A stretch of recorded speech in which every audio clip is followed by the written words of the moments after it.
ಇಲ್ಲ, ನನಗೆ ಭಾಳ ಮುಖ್ಯವಾಗಿರುವ ಒಂದು ಪಾಯಿಂಟ್ ಇದೆ. ಅಂದರೆ ಟಿ ವಿಯಲ್ಲಿ ಸುಮಾರು ವಿಷಯಗಳು, ಸುಮಾರು ಶೋಗಳು ಒಂಥರ ಮೈಲ್ ಸ್ಟೋನ್ ಥರ ನಮಗೆ ಕಾಣಿಸ್ಬೋದು. But okay. ನನಗದು ಮುಖ್ಯ ಅಂತ ಅನಿಸಲ್ಲ actually. If you ask me, 39 ರೂಪಾಯಿ ಅದರ ಸಬ್ಸ್ಕ್ರಿಪ್ಷನ್ ವರ್ಷಕ್ಕೆ. ಆ 39 ರೂಪಾಯಿ ತುಂಬ ದೊಡ್ಡದು ಹ್ಮ್. ನನ್ನ ಮಟ್ಟಿಗೆ. ಹ್ಮ್. ಆ 39 ರೂಪಾಯಿಗಳನ್ನ ಸಂಪಾದನೆ ಮಾಡೋಕ್ಕೆ ನನಗೆ ಗೊತ್ತಿದ್ದ ಒಂದೇ ವಿಧಾನ ಕತೆಗಳನ್ನು ಬರೆಯೋದು. ಕೆಲಸದಲ್ಲಿ ಒದ್ದಾಡೋದಕ್ಕಿಂತ ದೊಡ್ಡ ಶಾಪ ಇನ್ನೊಂದಿಲ್ಲ. ಕೆಲಸವನ್ನು ಪ್ರೀತಿಯಿಂದ ಮಾಡೋಕ್ಕಾಗಬೇಕು. ಅಪ್ಪು ಅವರು ಸಣ್ಣ ಸಣ್ಣ ವಿಷಯಗಳನ್ನು ಹೆಂಗೆ ಮಾಡ್ತಾರೆ ಅಂತ, ಅವರು ಸ್ಟೇಜ್ ಮೇಲೆ ಏನು ಮಾಡ್ತಾರೆ ಅನ್ನೋದು ನನಗೆ ಯಾವತ್ತೂ ಮುಖ್ಯವೇ ಆಗಿಲ್ಲ. ಅವರು ಜನರನ್ನು ಹೆಸರಿಡಿದು ಮಾತಾಡಿಸೋದ್ರಿಂದ, ಅವರು ಸ್ಟೇಜಿಗೆ ಬರುವಾಗ ಮಾಡ್ತಾ ಇದ್ದ ನಮಸ್ಕಾರದಿಂದ, ಹೀಗೆಲ್ಲ ನಾನು ಅವರನ್ನು ನೋಡ್ತಾ ಇದ್ದೆ. ಅಥವಾ ಅವರು ಪ್ರತಿ ಸಾರಿ ಸ್ಟುಡಿಯೋ ಒಳಗಡೆ ಬರುವಾಗ ಅದರ ಬಾಗಿಲಿಗೆ ಅವ್ರು ನಮಸ್ಕಾರ ಮಾಡದೆ ಬರ್ತಾ ಇರಲಿಲ್ಲ. ನಿಮಗೆ ಇವತ್ತು ದುಡ್ಡು ಏನು ಸರ್? ದುಡ್ಡನ್ನೇ ಹುಡ್ಕೊಂಡು ಹೋದರೆ ದುಡ್ಡು ಸಿಗಲ್ಲ.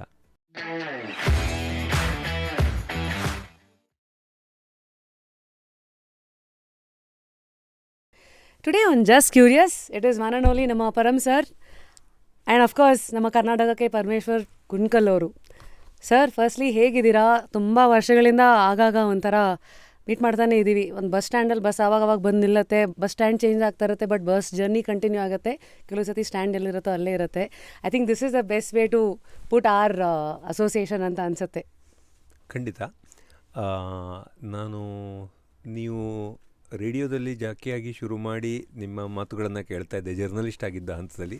ಅದಾದಮೇಲೆ ಟಿ ವಿಗೆ ಬಂದು ಟಿ ವಿಯಲ್ಲಿ ನಿಮ್ಮ ಜೊತೆ ಕೆಲಸನೂ ಮಾಡಿ, ನೀವು ನಮ್ಮ ಶೋಗೆ ಬಂದು ಅಲ್ಲೂ ನೀವು ಕೆಲಸ ಮಾಡಿ, ಇವತ್ತು ನಿಮ್ಮ ಶೋಗೆ ವಾಪಸ್ ಪುನಃ ಬಂದು ನಾನು ಟಿ ವಿಯಲ್ಲಿ ಇಲ್ಲದೆ ಬೇರೆ ಏನಕ್ಕೋ ಬಂದು, ಇದೊಂಥರ ಚೆನ್ನಾಗಿದೆ ರಶ್ಮಿ. ಅದೊಂಥರ ಲೈಫ್ ಸೈಕಲ್ ಅಂತಾರಲ್ಲ ಸರ್, ಅದೇ ಆಯಾ ಹಂತದಲ್ಲಿ ನೀವು ನಮಗೆ ಆಪರ್ಚುನಿಟಿ ಕೊಟ್ಟಿರ್ತೀರಾ. ಐ ಥಿಂಕ್ ನನಗೆ ನಾವೆಲ್ಲ ರೇಡಿಯೋದವರಲ್ವ, ನಮ್ಗೆ 4 ಗೋಡೆ ಮಧ್ಯ ಕೂತ್ಕೊಂಡು ನಮಗೆ ಬರೀ ಮಾತಿದ್ರೆ ಸಾಕು. ಬಟ್ ನಂಗೆ ಜ್ಞಾಪಕ ಇದೆ ಫಸ್ಟ್ ಟೈಮ್ ನಿಮ್ಮ ಹತ್ರ ಬಂದಾಗ ಹೆಂಗೆ ನಡ್ಕೋಬೇಕು, ನೀವು ಅವರು ಚಾನಲ್ ಹೆಡ್ಡು, ನಿಮ್ಗೆ ಏನೂ ಗೊತ್ತಿಲ್ಲ. ಡಾನ್ಸಿಂಗ್ ಸ್ಟಾರ್ ಟೈಮಲ್ಲಿ ಅನ್ಸುತ್ತೆ ಫಸ್ಟ್ ಟೈಮ್ ನಾನು ಹಿಂಗೆ ಬಂದು ಹೆಂಗೋ ಕೂತ್ಕೊಂಡು ನಿಮ್ಮ ಹತ್ರ ಮಾತಾಡ್ತಾ. ಅಂದರೆ ನಾವು ಅಷ್ಟು ರಾ ಆಗಿ ಏನೂ ಗೊತ್ತಾಗದೆ ಬಂಡದ ಏರಿಯಾದಲ್ಲಿ ಒಂದಷ್ಟು ನೋಡಿದವರು. ಬಟ್ ನಿಮ್ಮ ಬ್ಯೂಟಿ ನೋಡಿ, ಈ ಎಲ್ಲ ಚೈಲ್ಡ್ಗಳ ಥರ ಎಲ್ಲ ಥರ ಎನರ್ಜಿನ ನೀವು ಒಂದು ಸ್ಥಾನದಲ್ಲಿ ಕೂತ್ಕೊಂಡು ನೋಡ್ತಾ ಇದ್ರಿ. ಬಟ್ ಟುಡೇ ಸಿಗ್ತಾ ಇದ್ದೀವಿ. ಆ ಥರದ ಒಂದು ಜರ್ನಿನ ನೀವು ನೋಡಿದ್ದೀರಾ. ಅದನ್ನು ನೋಡಿ ಅದಕ್ಕೆ ಇನ್ನೊಂದು ಸ್ವಿಚ್ ಅಂತ ಈಗ ಕೋಟಿ ಮೂಲಕ ಡೈರೆಕ್ಟ್ರಾಗಿ ನೆಕ್ಸ್ಟ್ ಗೇರ್ ಚೇಂಜ್ ಮಾಡಿದ್ದೀರಾ. ಫಸ್ಟ್ಲಿ 2024 ಹೇಗಿದೆ, ಹೇಗೆ ನೋಡ್ತಾ ಇದ್ದೀರಾ ಜೀವನಾನ? ಆ್ಯಕ್ಚುಲಿ 2024 ರಿಸಲ್ಟ್ನ ವರ್ಷ ಅಂತ ಅಂದ್ಕೋತೀನಿ. ಯಾಕೆಂದರೆ 2023 ನಾನು ಈ ರಿಸಲ್ಟಿಗಾಗಿ ಕೆಲಸ ಮಾಡಿದ ವರ್ಷ. ಅಫ್ಕೋರ್ಸ್ ಈಗಲೂ ಆ ಕೆಲಸ ನಡೀತಾನೆ ಇದೆ. ಇನ್ನೊಂದು ವಾರದಲ್ಲಿ ಈ ಜೂನ್ 14ಕ್ಕೆ ಸಿನಿಮಾ ರಿಲೀಸ್ ಇದೆ. ನಿದ್ದೆ ಇಲ್ಲ, ಆ ಒದ್ದಾಟ ಎಲ್ಲ ಇದೆ. ಆದರೆ 2024 ಹೆಂಗಿದೆ ಅಂದರೆ ಅದು 2023 ನೆನಪು ಮಾಡ್ತಾ ಇದೆ. ಅಂದರೆ 2023ರಲ್ಲಿ ನೀವು ಮಾಡಿರುವ ಕೆಲಸ ಚೆನ್ನಾಗಿದೆಯೋ ಅಥವಾ ಚೆನ್ನಾಗಿಲ್ವೋ ಅಥವಾ ಖುಷಿ ಕೊಡ್ತೋ ಇಲ್ವೋ ಅನ್ನೋದು 2024ರಲ್ಲಿ ಗೊತ್ತಾಗ್ತಾ ಇದೆ. ಸೊ 23 ಮತ್ತು 24 ನಾನು ಸಪ್ರೇಟ್ ಮಾಡೋಕ್ಕಾಗದೇ ಇರುವ ಪರಿಸ್ಥಿತಿಯಲ್ಲಿ ಸದ್ಯದಲ್ಲಿದ್ದೀನಿ. I think it's good. Cinema ಅಥವಾ ಆ ಜರ್ನಿನೇ ಹಾಗೆ ಅನಿಸುತ್ತೆ. ಇವತ್ತೇನು ಜನ ಅದನ್ನು ರುಚಿ ನೋಡ್ತಾರೆ, ಅದು ನೀವು ಆಗಲೇ ಒಂದು ವರ್ಷದ ಹಿಂದೆಯೇ ಅದನ್ನು ಸ್ಕ್ರಿಪ್ಟಲ್ಲಿ ಫಸ್ಟ್ ರುಚಿ ನೋಡಿರ್ತೀರ, ತೆರೆಗೆ ತರುವಂಥ ಒಂದು ಪ್ರಯತ್ನ. ಅದಕ್ಕೂ ಬರೋಕ್ಕೂ ಮುಂಚೆ ಐ ಥಿಂಕ್ ನಿಮ್ಮ ಎಕ್ಸ್ಪೀರಿಯನ್ಸ್, ನೀವು ಜರ್ನಲಿಸಮಿಂದ ಶುರು ಮಾಡಿ ಆಮೇಲೆ ಟಿ ವಿ ಅಂತ ಒಂದು ಒಂದು ದೊಡ್ಡ ಒಂದು ಏನಂತಾರೆ ಒಂದು ಆನೆ, ಅದು ಅಷ್ಟು ಜನಗಳನ್ನು ಅಷ್ಟು ಮುಟ್ಟತ್ತೆ. ಅಲ್ಲಿ ಏನು ಚೇಂಜಸ್ಸು ಇಮಿಡಿಯೇಟಾಗಿ ಆನೇನು ಮಾತಾಡಿಸ್ದಂಗೆ ನಾವು ಇಮಿಡಿಯೇಟಾಗಿ ಮಾಡೋಕ್ಕಾಗಲ್ಲ. ಈ ಎಲ್ಲ ಚೇಂಜಸ್ಗಳನ್ನು ಬೇರೆ ಬೇರೆ ಆಯಾಮದಲ್ಲಿ ನೋಡ್ಕೊಂಡು ಬಂದ ನಿಮಗೆ ಮೊದಲನೇ ನನ್ನ ಪ್ರಶ್ನೆ ಈಸ್, ಈ ಡೈರೆಕ್ಟರ್ ಆಗೋ ಒಂದು ಹಂಬಲ, ಆ ಸ್ವಿಚ್ ಅಂತ ಇರುತ್ತಲ್ಲ, ಯೂಶ್ವಲಿ ಅದು ರಿಸ್ಕಿನೇ. ಯಾಕೆಂದರೆ ಇಲ್ಲಿ ಟಿ ವಿನಲ್ಲಿ ಎಲ್ಲನೂ ಗಟ್ಟಿಯಾಗಿದೆ, ಒಂದು ಫೌಂಡೇಶನ್ ಇದೆ, ನಿಮಗೊಂದು ಹೆಸರಿದೆ, ಒಂದು ಚಾನಲ್ಲು, ರೇಟಿಂಗ್ಸು, ಅದೆಲ್ಲ. ಇಲ್ಲಿ ನೋಡಿದ್ರೆ ಏನೂ ಇಲ್ಲ. ಅದೆಲ್ಲ ಒಂದು ಕಡೆ ನಿಮ್ಮ ಹುಚ್ಚ ಆಸೆಗಳು ಅಂತ ಕೆಲವುದು ಆಡು ಭಾಷೆನಲ್ಲಿ ಬರೋ ಹಾಗೆ ಎಲ್ಲ ಒಂದು ಕಡೆ ನಿಮ್ಮನ್ನು ತಳ್ತಾ ಆ ಕಡೆ ಅಂತ. ಇಲ್ಲ, ನನಗೆ ಮೊದಲಿಂದನೂ ಕತೆ ಹೇಳಬೇಕು ಅಂತಿತ್ತು. ನಾನು 5 ವರ್ಷ ಕೃಷಿ ಮಾಡಿದ್ದೀನಿ 10ನೇ ಕ್ಲಾಸ್ ಮುಗಿಸಿದ ಮೇಲೆ. ಕರೆಕ್ಟು. ಆ 5 ವರ್ಷ ಕೃಷಿ ಮಾಡುವಾಗಲೂ ಕತೆಯನ್ನೇ ಯೋಚನೆ ಮಾಡ್ಕೊಂಡಿದ್ದೆ ನಾನು. ಅದು ನನ್ನನ್ನು ಪೇಪರಿಗೆ ಕರ್ಕೊಬಂತು, ಪತ್ರಿಕೆಗಳಿಗೆ ಕರ್ಕೊಬಂತು. ಅಲ್ಲಿ ಬರವಣಿಗೆ ಮಾಡ್ತಾ ಮಾಡ್ತಾ ಕತೆನೇ ಬರೀಬೇಕು ಅಂತ ಆಸೆ ತೀವ್ರವಾಗಿದ್ದರಿಂದ ಅದು ಅದನ್ನು ಟಿ ವಿ ಕರ್ಕೊಬಂತು. ಟಿ ವಿಯಲ್ಲಿ 10 ವರ್ಷ ಟಿ ವಿಯಲ್ಲಿ ಸ್ವಲ್ಪ ಐ ಸ್ಟಂಬಲ್ಡ್ ಅಪಾನ್, ಅಂದರೆ ಒಂದು ಸಕ್ಸಸ್ ನನಗೂ ಗೊತ್ತಿಲ್ಲದೆ ನಾನು ಮಾಡಿರುವ ಕೆಲಸ ಜನರಿಗೆ ಇಷ್ಟ ಆಗ್ಬಿಡ್ತು ಮತ್ತು ನನ್ನನ್ನು ಅದು ಅಲ್ಲೇ ಉಳಿಯೋ ಹಾಗೆ ನೋಡ್ಕೊಳ್ತು. 10 ವರ್ಷ ಆ ಜರ್ನಿ ಆದಮೇಲೆ, ಈ ಟಿ ವಿ ಮತ್ತು ಕಲರ್ಸ್ನ ಜರ್ನಿ ಆದಮೇಲೆ, ಈಗ ಏನಾದರೂ ಹೊಸತನ್ನು ಮಾಡಲೇಬೇಕು ಅಂತ ಇತ್ತು. ಕತೆ ಮಾತ್ರ ಹೇಳೋಕ್ಕೆ ಗೊತ್ತಿರೋದು ನನಗೆ. ಕತೆ ಒಂದರಲ್ಲೇ ನಾನು ಏನೋ ಒಂದು ಸ್ವಲ್ಪ ಕೆಲಸ ಮಾಡಿರೋದು. ಸೊ ಕತೆನೇ ಹೇಳಬೇಕು, ಬೇರೆ ಮೀಡಿಯಮಲ್ಲಿ ಹೇಳೋಣ ಅನ್ನೋ ಒಂದು ಆಸೆ ಹುಟ್ಕೊಳ್ತು. ಹಾಗೆ ಕೋಟಿ ಆಯಿತು. ಭಾಳ ಚಿಕ್ಕದಾಗಿ ಮುಗಿಸ್ಬಿಟ್ರಿ. ಜರ್ನಲಿಸಮ್ಗಿಂತ ಮುಂಚೆ ಅಂದರೆ ಆ ಕೃಷಿ, ಆ ಸೀಡ್ ಅನ್ನೋದು ನಿಮ್ಮ ತಲೆಯಲ್ಲಿ 9ನೇ ಕ್ಲಾಸಿಂದಲೇ ಇಲ್ಲಿವರೆಗೂ ಬಂದಿದೆ ಅಂತ. ಒಂದು ಆಸೆ ಎಷ್ಟು ಇಂಪಾರ್ಟೆಂಟೋ ಅವಕಾಶ ಅಷ್ಟು ಇಂಪಾರ್ಟೆಂಟು. ಕೆಲವು ಸತಿ ಏಣಿ ಹಾಕೋ ಜಾಗದಲ್ಲಿ ನೀವು ಇರ್ತೀರಾ, ಅಥವಾ ಕೆಲವು ಸತಿ ಬೇರೆ ಏಣಿಗಳಿಗೆ ನೀವು ಕಾಯ್ತಾ ಇರ್ತೀರ. ಸೊ ನಿಮ್ಮ ಇಡೀ ಅನುಭವ ಈ ಹಾವು ಏಣಿ ಆಟ ಏನಿರುತ್ತೆ, ಕೆಲವು ಸತಿ ಇಟ್ಸ್ ಆಲ್ ಅಬೌಟ್ ಅವಕಾಶ, ಅದನ್ನ ಹಿಂಗೆ ಉಪಯೋಗಿಸ್ಕೋತೀರಾ, ಜನ ಹಿಂಗೆ ಕೈ ಹಿಡಿತಾರೆ. ಇದೆಲ್ಲ ನಾನು ನೋಡಿರೋ ನಿಮಗೆ ಆ್ಯಸ್ ಅ ಡೈರೆಕ್ಟರ್ ಹಿಂದೆ ತಿರುಗಿ ನೋಡಿದಾಗ ಜೀವನ ಏನು ಅಂತ ಅನಿಸಿದೆ? ಇದು ಜೀವನ ಆಗಿದೆಯಾ ಅಂತ ಅನಿಸಿದೆ ಮೊದಲನೇದಾಗಿ. ಆ್ಯಂಡ್ ಇಷ್ಟು ದಿನ ಆಗ್ಬಿಡ್ತಾ ಅಂತ ಅನ್ಸುತ್ತೆ ನನಗೆ ಕೆಲವು ಸಾರಿ. ಅಂದರೆ ನಾನು ಮಾಡುವ ಪ್ರತಿ ಕೆಲಸವನ್ನು ಭಾಳ ಪ್ಯಾಷನೇಟಾಗಿ ಪ್ರೀತಿ ಮಾಡಿದ್ದೀನಿ ನಾನು. ಅಂದರೆ ಊರಲ್ಲಿ ನಮ್ಮದು ಮಲೆನಾಡಿನ ಒಂದು ಹಳ್ಳಿ, ಗುಂಡ್ಕಲ್ ಅಂತ. ನಮ್ಮ ಎಸ್ಪೆಷಲಿ ಜೂನ್ ತಿಂಗಳ ಬಂದರೆ ನನಗದು ತುಂಬ ಕಾಡುತ್ತೆ. ಯಾಕೆಂದರೆ 10ನೇ ಕ್ಲಾಸ್ ಓದೋದು ಮುಗಿದ ಮೇಲೆ ನಾವು ಗದ್ದೆಯಲ್ಲಿ ಟಿಲ್ಲರ್ ಓಡಿಸ್ತಾ, ಈ ಮಳೆಯಲ್ಲಿ ಕಂಬಳಿ ಹೊದ್ದುಕೊಂಡು ಈ ಮಳೆಯಲ್ಲಿ ಟಿಲ್ಲರ್ ಓಡಿಸ್ತಾ ಕತೆಗಳ ಬಗ್ಗೆ ಯೋಚನೆ ಮಾಡ್ತಾ ಇದ್ದಿದ್ದು. ಎಸ್ಪೆಷಲಿ ಮಳೆಗಾಲದಲ್ಲಿ ಇದು ಹೆಚ್ಚಿನ ಸಂದರ್ಭದಲ್ಲಿ ಸಾಧ್ಯ ಆಗ್ತಾ ಇರಲಿಲ್ಲ. ಆದರೆ ಮಳೆಗಾಲದ ಆಚೆಗೆ ಅಥವಾ ಮಳೆ ಬರದೇ ಇರುವಾಗ ನನ್ನ ದೊಡ್ಡ ಅಸೋಸಿಯೇಷನ್ ಇರೋದು ರೇಡಿಯೋ ಜೊತೆಗೆ. ಇವತ್ತು ನನ್ನ ಯೂನಿವರ್ಸಿಟಿ ಇದ್ದರೆ ಅದು ರೇಡಿಯೋ. ಯಾಕೆಂದರೆ ಆ ಪಾಯಿಂಟಲ್ಲಿ ಧಾರವಾಡ ಕೇಂದ್ರ ಒಂದೇ ಸಿಗ್ತಾಯಿತ್ತು. ಅದು ಬಿಟ್ಟರೆ ಅಂದರೆ ಹಗಲಿನಲ್ಲಿ ಮೀಡಿಯಮ್ ವೇವಲ್ಲಿ ನನಗೆ ಸಿಗ್ತಾ ಇದ್ದಿದ್ದು ಅದೊಂದೇ. ಆ ಆಕಾಶವಾಣಿ ಕೇಂದ್ರ ನನಗೆ ಇಡೀ ಜಗತ್ತನ್ನು ನಮ್ಮೂರಿನ ಗದ್ದೆಗಳಲ್ಲಿ, ತೋಟಗಳಲ್ಲಿ ಪರಿಚಯಿಸ್ತಾ ಇತ್ತು. ಸೊ ರೇಡಿಯೋ ಜೊತೆ ನನಗೊಂದು ಸ್ಟ್ರಾಂಗ್ ಆಗಿರುವ ಕನೆಕ್ಷನ್ ಆಯಿತು. ಜಗತ್ತನ್ನು ನನಗೆ ನಮ್ಮೂರಿಗೆ ತಲುಪಿಸಿದ್ದು ರೇಡಿಯೋ. ನನಗೆ ಆ ದಿನಗಳಿಂದಲೂ ಒಂದೇ ಇದ್ದಿದ್ದ ಆಸೆ, ಏನು ಮಾಡಿದರೂ ಅದನ್ನು ಭಾಳ ಪ್ರೀತಿ ಮಾಡಿಕೊಂಡು ಪ್ಯಾಷನೇಟಾಗಿ ಮಾಡಬೇಕು ಅಂತ. ನನಗೆ ಯಾವತ್ತೂ ಕೆಲಸ ಅಂತ ಅನಿಸಿಲ್ಲ. ಟಿಲ್ಲರ್ ಇಟ್ಕೊಂಡು ನಾವು ದಿನಗಟ್ಟಲೆ ಅಲ್ಲಿ ಟಿಲ್ ಮಾಡುವಾಗಲೂ ನನಗದು ಕೆಲಸ ಅಂತ ಅನಿಸಿಲ್ಲ. ಯಾಕೆಂದರೆ ಕತೆಗಳ ಬಗ್ಗೆ ಯೋಚನೆ ಮಾಡ್ತಾ ಇದ್ದೆ. ಸಂಜೆ ಆದರೆ 6:30 ಆಗ್ಬಿಡ್ತಾ, ಕತ್ಲಾಗ್ಬಿಡ್ತಾ, ಈಗ ಮನೆಗೆ ಹೋಗಬೇಕಾ, ಇನ್ನೊಂದು ಚೂರು ಯೋಚನೆ ಮಾಡಿ ನಾನು ಇನ್ನೊಂದು ಕತೆ ಮಾಡ್ಕೋಬೋದಾಗಿತ್ತು ತಲೆಯಲ್ಲಿ ಅಂತ ಯೋಚನೆ ಮಾಡ್ತಾ ಇದ್ದ ಕಾಲ. ಸೊ ಹಿಂತಿರುಗಿ ನೋಡೋಕ್ಕೆ ಸಮಯ ಆಗಿಲ್ಲ. ಅಷ್ಟು ಕೆಲಸ ಹಚ್ಕೊಂಡಿದ್ದೀನಿ ಅಥವಾ ಕೆಲಸದಲ್ಲಿ ಮುಳುಗೋಗಿದ್ದೀನಿ. ಸೊ ಇದು ಒಳ್ಳೆಯದೋ ಕೆಟ್ಟದ್ದೋ ಗೊತ್ತಿಲ್ಲ ರಶ್ಮಿ, ಆದರೆ ಈ ಥರ ಬದುಕಕ್ಕೆ ನನಗಿಷ್ಟ. ಅಂದರೆ ಅದರಲ್ಲಿ ಫುಲ್ ಕಳೆದೋಗೋಕ್ಕೆ ಇಷ್ಟ. ವಾಪಸ್ ನೋಡುವ ಸುದ್ದಿಯೇ ಬರಬಾರ್ದು, ಅದರಲ್ಲಿ ಫುಲ್ ಕಳೆದೋಗಿರಬೇಕು. ಈಗ 1.5 ವರ್ಷದಿಂದ ಕೋಟಿಯಲ್ಲಿ ಕಳೆದೋಗಿದ್ದೀನಿ. ಸೊ ಕಳೆದು ಹೋಗೋದು ನಿಮ್ಮ ಆಯ್ಕೆಯ ಒಂದಷ್ಟು ರಿಸಲ್ಟ್ಸ್. ಇವತ್ತು ಒಂದು ಕೃಷಿಯಿಂದ ಜರ್ನಲಿಸಮಿಂದ ಟಿವಿಯಿಂದ ನಾವು ಈಗ ಸಿನಿಮಾ ಅಂತ ಏನು ಹೆಜ್ಜೆ ಇಡ್ತಾ ಇದ್ದೀರಾ. ಸೊ ಇದೆಲ್ಲದರಲ್ಲೂ ಪರಂ ಸರ್ ಪಳಗಿದ್ದೀರಾ, ಹೊಸದನ್ನು ಕಲ್ತಿದ್ದೀರಾ, ಕೆಲವು ವಿಚಾರದಲ್ಲಿ ಎಡವಿದ್ದೀರಾ.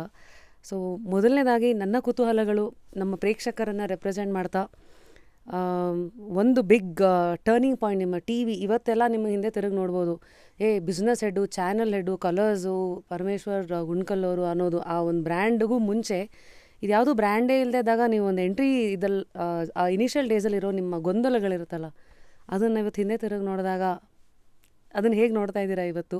ಆ ಗೊಂದಲಗಳು ಎಷ್ಟು ಮುಖ್ಯ ನಿಮ್ಮ ಒಂದಷ್ಟು ಮುಂದಿನ ವಿಚಾರಗಳಿಗೆ ಅಂತ? ಇಲ್ಲ, ನನಗೆ ಭಾಳ ಮುಖ್ಯವಾಗಿರುವ ಒಂದು ಪಾಯಿಂಟ್ ಇದೆ. ಅಂದರೆ ಟಿ ವಿಯಲ್ಲಿ ಸುಮಾರು ವಿಷಯಗಳು, ಸುಮಾರು ಶೋಗಳು ಒಂಥರ ಮೈಲ್ ಸ್ಟೋನ್ ಥರ ನಮಗೆ ಕಾಣಿಸ್ಬೋದು. ಅದು ಗೆಲುವಿರ್ಬೋದು, ಸೋಲಿರ್ಬೋದು. ಇದು ಇಂಪಾರ್ಟೆಂಟ್ ನನ್ನ ಟಿ ವಿ ಕರಿಯರಲ್ಲಿ ಅಂತ ನಾನು ಅದನ್ನು ಬ್ರ್ಯಾಂಡ್ ಮಾಡೋಕ್ಕೆ ಅಥವಾ ಅದನ್ನು ಜಡ್ಜ್ ಮಾಡೋಕ್ಕೆ ಸುಲಭ ಇದೆ. ಬಟ್ ನನಗದು ಮುಖ್ಯ ಅಂತ ಅನ್ಸಲ್ಲ actually, if you ask me. ನನಗೆ ಅಲ್ಲ, ಅಂದರೆ ಎಲ್ಲಿ ಇದು ಬದಲಾಯಿತು ಅಂತ ಕೇಳಿದರೆ, ನನಗೆ ಕತೆ ಹೇಳಬೇಕಿತ್ತು. ನನಗೆ ಕಥೆಯನ್ನು ಆ್ಯಕ್ಚುಲಿ ನಾನು ನಿಮಗೆ ಭಾಳ ಸಿಂಪಲಾಗಿ ಹೇಳ್ತೀನಿ. ನಮ್ಗೆ ತುಂಬ ದುಡ್ಡೆಲ್ಲ ಇರಲಿಲ್ಲ. ನನಗೆ ಒಂದು ಫೋರ್ಟ್ನೈಟ್ಲಿ ಮ್ಯಾಗ್ಝಿನ್ ಬರ್ತಾಯಿತ್ತು, ಬಾಲಮಂಗಳ ಅಂತ. ನಾನು ಚಿಕ್ಕವನಿರುವಾಗ ಡಿಂಗ ಇತ್ಯಾದಿ ಸ್ಟ್ರಿಪ್ಗಳು ಬರ್ತಾ ಇದ್ದ ಒಂದು ಪತ್ರಿಕೆ ಅದು. 39 ರೂಪಾಯಿ ಅದರ ಸಬ್ಸ್ಕ್ರಿಪ್ಷನ್ ವರ್ಷಕ್ಕೆ. ಆ 39 ರೂಪಾಯಿ ತುಂಬ ದೊಡ್ಡದು ನನ್ನ ಮಟ್ಟಿಗೆ. ಆ 39 ರೂಪಾಯಿ ಕೊಟ್ಟು ಸಬ್ಸ್ಕ್ರೈಬ್ ಮಾಡೋದನ್ನು ನಾನು ಅಪ್ಪನ ಹತ್ರ ಕೇಳಿದರೆ ಅವ್ರು ಕೊಡಿಸ್ತಿದ್ರು ಏನೋ, ಕೇಳೋಕ್ಕೆ ನನಗೇನೋ ಒಂದು ಸಂಕೋಚ, ತುಂಬ ಸಂಕೋಚದ ಮನುಷ್ಯ ನಾನು. ಆ 39 ರೂಪಾಯಿ ಯಾಕೆ ಬೇಕಿತ್ತು ಅಂದರೆ ಕತೆಗಳನ್ನು ಓದೋಕ್ಕೆ ಬೇಕಿತ್ತು. ಸೊ ಕತೆಗಳನ್ನು ಓದೋಕ್ಕೆ ಬೇಕಾಗಿದ್ದ 39 ರೂಪಾಯಿಗಳನ್ನು ಸಂಪಾದನೆ ಮಾಡಬೇಕು ಅಂತ ನನಗೆ ಬಹಳ ತೀವ್ರವಾಗಿ ಅನ್ನಿಸ್ತು. ನಾನೇ ಸಂಪಾದನೆ ಮಾಡಬೇಕು ಅಂತ. ಆ 39 ರೂಪಾಯಿಗಳನ್ನ ಸಂಪಾದನೆ ಮಾಡೋಕ್ಕೆ ನನಗೆ ಗೊತ್ತಿದ್ದ ಒಂದೇ ವಿಧಾನ ಕತೆಗಳನ್ನು ಬರೆಯೋದು. ಬರೆದ್ರೆ ಅದಕ್ಕೆ ಏನೋ 5 ರೂಪಾಯೋ 10 ರೂಪಾಯೋ ಸಂಭಾವನೆ ಬರುತ್ತೆ, ರೆಮ್ಯುನರೇಷನ್ ಅಂತ ಕೊಡ್ತಾರೆ. ಹಾಗೆ 10 ರೂಪಾಯಿ 10 ರೂಪಾಯಿ 10 ರೂಪಾಯಿ ಅಂತ ನಾನು 4 ಕತೆ ಬರೆದು 40 ರೂಪಾಯಿ ಅರ್ನ್ ಮಾಡಿ ಬಾಲಮಂಗಳಕ್ಕೆ 1 ವರ್ಷದ ಸಬ್ಸ್ಕ್ರಿಪ್ಷನ್ ತೊಗೋಬೇಕು ಅನ್ನೋ ಕಾರಣಕ್ಕೆ ಕತೆ ಬರೆಯೋಕ್ಕೆ ಶುರು ಮಾಡಿದವನು ನಾನು. ಸೊ ಅದು ಅದರಿಂದಾಗಿ ಕತೆಗಳ ಜಗತ್ತಿಗೆ ಒಂದು ಪ್ರವೇಶ ಆಯಿತು. ಆ್ಯಂಡ್ ಕತೆ ಬರೆಯೋದು ಒಂದು ಹುಚ್ಚಾಯಿತು. ಅದು ಒಂದು ಲೆವೆಲಲ್ಲಿ, ಅದು ನನ್ನ ಲೆಕ್ಕದಲ್ಲಿ ಒಂದು ಭಾಳ ಇಂಪಾರ್ಟೆಂಟ್ ಪಾಯಿಂಟ್ ಅಂತ ಅನ್ಸುತ್ತೆ ನನಗೆ. ಈ 39 ರೂಪಾಯಿ ಅರ್ನ್ ಮಾಡೋಕ್ಕೆ, ಅಂದರೆ ಕತೆಗಳನ್ನು ಓದುವ ಸಲುವಾಗಿ ಕತೆಗಳನ್ನು ಬರೆಯೋದಕ್ಕೆ ಹೊರಟಿರೋದು ಅದೊಂದು ಇನ್ಸೈಟ್. ಅದು ಯಾವುದೋ ಒಂದು ಪಾಯಿಂಟಲ್ಲಿ ನನ್ನ ಜೀವನದಲ್ಲಿ ಅದು ಹೊಳೀತು, ಹಿಂಗೆ ಮಾಡಿ ದುಡ್ಡು ಮಾಡಿಬಿಡ್ಬೋದು ಅಂತ. ಅದು ಆ ಕ್ಷಣದ ಬಗ್ಗೆ ನನಗೆ ತುಂಬ ಕೃತಜ್ಞತೆ ಇದೆ, ಥ್ಯಾಂಕ್ಫುಲ್ ಇದ್ದೀನಿ ನಾನು. ನನಗಿದು ಹಿಂಗೆ ಹೊಳೀತು ಅಂತ, ಅದರಿಂದಾಗಿ ನಾನು ಈ ಜಗತ್ತಿಗೆ ಬಂದೆ ಅಂತ. ಸೊ ಕತೆಗಳನ್ನು ಬರೆಯೋದಕ್ಕೆ ಬರೆಯೋಣ ಅಂತಾಯಿತು. ಅನೇಕ ಸಣ್ಣ ಕತೆಗಳಿರ್ಬೋದು, ಕಾದಂಬರಿ ಇರ್ಬೋದು, ಇದನ್ನೆಲ್ಲ ನಾನು ಬರಿತಾ ಇದ್ದೆ. ಆದರೆ ಒಂದಿನ ನಾನು ಬಸ್ ಹತ್ತಿ ಊರಿಗೆ ಹೋಗ್ತಾ ಇದ್ದ ಪಾಯಿಂಟಲ್ಲಿ ನೆಲಮಂಗಲದಲ್ಲಿ ಒಂದು ರಾತ್ರಿ 9 ಗಂಟೆ ಹೊತ್ತಿಗೆ ಒಂದು ಟ್ರಾಫಿಕ್ ಜಾಮಲ್ಲಿ ಸಿಕ್ಕಾಕ್ಕೊಂಡಿದ್ದೆ. ಸೊ ಆ ಪಾಯಿಂಟಲ್ಲಿ ನನಗೆ ಸಖತ್ ದುಡ್ಡಿನ ಒತ್ತಡ ಇತ್ತು, ಮತ್ತು ಇಲ್ಲಿ ಬರೀತಾ ಇರುವ ಕತೆಗಳಿಗೆ ಸಿಗಬೇಕಾಗಿರುವ ಗೌರವ ಮುದ್ರಣ ಮಾಧ್ಯಮದಲ್ಲಿ ಸಿಗ್ತಾ ಇಲ್ಲ ಅನ್ನೋ ಒಂದು ಬೇಜಾರಿತ್ತು. ಆ್ಯಂಡ್ ಕತೆ ಬರೆದು ಬದುಕೋಕ್ಕಾಗಲ್ಲ ಅನ್ನೋ ಒಂದು ಪ್ರಶ್ನೆಯೂ ಇತ್ತು. ಸೊ ಆ ಪಾಯಿಂಟಲ್ಲಿ ಕತೆಯನ್ನು ಒಬ್ಬ ಬರಹಗಾರನಿಗೆ ಎಲ್ಲಿ ಬರೆದು ಬದುಕಬಹುದು ಅಂತ ನನಗೆ ನಾನೇ ಪ್ರಶ್ನೆ ಕೇಳ್ಕೋತಾ ಇದ್ದೆ. ಅದಕ್ಕೆ ಉತ್ತರವೇ ಸಿಗ್ತಾ ಇರಲಿಲ್ಲ. ಆ್ಯಕ್ಚುಲಿ ಉತ್ತರ ಸಿಕ್ತು, ಆದರೆ ಅದು ನನಗೆ ದಕ್ಕೋ ಥರ ಇರಲಿಲ್ಲ. ಏನಂದರೆ ಇಂಗ್ಲೀಷಲ್ಲಿ ಬರೆದ್ರೆ ಖಂಡಿತವಾಗಿ ಒಬ್ಬ ಬರಹಗಾರ ಬದುಕಬಹುದು ಅಂತ ನಾನು ಪ್ರಯತ್ನ ಕೂಡ ಮಾಡಿದೆ. ಅದಕ್ಕೆ ನಾನು ಇಂಗ್ಲೀಷಲ್ಲಿ ಬರೀತೀನಿ. 2003 2004. ಸೊ ನನಗೆ 20 ವರ್ಷದ ಹಿಂದೆ. ಸೊ ನಾನು ಇದನ್ನು ಪತ್ರಿಕೆ ಇಂಗ್ಲೀಷಲ್ಲಿ ಬರೆದ್ರೆ ಖಂಡಿತ ಜುಂಪಾ ಲಹಿರಿ, ಅರುಂಧತಿ ರಾಯ್ ಇವರನ್ನೆಲ್ಲ ಓದ್ಕೊಂಡು ಇವರೆಲ್ಲ ಇಷ್ಟು ಡಾಲರ್ಗಳಲ್ಲಿ ಹಣ ಅರ್ನ್ ಮಾಡ್ತಾರೆ, ಇಂಗ್ಲೀಷಲ್ಲಿ ಬರೆದು ಬಿಡೋಣ ಅಂತ. ಬಟ್ ಇಂಗ್ಲೀಷ್ ಅಷ್ಟು ತುಂಬ ಅದು ನನ್ನನ್ನು ಕಾಡಿಸಿದ ಭಾಷೆ ಅದು. ಸೊ ಇಂಗ್ಲೀಷ್ ನನಗಂತೂ ಒಲಿಯಲ್ಲ ಅನ್ನೋದು ನನಗೆ ಸ್ವಲ್ಪವೇ ದಿನದಲ್ಲಿ ಇದು ತುಂಬ ರಾಂಗ್ ರೂಟಲ್ಲಿದ್ದೀನಿ ನಾನು ಅಂತ ಒದ್ದಾಡ್ತಾ ಇದ್ದೆ. ಹಾಗಾದರೆ ಬರೆದು ಬದುಕೋಕ್ಕೆ ಆಗಲ್ವಾ ಅಂತ ನಾನು ವರ್ಷಗಟ್ಟಲೆ ಒದ್ದಾಡಿದ್ದೀನಿ, ಬೆಂಗಳೂರಿನ ಬೀದಿಗಳಲ್ಲಿ ಓಡಾಡ್ತಾ. ಸೊ ಒದ್ದಾಡಿದ್ದೀನಿ. ಸೊ ಒಂದಿನ ಈ ಬಸ್ಸಲ್ಲಿ ಹೀಗೆ ಹೋಗ್ತಾ ಇರುವಾಗ ನನಗೊಂದು ಹೊಳೀತು, ಇದನ್ನು ದೃಶ್ಯ ಮಾಧ್ಯಮದಲ್ಲಿ ಬರೆದ್ರೆ ಬದುಕಬಹುದು ಅಂತ, ದೃಶ್ಯ ಮಾಧ್ಯಮದಲ್ಲಿ ಕತೆ ಬರೆದ್ರೆ ಬದುಕಬಹುದು ಅಂತ. ನನ್ನ ದೃಷ್ಟಿಯಲ್ಲಿ ನನಗೆ ಅದು ಹೊಳೆದಿರುವ ಕ್ಷಣ ಪಾರ್ಲೆ ಬಿಸ್ಕೆಟ್ ಫ್ಯಾಕ್ಟ್ರಿ ಎದುರುಗಡೆ. ಸೊ ಆ ಟ್ರಾಫಿಕ್ ಜಾಮು, KSRTC ಬಸ್ಸು, ರಾತ್ರಿ 9 ಗಂಟೆ ಎಷ್ಟೋ ನಿಮಿಷ.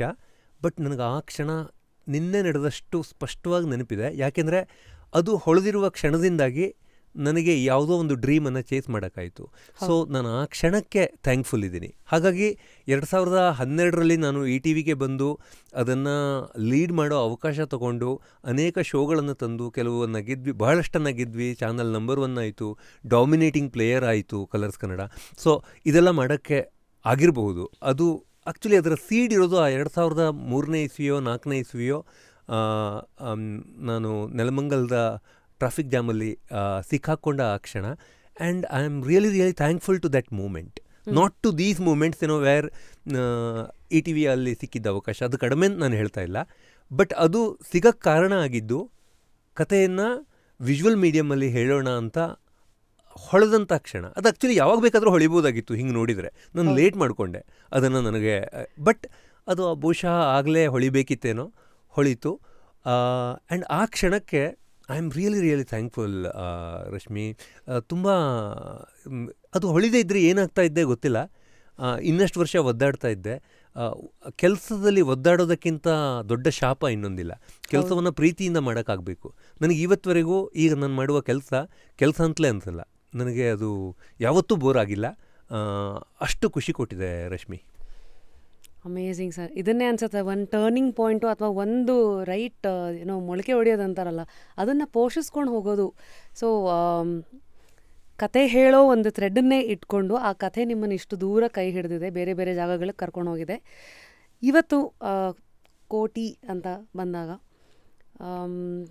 ಎಲ್ಲರೂ ಹಳೆಯ ಲೈಫಲ್ಲೇ ಹೊಸದನ್ನು ಹುಡುಕ್ತಾರೆ ಅಥವಾ ನೋಡೋ ಪರ್ಸ್ಪೆಕ್ಟಿವ್ ಇರುತ್ತೆ. ಸೊ ಮೊದಲು ಕಥೆಗಾರನಾಗಿ ಈ ಕಥೆಯನ್ನು ಸದ್ಯದ ವಾಸ್ತವ ಇವತ್ತಿನ ಸ್ಯಾಂಡಲ್ವುಡ್ಡು ಹೇಗೆ ಎಲ್ಲ ಪ್ಯಾನ್ ಇಂಡಿಯಾ ಸಿನಿಮಾಗಳ ಮಧ್ಯೆ ಬದುಕ್ತಾ ಇದೆ, OTT ಪ್ಲ್ಯಾಟ್ಫಾರ್ಮ್ಸ್ಗಳ ಮಧ್ಯೆ ಈ ಎಳೆಯನ್ನು ಹೇಳಬೇಕು ಅಂತ ಧೈರ್ಯ ಬಂದಿದ್ದು ಹೇಗೆ? ಆ ಎಳೆ ಎಲ್ಲಿಂದ ಸಿಕ್ತು ನಿಮಗೆ? ಧೈರ್ಯ ಅಥವಾ ಭಯದ ಪ್ರಶ್ನೆನೇ ಇಲ್ಲ ರಶ್ಮಿ. ಯಾಕೆಂದರೆ ನಾನು ಇದನ್ನು ಯೋಚನೆ ಮಾಡಿಲ್ಲ. ನಾನು ಮಾಡಿದ್ದು ಒಂದೇ ಯೋಚನೆ, ನನಗೊಂದು ಕತೆ ಬಂದಿದೆ, ನಾನು ಸಿನಿಮಾ ಮಾಡಬೇಕು. ನಾನು ಥಿಯೇಟ್ರ್ಗಳು ಮುಚ್ಚೋಗ್ತಾ ಇರೋದ್ರ ಬಗ್ಗೆ ಯೋಚನೆ ಮಾಡಲಿಲ್ಲ, ಮಾರ್ಕೆಟ್ ಏನಾಗುತ್ತೆ ಅಂತ ಯೋಚನೆ ಮಾಡಲಿಲ್ಲ. ದೊಡ್ಡ ದೊಡ್ಡ ಸಿನಿಮಾಗಳು ನನ್ನನ್ನು ಭಯ ಹುಟ್ಟಿಸಿವೆ. ಅಂದರೆ ನಾನು ಫಾರ್ ಎಕ್ಸಾಂಪಲ್ ನಾನು KGF 1 ಮತ್ತು 2 ಎರಡನ್ನೂ ನೋಡಿ ನನಗೆ ವಿಸ್ಮಯ ಆಗಿದೆ. ಹೆಂಗೆ ಈ ಕಲರ್ ತರಕ್ಕೆ ಸಾಧ್ಯ, ಹೆಂಗೆ ಈ ಕನ್ಸಿಸ್ಟೆನ್ಸಿ ಸಾಧ್ಯ, ಈ ಥರ ನಾನು ಅಂದ್ಕೊಂಡದ್ದಿದೆ, ಹೊಟ್ಟೆ ಕಿಚ್ಚುಪಟ್ಟದ್ದಿದೆ, ಅವ್ರಿಗೆ ಸಾಧ್ಯ ಆಗ್ತಾ ಇದೆಯಲ್ಲ ಅಂತ ಹೊಟ್ಟೆ ಕಿಚ್ಚುಪಟ್ಟದ್ದು ಇದೆ, ಜಾಸ್ತಿ ಪಟ್ಟಿದ್ದೀನಿ. ಅಂದರೆ ಅದೊಂಥರ ಸಾತ್ವಿಕವಾದ ಹೊಟ್ಟೆ ಕಿಚ್ಚು ಅಂತ ಅಂದ್ಕೊಳ್ಳಿ, ಆ ಥರ ಆಗಿದೆ. ಕಾಂತಾರದ ಬರವಣಿಗೆ ನೋಡಿದಾಗ ಅಥವಾ ಗರುಡ ಗಮನ ವೃಷಭವಾಹನದ ಬರವಣಿಗೆ ನೋಡಿದಾಗ ಸಾಕಷ್ಟು ಸಂಭ್ರಮ ಪಟ್ಟಿದ್ದೀನಿ ನಾನು. ಅದೇ ಥರ ತಮಿಳಿನ ಸಿನಿಮಾಗಳು, ತೆಲುಗು ಸಿನಿಮಾಗಳು, ಹಿಂದಿ ಸಿನಿಮಾಗಳು, ಮಲಯಾಳಂ ಸಿನಿಮಾಗಳು, ಇಂಗ್ಲೀಷ್ ಸಿನಿಮಾಗಳು, ಅಂದರೆ ಬೇರೆ ಬೇರೆ ಭಾಷೆಯ ಸಿನಿಮಾಗಳು ಎಲ್ಲಿ ಕತೆ ಸಿಕ್ಕಿದ್ರೂ ಓದುವ, ಎಲ್ಲಿ ಕತೆ ಕಂಡರೂ ನೋಡುವ ವ್ಯಕ್ತಿ ನಾನು. ಸೊ ಅಂದರೆ ಅದು ಆಸೆ ನನಗೆ. ಬಟ್ ಇದನ್ನೆಲ್ಲ ನಾನು ಈ ಕತೆ ಮಾಡೋಕ್ಕೆ ಹೋದಾಗ ಇದು ಎಲ್ಲಿ ನಿಲ್ಲತ್ತೆ ಅಂತ ಯೋಚನೆ ಮಾಡಿಲ್ಲ. ಈ ಸಿನಿಮಾ ಓಡುತ್ತೋ ಗೆಲ್ಲುತ್ತೋ ಸೋಲುತ್ತೋ ಯೋಚನೆ ಮಾಡಿಲ್ಲ.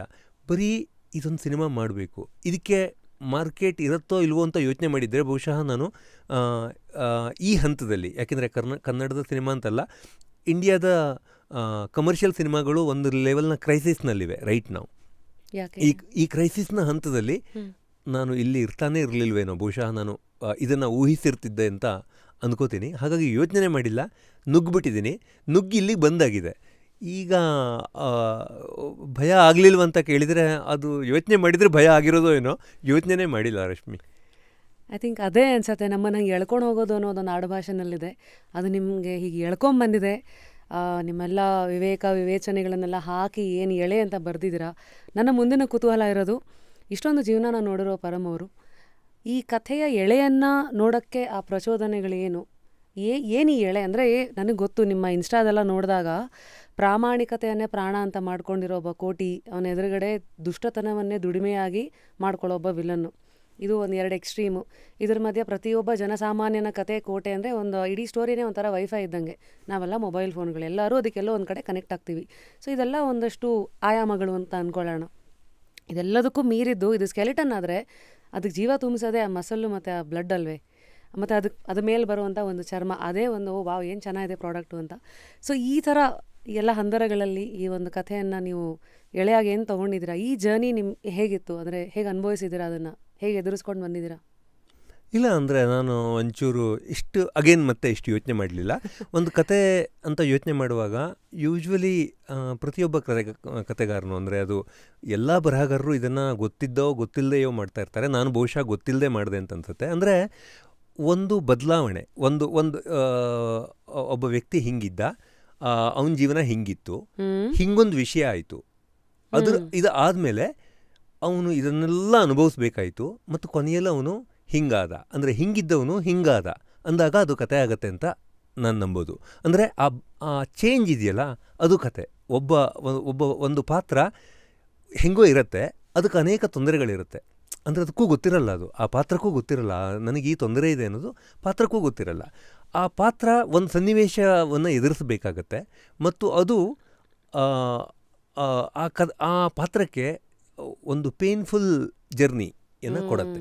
ಅದರಿಂದೆಲ್ಲ ಅದು ದಾಟ್ಕೊಂಡು ಹೋಗಿ ಒಂದು ಬದಲಾವಣೆ ಆಗುತ್ತೆ. ಅದು ಆ ಬದಲಾವಣೆಯನ್ನು ನೋಡೋದಕ್ಕೆ ಬಹುಶಃ ನಾವು ಕಥೆಗಳನ್ನು ಓದ್ತೀವಿ, ಬದಲಾವಣೆಯನ್ನು ನೋಡೋದಕ್ಕೆ ಬಹುಶಃ ಸಿನಿಮಾಗಳನ್ನು ನೋಡ್ತೀವಿ. ನೀವು ಯಾವುದೇ ಸಕ್ಸಸ್ಫುಲ್ ಸಿನಿಮಾದಲ್ಲಿ ಈ ಬದಲಾವಣೆಯನ್ನು ನಾವು ಗಮನಿಸ್ಬೋದು. ಸೊ ನನಗೆ ಹಿಂಗೊಂದು ದಿನ ಈ ಥರ ಹೊಳಿತಿದ್ದು. ನನ್ನ ಥಿಯರಿ ಆಯಿತಾ ರಶ್ಮಿ, ತುಂಬ ಸೀರಿಯಸ್ ಆಗೆಲ್ಲ ತೊಗೋಬೇಡಿ, ನಾನು ಕಥೆಯನ್ನು ಹೆಂಗೆ ಯೋಚನೆ ಮಾಡ್ತೀನಿ ಅಂತ ಹೇಳೋಕ್ಕೆ ಇಷ್ಟಪಟ್ಟೆ ಅಷ್ಟೇ. ಇದು ಸೊ ಒಂದು ಪಾತ್ರ ಹಿಡ್ಕೊಳ್ಳೋಣ, ಅದ್ರ ಮೇಲೆ ಕತೆ ಶುರು ಮಾಡೋಣ ಅಂತ ತಲೆಗೆ ಬಂತು. ಪಾತ್ರ ಯಾವುದು, ನನಗೇನು ಅನಿಸಿದೆಯೋ ಅದನ್ನು ಬರೀಬೇಕು. ಯಾವ ಪಾತ್ರವನ್ನು ಇಟ್ಕೊಳ್ಳೋಣ ಅಂತ ಯೋಚನೆ ಮಾಡ್ತಾಯಿದ್ದೆ. ಹುಡುಕಿದೆ ನಾನು, ನನ್ನ ಸುತ್ತ ಇರುವವರಲ್ಲಿ ಯಾರಾದರೂ ಸಿಗ್ತಾರಾ ನನಗೆ, ನನ್ನ ಕಥಾನಾಯಕ ಆಗೋದಕ್ಕೆ ಯಾರಾದರೂ ಸಿಗ್ತಾರಾ ಅಂತ. ಯಾಕೆಂದರೆ ಒಂದು ಬದಲಾವಣೆ ಆಗಬೇಕು ಅಂದರೆ ಬದಲಾವಣೆ ಆಗುವಂಥದ್ದೇನೋ ಆ ಪಾತ್ರದಲ್ಲಿರಬೇಕು. ಬದಲಾವಣೆ ಆಗುವಂಥದ್ದು ಏನು, ಆ್ಯಕ್ಚುಲಿ ಏನೋ ಒಂದು ತಪ್ಪಿದ್ರೆ, ಒಂದು ವ್ಯಕ್ತಿತ್ವದಲ್ಲಿ ಏನಾದರೂ ಒಂದು ತಪ್ಪಿದ್ರೆ ಅದು ಬದಲಾಗಬೇಕು ಅನ್ನೋದು ಒಂದು ಮುಖ್ಯ ವಿಷಯ ಆಗುತ್ತೆ. ಸೊ ಒಂದು ತಪ್ಪು ಹುಡ್ಕೋಣ ಅಂತ ಹೊರಟೆ. ಬಟ್ ನನಗೆ ಅದು ಅಷ್ಟು ಸುಲಭವಾಗಿ ಸಿಗಲಿಲ್ಲ. ಮತ್ತು ಯಾವ ಪಾತ್ರ ಯಾರನ್ನ ಇಟ್ಕೊಂಡ್ರೆ ಚೆನ್ನಾಗಿರುತ್ತೆ ಅಂತ ಯೋಚನೆ ಮಾಡುವಾಗ ನನಗೆ ಯಾರು ಚೆನ್ನಾಗಿ ಗೊತ್ತಿದ್ದಾರೆ ಅಂತ ಯೋಚನೆ ಮಾಡಿದೆ. ಆವಾಗ ಯಾರೂ ಗೊತ್ತಿಲ್ಲ ನನಗೆ ಸರಿಯಾಗಿ ಅಂತ ಅನ್ಸೋಕ್ಕೆ ಶುರುವಾಯಿತು. ಬಟ್ ಒಂದು ಮನುಷ್ಯ ಗೊತ್ತಿದ್ದಾನೆ ನನಗೆ, ಸ್ವಲ್ಪ ಅರ್ಥ ಆಗಿದ್ದಾನೆ ಅಂತ. ಅದು ಆ ಪಾತ್ರಕ್ಕೆ, ಹಾಗಾಗಿ ಅದು ಬಹುಶಃ ನನಗೆ ಗೊತ್ತಿರುವ ಸ್ವಲ್ಪ ಅತಿ ಹೆಚ್ಚು ಗೊತ್ತಿದ್ದರೆ ಅದು ನನ್ನ ಬಗ್ಗೆ ನನಗೆ ಗೊತ್ತಿದೆ. ಸೊ ನಾನು ಈ ಪಾತ್ರದ ನನ್ನ ಫ್ಲಾ ಏನು ಅಂತ ಹುಡ್ಕೊಂಡು ಹೋದೆ. ಸೊ ಒಂದು ಫ್ಲಾ ಸಿಕ್ತು. ಸೊ ಅದು ಗೊತ್ತೇ ಇರಲಿಲ್ಲ ನನಗೆ. ಒಂದು ಪರ್ಫೆಕ್ಟ್ ಆಗಿರಬೇಕು ಎಲ್ಲವೂ ಅನ್ನೋದು. ಅಂದರೆ ಒಂದು ಪರ್ಫೆಕ್ಷನ್ ಅನ್ನೋದು ಒಂದು ಹುಚ್ಚೋದು. ಪರ್ಫೆಕ್ಷನ್ ಅನ್ನೋದು ನನಗೊಂದು ಗೌರವ ಅಂತ ಅಂದ್ಕೊಂಡ್ಬಿಟ್ಟಿದ್ದೆ. ನಾನೊಬ್ಬ ಪರ್ಫೆಕ್ಷನಿಸ್ಟ್ ಅನ್ನೋದು ಒಂದು ಗೌರವ ಅಂತ ಅಂದ್ಕೊಂಡ್ಬಿಟ್ಟಿದ್ದೆ.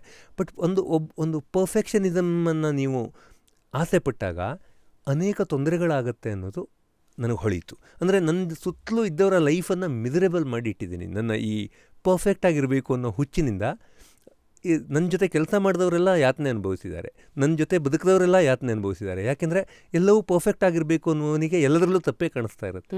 ಸೊ ಆ್ಯಂಡ್ ಇನ್ನೊಂದೇನಾಗುತ್ತೆ ಅಂದರೆ ಪರ್ಫೆಕ್ಷನ್ ಅನ್ನೋದು, ಈ ಗುಣ ಬರೋದಕ್ಕೊಂದು ಸೈಕಾಲಜಿಕಲ್ ಆದ ರೀಸನ್ ಇದೆ. ಅದು ನಮ್ಮ ಚೈಲ್ಡ್ಹುಡ್ಡಿಗೆ ಸಂಬಂಧಪಟ್ಟಿದ್ದು. ಸೊ ನಾನು ಅದನ್ನು ಹುಡ್ಕೊಂಡು ಹೋದೆ. ಆ್ಯಂಡ್ ಇದು ಗೊತ್ತೇ ಇರಲಿಲ್ಲ ನನಗೆ. ನಾನು ಅಲ್ಲಿವರೆಗೆ ಇದು ನನ್ನ ಬ್ಯಾಚ್ ಆಫ್ ಆನರ್ ಅಂತ ಅಂದ್ಕೊಂಡಿದ್ದೆ. ನನ್ನ ಗೌರವದ ವಿಷಯ ಇದೊಂದು, ಈ ಒಂದು ಪರ್ಫೆಕ್ಷನಿಸಮ್ನ ಹುಚ್ಚು ಅಂತ ಅಂದ್ಕೊಂಡಿದ್ದೆ. ಬಟ್ ಸಡನ್ಲಿ ಅರ್ಥ ಆಯಿತು ಇದೊಂದು ಮಾನಸಿಕ ಸಮಸ್ಯೆ ಅಂತ. ಓಕೆ, ಸೊ ಒಬ್ಬ ಪರ್ಫೆಕ್ಷನಿಸ್ಟಿಗೆ, ಅಂದರೆ ಆಸೆ ಪಡುವವನಿಗೆ, ನಾನು ಯಾವುದನ್ನಾದರೂ ಪರ್ಫೆಕ್ಟಾಗಿ ಮಾಡಿದ್ದೀನಿ ಅಂತ ತಪ್ಪು ತಿಳ್ಕೊಬೇಡಿ. ಅಂದರೆ ಅರ್ಥ ಏನಂದರೆ ಅದಕ್ಕೊಂದು ಕ್ರೇವಿಂಗ್ ಇರುತ್ತಲ್ಲ, ಇದು ಹೀಗೆ ಆದರೆ ಸರಿ, ಇದರಲ್ಲಿ ಯಶಸ್ಸೇ ಸಿಗಬೇಕು ಅನ್ನೋ ಒಂದು ವಿಷಯ ಇರುತ್ತೆ. ಒಬ್ಬ ಪರ್ಫೆಕ್ಷನ್ ಅನ್ನೋ ಹುಚ್ಚಾಗಿ ತಗೊಂಡವನು ಹೋಗೋ ಹಾದಿಯಲ್ಲಿ ಅದು ಇರುತ್ತೆ. ಸೊ ಆವಾಗ ಏನಾಗುತ್ತೆ, ನಿಮಗೆ ಒಂದು ರಿಸ್ಕ್ ತಗೊಳ್ಳೋ ಅಬಿಲಿಟಿ ಕಮ್ಮಿ ಆಗುತ್ತೆ. ನೀವು ಎಲ್ಲವನ್ನು ನೀವು ಯಾವುದಾದ್ರು ಒಂದು ಟಿಕೆಟ್ ಕೊಟ್ಟರೆ ನನಗೆ ಮುಂಬೈಗೆ ಹೋಗ್ಬಾ 9:30 ಫ್ಲೈಟು ಅಂದರೆ ನಾನು 7:30 ಏರ್ಪೋರ್ಟಲ್ಲಿ ಇರ್ತೀನಿ. ಯಾಕೆಂದರೆ ನನಗೆ ಫ್ಲೈಟ್ ಮಿಸ್ ಆದರೆ ಅಂತ ಒಂಥರ ಯೋಚನೆ. ಮೊದಲನೇ ದಿನ ರಾತ್ರಿ ಫುಲ್ ನಿದ್ದೆ ಇಲ್ಲ. ಯಾಕೆಂದರೆ ನಿದ್ದೆ ಬಂದು ಎಚ್ಚರವೇ ಆಗದಿದ್ದರೆ ನಾನು 6:30 ಮನೆ ಬಿಡೋಕ್ಕಾಗಲ್ಲ. 6:30 ಮನೆ ಬಿಟ್ಟಿಲ್ಲ ಅಂದರೆ 7:30 ತಲುಪಲ್ಲ ಅಂತ. 7:30 ಹೋಗಿ ತಲುಪಕ್ಕೆ 1 ಗಂಟೆ ಇದೆ ಅಂದರೆ ಟ್ರಾಫಿಕ್ ಜಾಮ್ ಆಗಿಬಿಟ್ರೆ, ಇನ್ನೊಂದು ಆಗಿಬಿಟ್ರೆ, ಈ ಥರ ಒಂದು ಹುಚ್ಚು ಆಲೋಚನೆಗಳಲ್ಲಿ ಇಡೀ ಜೀವನವನ್ನು ನರಕ ಮಾಡಿಕೊಂಡಿದ್ದೆ ಅಂತ ಅನ್ನಿಸ್ತು. ಇದು ಗೊತ್ತಾಗಿದೆ ಈಗಲೂ, ಫುಲ್ ಹೋಗಿದೆ ಅಂತಲ್ಲ, ಆ ಸಮಸ್ಯೆ ಇದೆ.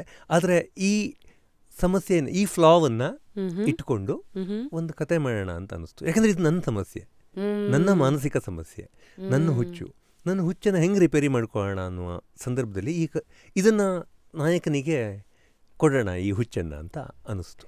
ಆ್ಯಂಡ್ ದೆನ್ ಪಟ ಪಟ ಪಟ ಪಟ ಪಟ ಸೀನ್ಗಳು ಬರೋಕ್ಕೆ ಶುರುವಾದವು. ಆ್ಯಂಡ್ ನಾನು ಅರ್ಥ ಆಗೋಕ್ಕೆ ಶುರುವಾದೆ ಮತ್ತು ಭಯ ಆಗೋಕ್ಕೆ ಶುರುವಾಯಿತು. ಯಾಕೆಂದರೆ ನಿಮ್ಮ ಸಮಸ್ಯೆಯನ್ನು ನೀವು ಎದುರಿಸುವಾಗ ನಿಮಗೆ ಭಯ ಆಗೋಕ್ಕೆ ಶುರುವಾಗುತ್ತೆ. ಅಯ್ಯೋ, ಇಷ್ಟು ಹೋಪ್ಲೆಸ್ ಆಗಿದ್ದ ನಾನು ಅಂತ. ಸೊ ಹೀಗೆ ಅದನ್ನು ಆ್ಯಂಡ್ ನಿದ್ದೆ ಬರಲಿಲ್ಲ, ಅಳು ಬಂತು, ಒದ್ದಾಟ ಆಯಿತು, ಮಾತು ಕಡಿಮೆ ಆಯಿತು, ನಿದ್ದೆ ಹೋಯಿತು. ಸೊ 1-2 ತಿಂಗಳು ಸಖತ್ ಒದ್ದಾಡಿದೆ. ಬಟ್ ಅದನ್ನು ಆ ಭಯದಲ್ಲೇ ಸೀನ್ಗಳನ್ನು ಬರ್ಕೊಂಡು ಹೋದೆ. ಇಡೀ ಕತೆ ಕಂಪ್ಲೀಟ್ ಆಯಿತು. ಕಂಪ್ಲೀಟ್ ಆಗುವ ಹಂತದಲ್ಲಿ ಅಷ್ಟೊತ್ತು ಆ ಸಮಸ್ಯೆ ಜೊತೆ ಇದ್ದದ್ರಿಂದ, ನನ್ನ ಹುಚ್ಚಿನ ಜೊತೆ ನಾನು ಇದ್ದದ್ರಿಂದ ಹುಚ್ಚು ಸ್ವಲ್ಪ ಕಮ್ಮಿ ಆಯಿತು. ಅದು ಈ ಸಿನಿಮಾದಿಂದ ನನಗಾಗಿರೋ ಲಾಭ. ವಾವ್, ಎಷ್ಟು ಚೆನ್ನಾಗಿ third persons point of view ಇಂದಲೂ ನಿಮ್ಮನ್ನು ನೀವು ನೋಡಿ ಅದನ್ನು ಕಥೆಯಾಗಿ ತಂದು ಎಲ್ಲಿ ರಿಪೇರಿ ಮಾಡ್ಕೋಬೇಕು ಮಾಡಿ, ಎಲ್ಲಿ ನಿಮ್ಮ ಒಂದು ವೀಕ್ನೆಸ್ಸನ್ನೇ ಬಂಡವಾಳವಾಗಿ ಹಾಕಿ ಇವತ್ತು ಆ ಕೋಟಿ ಮೂಲಕ ಮಾನಸಿಕವಾಗಿ ಸಾಕಷ್ಟು ಕೋಟಿಗಳನ್ನು ಗೆದ್ದು ಈಗ ಇನ್ವೆಸ್ಟ್ಮೆಂಟಾಗಿ ಹಾಕಿ ಇಲ್ಲಿ ನಿಂತಿದ್ದೀರಾ ಸರ್. ಅಂದರೆ ಥ್ಯಾಂಕ್ ಯು. ಹುಚ್ಚು ಫುಲ್ ಬಿಟ್ಟಿಲ್ಲ, ಸ್ವಲ್ಪ ಕಮ್ಮಿ ಆಗಿದೆ ಅಂತ ಹೇಳಿದೆ. ನಾನು ಭಾಳ ಯೋಚನೆ ಮಾಡಿ ಆ ಶಬ್ದ ಬಳಸಿದ್ದೀನಿ. ಸ್ವಲ್ಪ ಕಮ್ಮಿ ಆಗಿದೆ, ಬಟ್ ಇದೆ, ತುಂಬ ಇದೆ.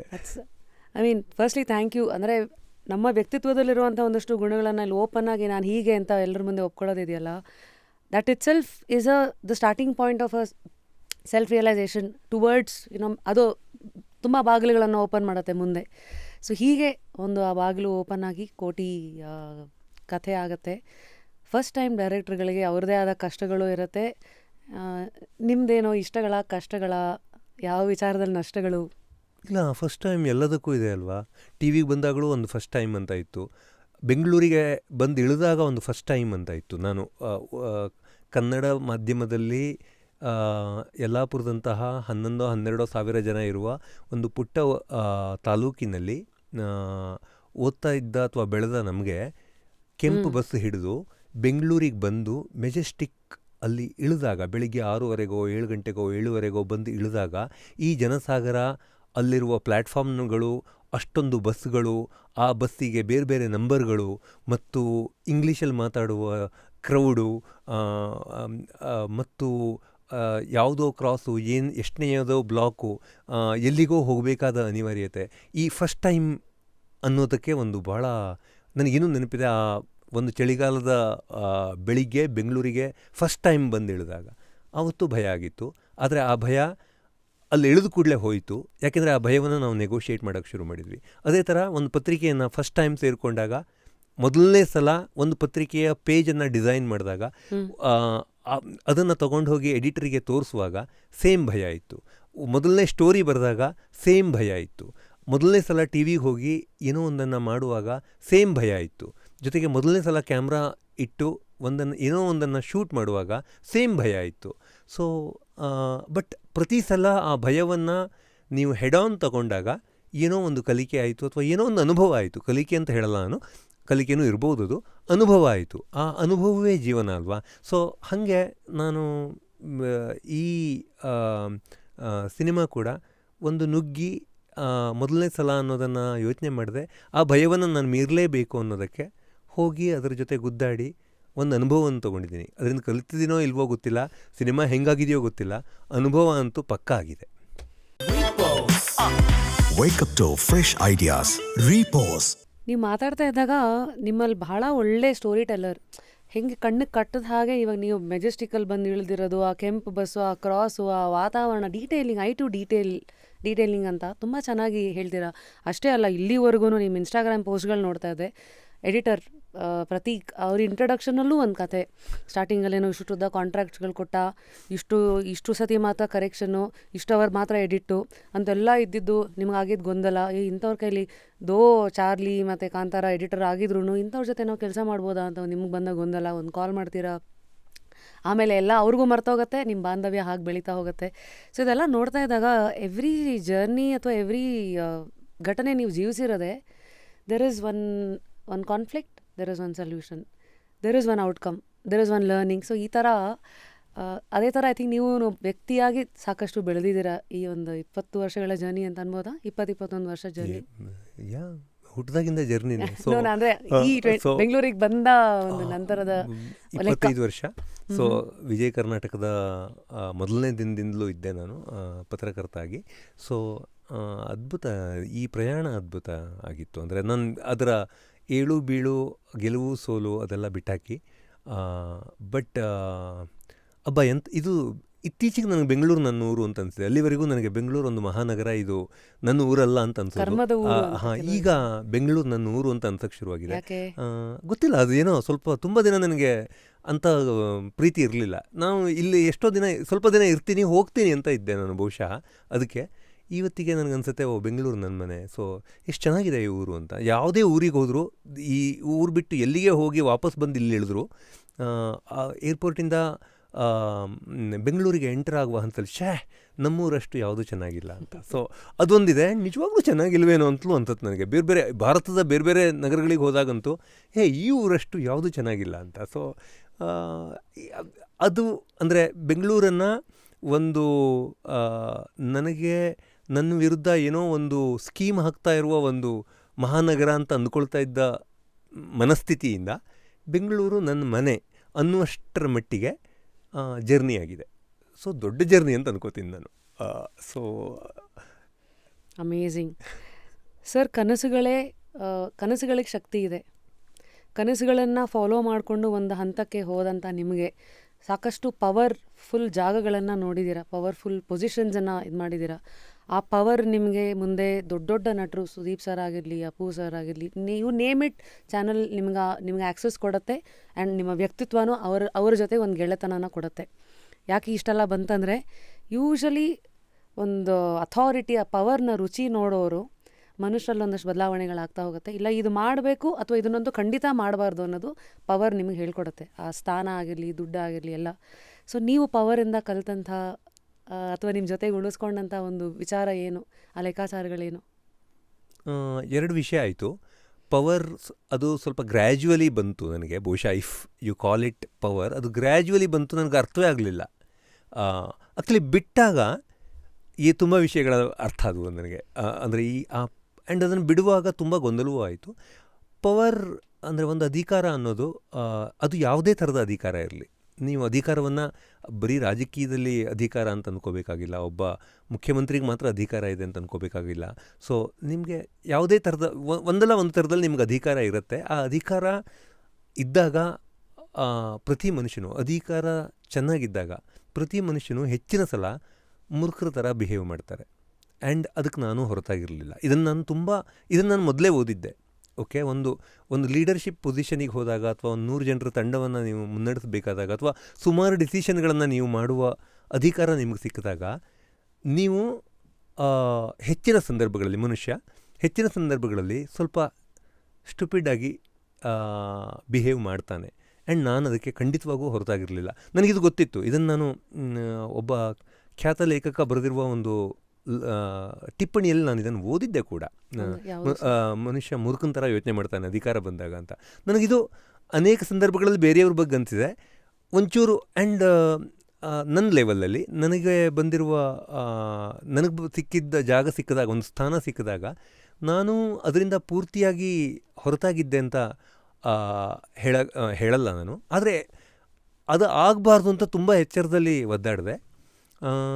ಬಟ್ ಅದು ಪೂರ್ತಿಯಾಗಿ ಸಕ್ಸಸ್ಫುಲ್ ಆಗಿರೋದು ಕಷ್ಟ. ಆ್ಯಂಡ್ ನಿಮ್ಮ ಯೂಶ್ವಲಿ ಯಾರಿಗೇ ಅಧಿಕಾರ ಇದ್ದರೂ, ಯಾರಿಗೋ ಏನೋ ಒಂದು ಮಾಡುವ ಶಕ್ತಿ ಇದ್ದಾಗ, ಅವ್ರ ಸುತ್ತ ಇರುವವರು ಸಾಮಾನ್ಯವಾಗಿ ಅವ್ರು ಹೇಳಿದ ಸರಿ ಅಂತ ಹೇಳ್ತಾ ಇರ್ತಾರೆ. ಆ್ಯಂಡ್ ಅದನ್ನು ಅಲ್ಲ, ಅದು ಸರಿ ಅಲ್ಲ ಅಂತ ಹೇಳೋಕ್ಕೆ ಅದು ಆಗಲ್ಲ.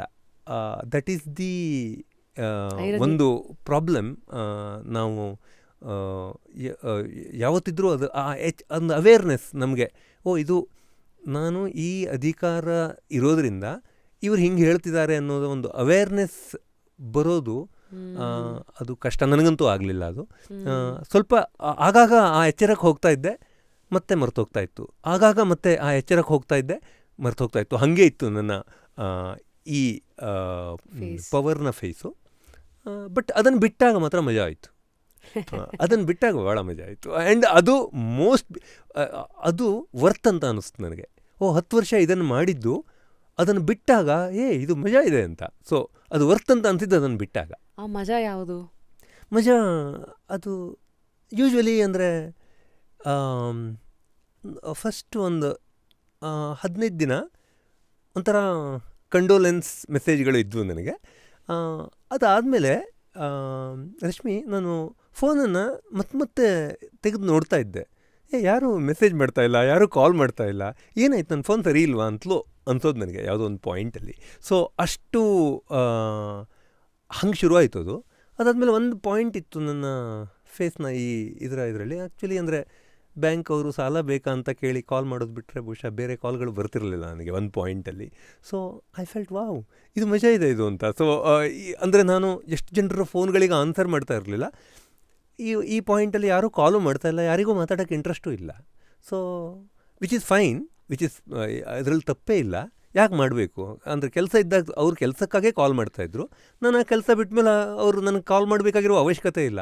ಇದು ಸಿಂಪಲ್ ಇದೆ ಆ್ಯಕ್ಚುಲಿ. ಬಟ್ ಇದನ್ನು ಒಪ್ಕೊಳ್ಳೋಕ್ಕೆ ಯಾಕೆ ಕಷ್ಟ ಆಗುತ್ತೆ ರಶ್ಮಿ? ಇದು ಸಿಂಪಲ್ ಇದೆ. ಆದರೂ ಆ ಬ್ಯಾಂಕ್ನವನು, ಅವನಿಗೆ ನನ್ನ ಹತ್ರ ಕೆಲಸ ಇದೆ ಈಗ, ಯಾಕೆಂದರೆ ನನ್ನ ಫೋನ್ ಖಾಲಿ ಇದೆ. ಸೊ ಆದರೆ ಅವ್ನು ನನಗೆ ಕಾಲ್ ಮಾಡಿದಾಗ ಅವನಿಗೆ ಆನ್ಸರ್ ಮಾಡಬೇಕು, ಅವನದು ಏನೋ ಕೆಲಸ ಅಲ್ಲ, ಅವನು ಕಾಲ್ ಮಾಡಿದ್ದಾನೆ, ಅವನೀಗ ಮಾಡಬೇಕು ಅನ್ನೋದಕ್ಕಿಂತ ನನಗೆ ಬರಬೇಕಾದವರ ಕಾಲ್ಗಳು ಯಾಕೆ ಬರ್ತಾಯಿಲ್ಲ ಅನ್ನೋ ವಿಷಯವೇ ನಮ್ಮನ್ನು ಹೆಚ್ಚು ಕಾಡುತ್ತೆ. ಅದು ಯಾಕೆಂತ ಗೊತ್ತಿಲ್ಲ ನನಗೆ. ಸೊ ಇದು ನೀವೊಂದು ಎಕ್ಸಾಂಪಲ್ ಕೇಳಿದ್ರಿ, ಅದಕ್ಕೆ ಹೇಳಿದೆ. ಬಟ್ ನನಗದು ಅದು ಅದಕ್ಕೂ ಖುಷಿ ಇದೆ ನನಗೆ. ಅದಕ್ಕೆ ಹೇಳಿದ್ದು ನಾನು, ಒಂದು ಮಜಾ ಇದೆ ಈ ಜರ್ನಿ. ಇದನ್ನು ನೋಡಿದೆ, ಅದನ್ನು ನೋಡಿದೆ ಇದು ಅರ್ಥ ಆಗ್ತಾ ಇರಲಿಲ್ಲ. ಇದನ್ನು ನೋಡಿದೆ ಅದರ ವ್ಯಾಲ್ಯೂ ಅಥವಾ ಅದರ ಮೀನಿಂಗ್ಲೆಸ್ನೆಸ್ ಅಂತೀವಲ್ಲ, ಅದು ಗೊತ್ತಾಗ್ತಾ ಇರಲಿಲ್ಲ. So beautiful. ನಾನೊಂದು ಕೆಲವು ಸತಿ ಇವಾಗ ಯಾವಾಗ ನಿಮ್ಗೆ ಏನಕ್ಕೋ ಫೋನ್ ಮಾಡಿರ್ತೀನಿ ಅಂತ, ನಾನು ಯಾವಾಗಲೂ ನಿಮ್ಮ ಜಾಗದಲ್ಲಿ ನಿಂತು ಯೋಚನೆ ಮಾಡ್ತಾಯಿದ್ದೆ, ಓಕೆ ಇವ್ರು ಪರಮ್ ಅವರು ಚಾನಲ್ ಹೆಡ್, ಬಿಸ್ನೆಸ್ ಹೆಡ್, ಅಂದರೆ ಬಿಸ್ನೆಸ್ ರಿಲೇಟೆಡ್ ಎಷ್ಟು ಜನ ಅವ್ರ ಬಾಸಸ್ಗಳು ಎಷ್ಟು ಜನ ಇದು ಮಾಡ್ತಾ ಇರ್ತಾರೆ. ಆ್ಯಂಡ್ ಯಾವಾಗಲೂ ಇವರಿಂದ ನನಗೇನು ಲಾಭ ಅಂತ ನೋಡೋ ಪ್ರಪಂಚನೇ. ಎಷ್ಟು ಜನ ಸರ್ ನನಗೊಂದು ಸೀರಿಯಲಲ್ಲಿ ಚಾನ್ಸ್ ಕೊಡಿ, ಅದು ಇದು. ಸೊ ಈ ಥರ ಅಷ್ಟೊಂದು ಯಾವಾಗಲೂ ಒಂದು ಇವ್ರ ಹಿಂದೆ ಪ್ರಪಂಚ ಓಡ್ತಾ ಇರೋ ಮನುಷ್ಯನ ಒಂದು ಒಳ ಮನಸ್ಸಿನ ನೋವುಗಳು ಅಥವಾ ಲೆಕ್ಕಾಚಾರಗಳು ಹೇಗಿರ್ಬೋದು ನಾನು ಯಾವಾಗಲೂ ದೂರದಿಂದ ನಿಂತ್ಕೊಂಡು ನೋಡ್ತಾ ಇದ್ದೆ.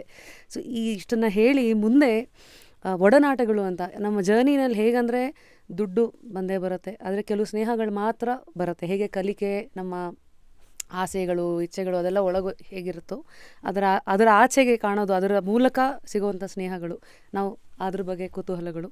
ಚಾನಲಲ್ಲಿದ್ದಾಗ I am sure Appu sir ಆಗಿರಲಿ, ಸುದೀಪ್ ಸರು, ಯಶ್ ಸರ್, ಎಲ್ಲರೂ I think they're all friends at your own level. And ಈ ಒಡನಾಟಗಳೆಲ್ಲ ಹೇಗಿತ್ತು? ಅಫ್ಕೋರ್ಸ್ ಒಂದು ಶೋ ನಡೆಸ್ತಾ ಇರ್ತೀರಿ, ಬಟ್ ಶೋ ನಡೆಸೋದು ಅದು ಎಂಡ್ ರಿಸಲ್ಟ್ ಜನ ನೋಡ್ತಾರೆ. ಅದಕ್ಕೂ ಮುಂಚೆ ನೀವು ಕಾಲ್ ಮಾಡೋದಾಗಿರಲಿ, ಈ ಒಂದು ಪ್ರಕ್ರಿಯೆ ಹೇಗಿತ್ತು? ಅಯ್ಯೋ, ಇದು ತುಂಬ ಅದು ಸೌಭಾಗ್ಯ. ಅದು ಅಂದರೆ ನನಗೆ ಯಾವತ್ತೂ ಅನ್ಸತ್ತಿದ್ದು, ಎಸ್ಪೆಷಲಿ ಆ 10 ವರ್ಷಗಳ ಜರ್ನಿ ಅಂತೂ ನನಗೆ ಅನೇಕ ಸಾರಿ ಅನಿಸಿದೆ, ಇದಕ್ಕೆ ಯಾಕೆ ನನ್ನ ಕಂಪನಿಯವ್ರು ಇಷ್ಟು ದುಡ್ಡು ಕೊಟ್ಟರು, ನಾನು ಸುಮ್ಮನೇನೂ ಮಾಡ್ತಾಯಿದ್ದೆ ಇದನ್ನು ಅಂತ. ಸೊ ಒಂದು. ಎರಡನೇದು, ಇದಕ್ಕೆ ನನಗೆ ಅಲ್ಲಿಗೆ ಹೋಗಿ ಕುತ್ಕೊಳ್ಳೋಕ್ಕೆ ಅರ್ಹತೆ ಇತ್ತಾ? ಬಹುಶಃ ಇರಲಿಲ್ಲ. ತುಂಬ ಜನ ನನಗಿಂತ ಅರ್ಹರು ಇದ್ದರು. ಬಹುಶಃ ರೈಟ್ ಟೈಮಲ್ಲಿ ರೈಟ್ ಪ್ಲೇಸಲ್ಲಿ ನಾನು ಇದ್ದನೇನೋ. ಸೊ ಹಾಗೂ ಅನಿಸಿದೆ. ಬಟ್ ಈ ಅಂದರೆ ಒಂದು ಈ ದೊಡ್ಡ ದೊಡ್ಡ ಜನ ಅಂತ ನಾವು ಹೇಳ್ತೀವಲ್ವ, ದೊಡ್ಡ ದೊಡ್ಡವರು, ಈಗ ನೀವು ತೊಗೊಂಡಿರುವ ಹೆಸರುಗಳೆಲ್ಲ ಅವ್ರದ್ದೇ ರೈಟಲ್ಲಿ ಲೆಜೆಂಡ್ಗಳೇ ಇದ್ದಾರೆ. ಈಗ ಒಂದು ಅಪ್ಪು ಅಂದರೆ ಅವ್ರು ತಗೊಂಡಿರುವ ಜಾಗವನ್ನು ಇನ್ಯಾರೂ ತೊಗೊಳಕ್ಕಾಗಲ್ಲ ಈ ರಾಜ್ಯದಲ್ಲಿ. ಸೊ ಅಥವಾ ಕಿಚ್ಚ ಸುದೀಪ್ ಅಂದರೆ ಅವ್ರು ತೊಗೊಂಡಿರುವ ಅಥವಾ ಅವರ ಎತ್ತರವನ್ನು ಯಾರೂ ಮ್ಯಾಚ್ ಮಾಡೋಕ್ಕಾಗಲ್ಲ. ಯಶ್ ಅವರ ಒಂದು ಪ್ರತಿಭೆ ಮತ್ತು ಅವರ ಗ್ರಾಫ್ ಏನಿದೆ ಅದನ್ನು ಮ್ಯಾಚ್ ಮಾಡೋದು ಕಷ್ಟ. ಸೊ ಅದು ನಾವು ಯಾವ ಹೆಸರು ತೊಗೊಂಡ್ರೂ ಹೀಗೆ ಇದೆ. ನಾನು ಕೆಲಸ ಮಾಡಿರುವ ಜನರ ಹೆಸರು ಹೇಳ್ತಾ ಇದ್ದೀನಿ. ರವಿ ಸರ್ ಅವರು ಇಡೀ ಅದನ್ನು ಮ್ಯಾಚ್ ಮಾಡೋಕ್ಕಾಗಲ್ಲ. ನಾನು ಯಾಕೆ ಹೇಳಕ್ಕೆ ಬಂದೆ ಅಂದರೆ, ನನಗೆ ತುಂಬ ಕುತೂಹಲ ಆಗಿದ್ದು ಅಪ್ಪು ಅವರು ಸಣ್ಣ ಸಣ್ಣ ವಿಷಯಗಳನ್ನು ಹೆಂಗೆ ಮಾಡ್ತಾರೆ ಅಂತ. ಅವರು ಸ್ಟೇಜ್ ಮೇಲೆ ಏನು ಮಾಡ್ತಾರೆ ಅನ್ನೋದು ನನಗೆ ಯಾವತ್ತೂ ಮುಖ್ಯವೇ ಆಗಿಲ್ಲ. ಅಪ್ಪು ಅವರನ್ನು ನಾನು ಅರ್ಥ ಮಾಡ್ಕೊಂಡಿದ್ದು ಅವರ ಸಣ್ಣ ಸಣ್ಣ ನಡವಳಿಕೆಗಳಿಂದ, ಅವರು ಜನರನ್ನ ಹೆಸರಿಡಿದು ಮಾತಾಡಿಸೋದ್ರಿಂದ, ಅವರು ಮೇಕಪ್ ಹಾಕುವಾಗ ಅವರು ಇಟ್ಕೊಂಡಿದ್ದ ಶ್ರದ್ಧೆಯಿಂದ, ಅವರು ಸ್ಟೇಜಿಗೆ ಬರುವಾಗ ಮಾಡ್ತಾಯಿದ್ದ ನಮಸ್ಕಾರದಿಂದ, ಹೀಗೆಲ್ಲ ನಾನು ಅವರನ್ನು ನೋಡ್ತಾ ಇದ್ದೆ. ಅಥವಾ ಅವರು ಪ್ರತಿ ಸಾರಿ ಸ್ಟುಡಿಯೋ ಒಳಗಡೆ ಬರುವಾಗ ಅದರ ಬಾಗಿಲಿಗೆ ಅವರು ನಮಸ್ಕಾರ ಮಾಡದೆ ಬರ್ತಾ ಇರಲಿಲ್ಲ. ನನಗೆ ಭಾಳ ಆಶ್ಚರ್ಯ ಆಗೋದು. ಓಕೆ, ಸೊ ಅವರು ಸ್ಟಾರು, ಇಲ್ಲಿ ಇಷ್ಟು ಜನ ಕಾಯ್ತಾ ಇದ್ದೀವಿ, ಹೀಗಿದೆ, ಅವರು ಈ ವಿನಯದಿಂದ ಬರಬೇಕಾಗಿರೋ ಅವಶ್ಯಕತೆ ಇಲ್ಲ ಅವರಿಗೆ, ಆದರೆ ಅವ್ರು ಬರೋರು. ಆ್ಯಂಡ್ ಅದು ಕ್ಯಾಮ್ರಾಗಾಗಿ ಮಾಡ್ತಾ ಇದ್ದಿದ್ದಲ್ಲ, ಯಾಕಂದರೆ ಅಲ್ಲಿ ಯಾವ ಕ್ಯಾಮ್ರಾನೂ ಇರ್ತಾ ಇರಲಿಲ್ಲ, ಕತ್ಲೇ ಇರ್ತಾಯಿತ್ತು most of the times. But ಅದನ್ನು ಮಾಡೋರು. ಸೊ ಹಾಗೆ ನನಗೆ ದೊಡ್ಡ ವಿಷಯಗಳಿಗಿಂತ ಅಪ್ಪು ಅವರು ಸ್ಟೇಜ್ ಮೇಲೆ ಏನು ಮಾಡಿದರು, PCR ಕೂತು ನಾವು ಯಾವ ಕ್ಯಾಮ್ರಾ ಹೆಂಗಾಗಬೇಕು ಅಂತ ಏನು ಕಾಲ್ ತೊಗೊಂಡ್ವಿ ಅನ್ನೋದು ಅದಷ್ಟು ಮುಖ್ಯ ಅಂತ ಅನಿಸ್ಲಿಲ್ಲ. ಅದು ತುಂಬ ಸೌಭಾಗ್ಯ ನಂದು, ನನಗದನ್ನು ಮಾಡೋಕ್ಕೆ ಸಿಕ್ತು ಅನ್ನೋದು. ಬಟ್ ನನಗೆ ಈ ವ್ಯಕ್ತಿಗಳಲ್ಲಿ ಬಹಳ ಮಜಾ ಅನಿಸೋದು ಅವರ ಸಣ್ಣ ಸಣ್ಣ ಗೆಸ್ಚರ್ಗಳು. ಅಂದರೆ ಅವರು ಕಾಫಿ ಕುಡಿತಾ ಇದ್ದಾಗ ಅವ್ರು ಆಡುವ ಯಾವುದೋ ಒಂದು ಮಾತು, ಅಥವಾ ಅವರು ಫೋನ್ ಬಂದಾಗ ಅವರು ಅಟೆಂಡ್ ಮಾಡುವ ರೀತಿ, ಅಥವಾ ಈಗ ಫಾರ್ ಎಕ್ಸಾಂಪಲ್ ಬಿಗ್ ಬಾಸ್ ಮಾಡ್ತಾ ಇದ್ದಾಗ ಎಪಿಸೋಡ್ನ ನಡುವೆ ಸುದೀಪ್ ಅವರು ಕಾರಣ ಇಲ್ಲದ ಪ್ರೀತಿಯಲ್ಲಿ ಮಾಡ್ತಾ ಇದ್ದ ಅಡುಗೆ. ಅಂದರೆ ಅವ್ರು ತಿಂದಿದ್ದು ನಾನು ನೋಡೇ ಇಲ್ಲ, ಭಾಳ ಕಡಿಮೆ ಅವ್ರು ತಿಂದಿದ್ದು. ಬಟ್ ಅವರು ಅಡುಗೆ ಮಾಡಿ ಹಾಕೋರು. ನನಗೆ ಆ್ಯಕ್ಚುಲಿ ಸುದೀಪ್ ಅವರು ಸ್ಟೇಜ್ ಮೇಲೆ ಎಷ್ಟು ದೊಡ್ಡ ವ್ಯಕ್ತಿ, ಎಂಥ ಪ್ರತಿಭೆ, ಎಂಥ ವಾಯ್ಸು, ಎಂಥ ಸ್ಪಾಂಟೇನಿಟಿ, ಇದು ಕಲಿಸಿದ್ದಕ್ಕಿಂತ ಅವರು ಅಡುಗೆ ಮಾಡೋ ಹಾಕುವ ಅವರ ಸ್ವಭಾವ ನನಗೆ ವಾವ್, ಮಜಾ ಅಂತ ಅನ್ನಿಸ್ತು. ಸೊ ಯಾವುದೇ ಸಂದರ್ಭದಲ್ಲಿ ನನಗೆ ನಾವು ಹೋಗಿ ಅವರನ್ನು ಏನೋ ಒಂದು ಕೇಳಿದಾಗ ಅವರು ರೆಸ್ಪಾಂಡ್ ಮಾಡೋ ರೀತಿ, ಅದು ಕ್ಯಾಮ್ರಾದ ಆಚೆಗಿರುವ ವ್ಯಕ್ತಿತ್ವ, ಅದರಿಂದ ತುಂಬ ಕಲ್ತಿದ್ದೀನಿ. ಆ ಒಡನಾಟ ನನಗೆ ತುಂಬ ಶಾಶ್ವತವಾಗಿ ನನ್ನ ನೆನಪಲ್ಲಿದೆ. ಯಾಕೆಂದರೆ ಸಣ್ಣ ಸಣ್ಣ ಕೆಲಸಗಳಲ್ಲಿ ಅವರು ತೋರಿಸುವ ಶ್ರದ್ಧೆಯಿಂದ ಈ ವ್ಯಕ್ತಿಗಳು ದೊಡ್ಡ ವ್ಯಕ್ತಿಗಳಾಗಿದ್ದಾರೆ. ಸೊ ಅದು ಮಜಾ ಅಂತ ಅನ್ಸೋದು ನನಗೆ. ಅದು 10 ವರ್ಷಗಳಲ್ಲಿ ಈ ದೊಡ್ಡ ದೊಡ್ಡ ವ್ಯಕ್ತಿಗಳಲ್ಲಿ ನಾನು ಬಹಳಷ್ಟನ್ನು ನೋಡಿದ್ದೀನಿ. ಅದಕ್ಕೆ ಅವರು ದೊಡ್ಡ ದೊಡ್ಡ ವ್ಯಕ್ತಿಗಳಾಗಿದ್ದಾರೆ. So wow! ಅಂದರೆ ಅದಕ್ಕೆ ಅನುಭವಸ್ಥರು ಅಂತ ಹೇಳೋದು ಅನ್ಸುತ್ತೆ. ಅಂದರೆ ಅವರಾಗಿರ್ಬೋದು, ಅವ್ರ ಜೊತೆಗಿರೋರಾಗಿರ್ಬೋದು, ಎಲ್ಲರೂ ಡೈರೆಕ್ಟಾಗಿ ಆ ಅನುಭವಗಳ ಮೂಲಕ ಎನರ್ಜಿ ಟ್ರಾನ್ಸ್ಫರ್ ಅಂತ ಆಗ್ತಾ ಇರುತ್ತೆ. ಸೊ ಇಷ್ಟು ಸದ್ಯಕ್ಕೆ ಏನು ಜೀವನನ ನೋಡಿ ಈಗ ಕೋಟಿ ಮೂಲಕ ಮತ್ತಷ್ಟು ಹೊಸ ಪುಟಗಳನ್ನು, ಖಾಲಿ ಪುಟಗಳ ಮುಂದೆ ಇದೆ. ಅದರಲ್ಲಿ ಏನು ಬರೀತೀರಾ ಅದು ನಿಮ್ಮಲ್ಲಿರುವಂತಹ ರೈಟರ್ನ ಆಸೆ, ಜನ ತೋರಿಸೋ ಪ್ರೀತಿ ಮತ್ತು ಆ ಕಲಿಕೆಗಳು ನಿಮಗೆ ಮುಂದೆ ಕರ್ಕೊಂಡು ಹೋಗೋ ರೀತಿ, ಇದೆಲ್ಲ ಕಾಣ್ತಾ ಇದೆ.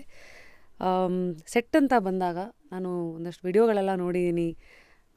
ಕೋಟಿ ಶಿಫ್ಟಿಂಗ್ ಅಂತ ಯಾವುದೋ ಒಂದು ದೊಡ್ಡ ವ್ಯಾನು, ಅಲ್ಲಿಂದ ನೀವು ಅದೇನೋ ಹಾಫ್ ಪ್ಯಾಂಟೆಲ್ಲ ಹಾಕ್ಕೊಂಡು ಸೆಟ್ಟಲ್ಲಿ ಫುಲ್ ತಮಾಷೆ ಮಾಡ್ತಾಯಿದ್ದೀರಾ ಒಂದು ಕಡೆ, ಈ ಕಡೆ ತಾರಾ ಅಮ್ಮ ಜೊತೆಗೆ ಅವರೇನೋ ಮಾಡ್ತಾಯಿದ್ದಾರೆ.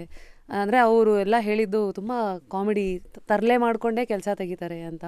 ಸೊ ನಿಮ್ಮ ಸೆಟ್ಟಲ್ಲಿ ಟೋಟಲ್ ಎಷ್ಟು ತಿಂಗಳು ಶೂಟ್ ಮಾಡಿದ್ರಿ? ಆ ಮೆಲುಕು ಹಾಕುವಂಥ ಮೊಮೆಂಟ್ಸ್ಗಳು ಯಾವುವು? 85 ದಿನ ಶೂಟ್ ಮಾಡಿದ್ದೀವಿ. ಒಂದು 3-4 ಸ್ಕೆಡ್ಯೂಲ್ಗಳಲ್ಲಿ. ಒಂದು ಸ್ಕೆಡ್ಯೂಲು 27-28 ದಿನದ ಲಾಂಗ್ ಸ್ಕೆಡ್ಯೂಲು ಮಾಡಿದ್ದೀನಿ. 10 ದಿನಗಳ ಸ್ಮಾಲ್ ಸ್ಕೆಡ್ಯೂಲು ಮಾಡಿದ್ದೀನಿ. ಮಾಡಿಲ್ಲ ಅಂತಲ್ಲ, ಇದ್ಯಾವುದು ಗೊತ್ತಿರಲಿಲ್ಲ ನನಗೆ. ಆ್ಯಕ್ಚುಲಿ ಭಾಳ ಖುಷಿಯಾಗಿ ನೆನಪು ಮಾಡ್ಕೊಳ್ಳೋ ಒಂದು ವಿಷಯ ಇದೆ. ಏನಂದರೆ ಎಲ್ಲ ಸ್ಕ್ರಿಪ್ಟ್ ಆಯಿತು, ಓಕೆ, ಕಾಸ್ಟಿಂಗ್ ಆಯಿತು, ದುಡ್ಡು ಹಾಕೋದು ಯಾರು ಅಂತ ಆಯಿತು, ಎಲ್ಲಿ ಶೂಟ್ ಮಾಡೋದು ಅಂತ ಆಯಿತು, ನೋಡ್ಕೊಬಂದಾಯಿತು, ಆರ್ಟ್ ಡೈರೆಕ್ಟರ್ ಆಯಿತು, ಇದೆಲ್ಲ ಆಯಿತು. ಈಗ ಶೂಟಿಂಗ್ ತೀರ್ಮಾನ ಆಯಿತು, ಸ್ಕೆಡ್ಯೂಲ್ ಮಾಡಬೇಕು. ಈ ಸೀನನ್ನು ಈ ದಿನ ಶೂಟ್ ಮಾಡ್ತೀವಿ ಅನ್ನೋ ಒಂದು ಸ್ಕೆಡ್ಯೂಲ್ ಮಾಡಬೇಕು. ಯಾಕೆಂದರೆ ಒಂದು ಲೊಕೇಶನ್ಗೆ ಹೋದಾಗ ಅದನ್ನೆಲ್ಲ ಮಾಡಬೇಕು ಅನ್ನೋದು ಎಲ್ಲರಿಗೂ ಗೊತ್ತಿರುವ ವಿಷಯ. ಸೊ ಸ್ಕೆಡ್ಯೂಲಿಂಗ್ ಆಗಬೇಕು. ಆ ಸ್ಕೆಡ್ಯೂಲಿಂಗ್ ನನ್ನ ಲೆಕ್ಕದಲ್ಲಿ ಇರೋದು 120 ಸೀನು, 130 ಸೀನು. ಓಕೆ, ಸ್ಕೆಡ್ಯೂಲ್ ಮಾಡೋಕ್ಕೆ ಒಂದಿನ ಸಾಕಾಗುತ್ತೆ ಅಂತ ನನಗೆ. ನಾನು ಅಸೋಸಿಯೇಟ್ ಡೈರೆಕ್ಟರ್ಗಳಿಗೆ, ಅಸಿಸ್ಟೆಂಟ್ ಡೈರೆಕ್ಟರ್ಗಳಿಗೆ ಇದನ್ನು ಕೇಳಿದ್ದು, ಒಂದಿನ ಸಾಕಾಗಲ್ವಾ ಇದನ್ನು ಮಾಡೋಕ್ಕೆ, ಕುತ್ಕೊಂಡ್ಬಿಡೋಣ ಬೆಳಿಗ್ಗೆಯಿಂದ ಸಂಜೆ ಆಗಿಬಿಡತ್ತೆ ಅಂತ. ಒಂದು ಸೋಮವಾರ ಅಂತ ಅನ್ಸುತ್ತೆ ಅಥವಾ ರವಿವಾರ, ನನಗೆ ನೆನಪಿಲ್ಲ, ಶುರು ಮಾಡಿದ್ವಿ.